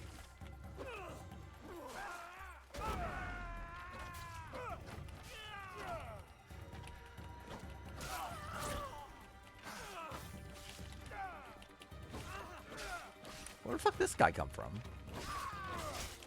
Okay.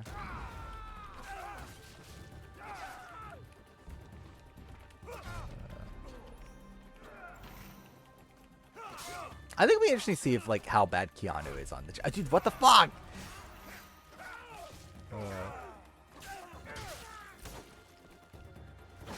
Yeah, I remember Gamer responded to the fact that it's not that it wasn't one of the, like, good competitors that he lost to, right? I will have to be careful on the roads. So I wonder who he lost to. It would be fine if he lost to, like, oh, Nelson or something.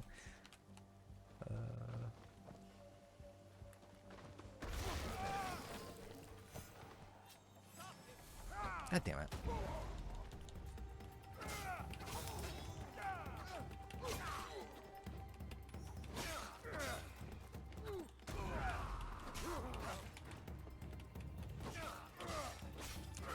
We have to actually take this game seriously. Oh, fuck me. Okay, well, that was dumb.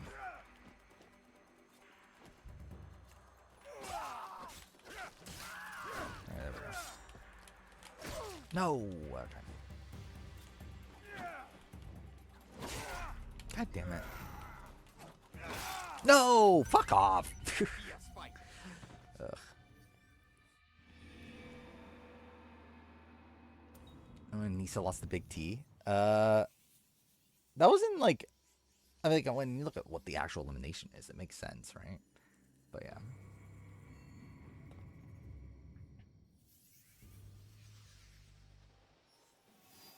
Okay, at least they gave me a good checkpoint.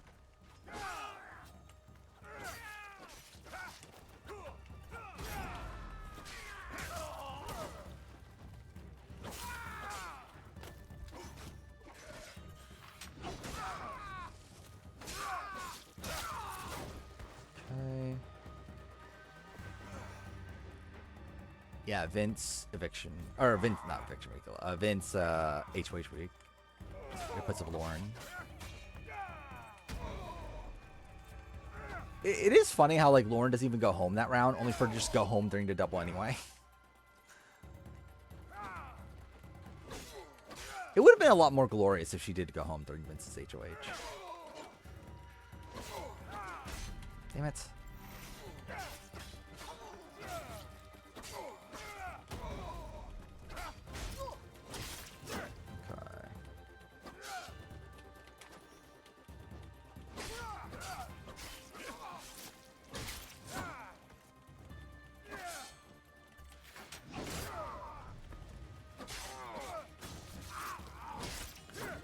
Dude, this guy has so much fucking health.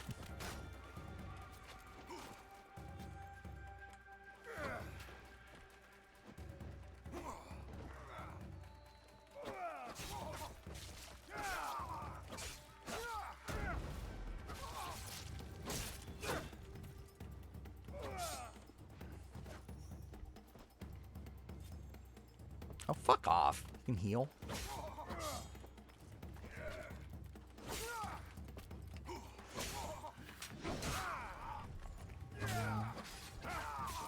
Did Ava come that close to winning BB27? Like, how'd she win? It's like no one was taking her to the end. Like, it's not like she was gonna win the competitions to get to the end. I mean, I guess, like, in a world where they vote out Ashley, I guess, like, if Vince still has her meltdown, and then, like, Morgan, or Vince still has his meltdown, and then Morgan, bombs the final HOH, I guess, like, theoretically Eva can win that, but it's like, I don't know. But even that, it's like they were never voting out. Fuck! God damn it. But yeah, they were never voting out, dude, fuck off, Ashley in that spot.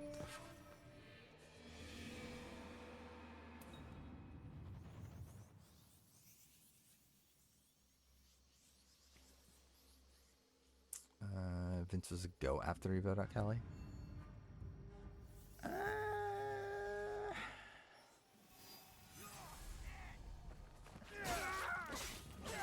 Yeah, probably. I just think through, yeah, I guess like he does lose against everybody else at that point. It is kind of insane just how much he like wasted Kelly as a number on that season.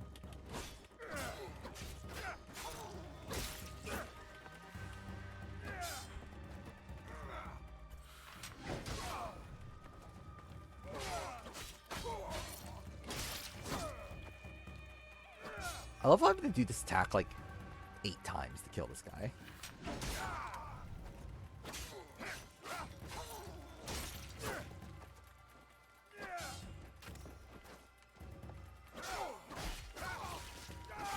Okay, this one's going a lot better though.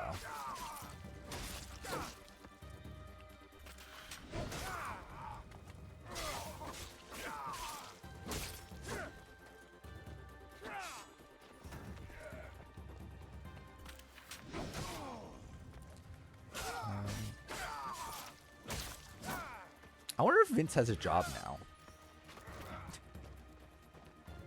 I wonder if he's still unemployed.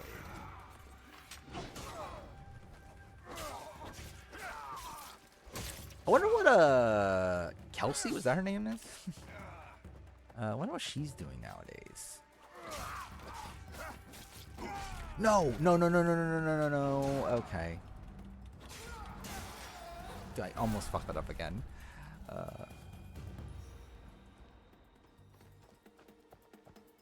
No one dropped any health.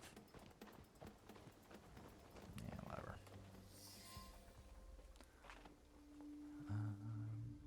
Calcium BB-28. I hope we see it. That'd be fun. Hidden shinobi. Did his samurai prove troublesome?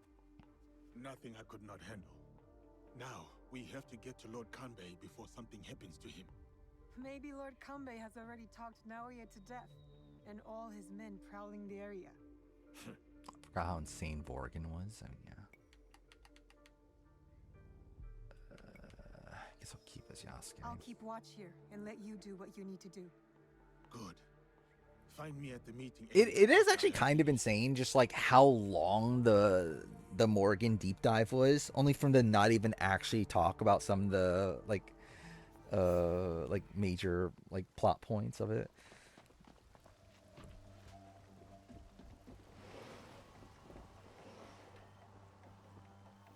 I should hang on to this. I love how many sliding doors there are.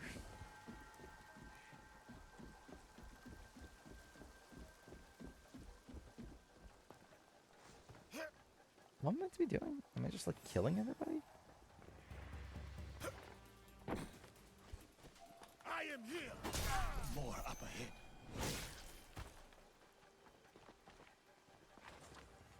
Actually, I just realized I never did skill tree stuff, did I? I just realized that.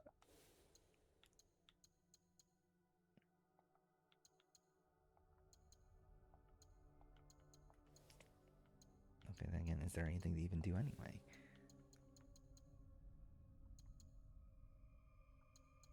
Wait, how do you do knowledge stuff? Yeah, whatever, fuck it. Keanu tried so hard to learn from his mistakes to be second due unchallenged. I mean, like, I don't think the challenge is really that indicative of much. It's like, for all we know, he played, like, the best, like, political game he could, and then he just sucked at the challenges.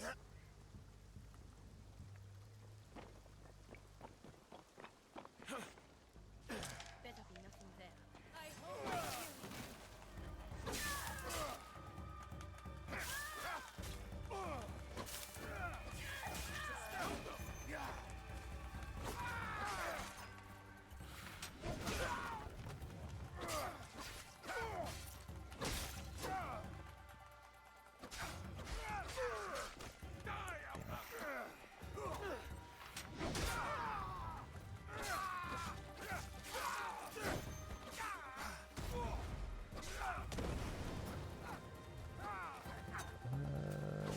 Blockbuster was way too much.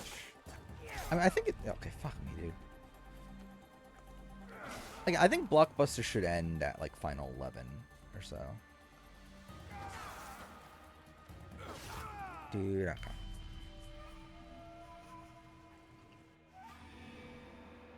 Like, even before final 11, I think like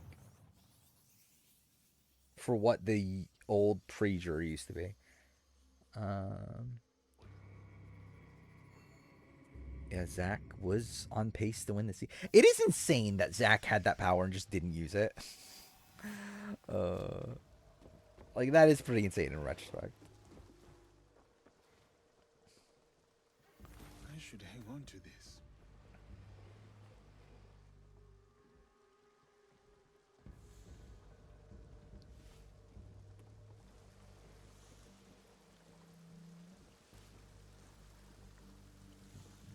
Or enemies in there. Okay, cool.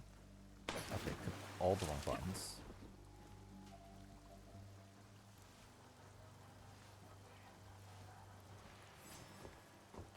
God damn it. What the fuck? How the fuck did you do that much damage?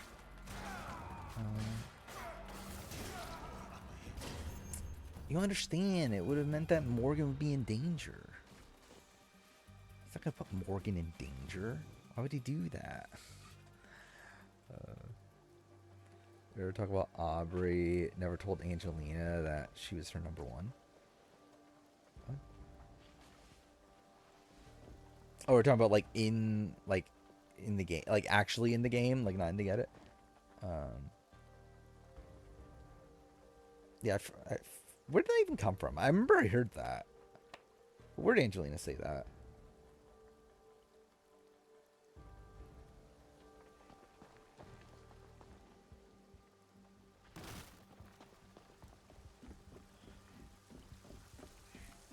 But again, that's obviously great gameplay from Aubrey. Exactly how you should play. Just never tell anyone that you're loyal to them. And that's why Aubrey's the clear winner of Survivor 50. That's how you win Survivor. What? How did I die there?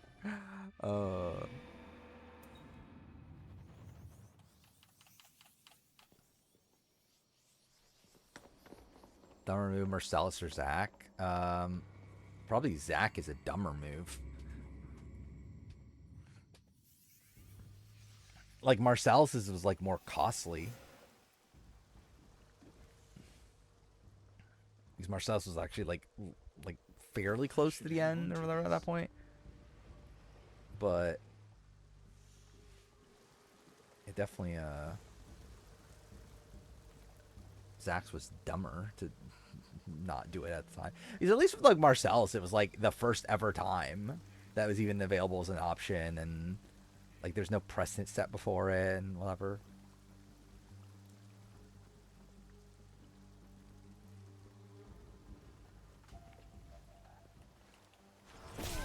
More up ahead.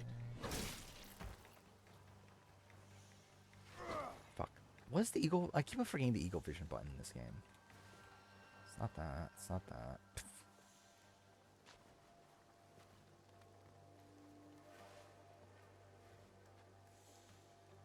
Dude, I legitimately don't remember. What the fuck is eagle vision in this game?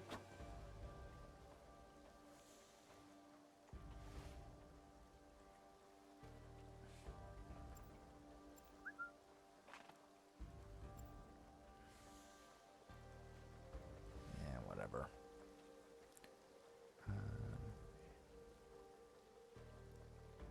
That is still the funniest thing, is like him pleading to America to give him power to save himself. No,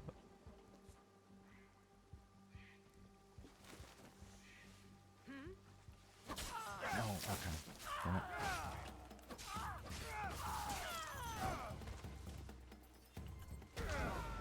I didn't mean to do that. That was worse. Dude.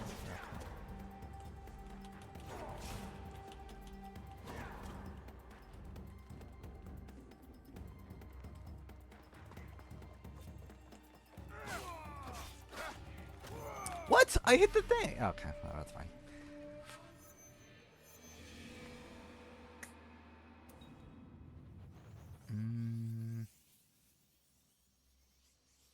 I don't know if I should even continue. I'll be honest, I'm fucking tired. I might just call it a night here. At the time I thought Zach wasn't using his power. And the thing is, like, I didn't think he was until, like, didn't someone warn him? Someone warned him, right? That he was, I forgot who it was. Someone warned him that he was going, like, that he was in danger. It was Ashley, wasn't it? Wasn't it Ashley that warned him? Someone warned him that he was in danger. And then he just still didn't do it.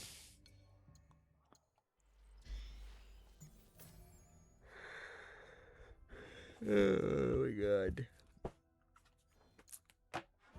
Alright. I think I'll call it here. I'm fucking tired. So yeah. I'll be back for the daytime stream. That'll be in what, 2 days? Something like that. So again, I'll be here ranking players all day, so that'll be fun. I'm sure I'll be miserable by the end because again, like doing 5 of those in a row will be insane. But yeah, we'll see how that goes. What's happening between now and then? House of Villains. I guess I'm working on a Romo video because I can't play Life is Strange. I'm too far. I can if I wanted to like buy a digital copy, but I'm not gonna do that. Daytime streams at 1 p.m. Eastern time. on Saturday. Yeah, and then is there anything else to say? Yeah, whatever. Not really. Anyway, yeah. Again, I'll be here on Saturday, so see you then. Yeah, see you guys next time.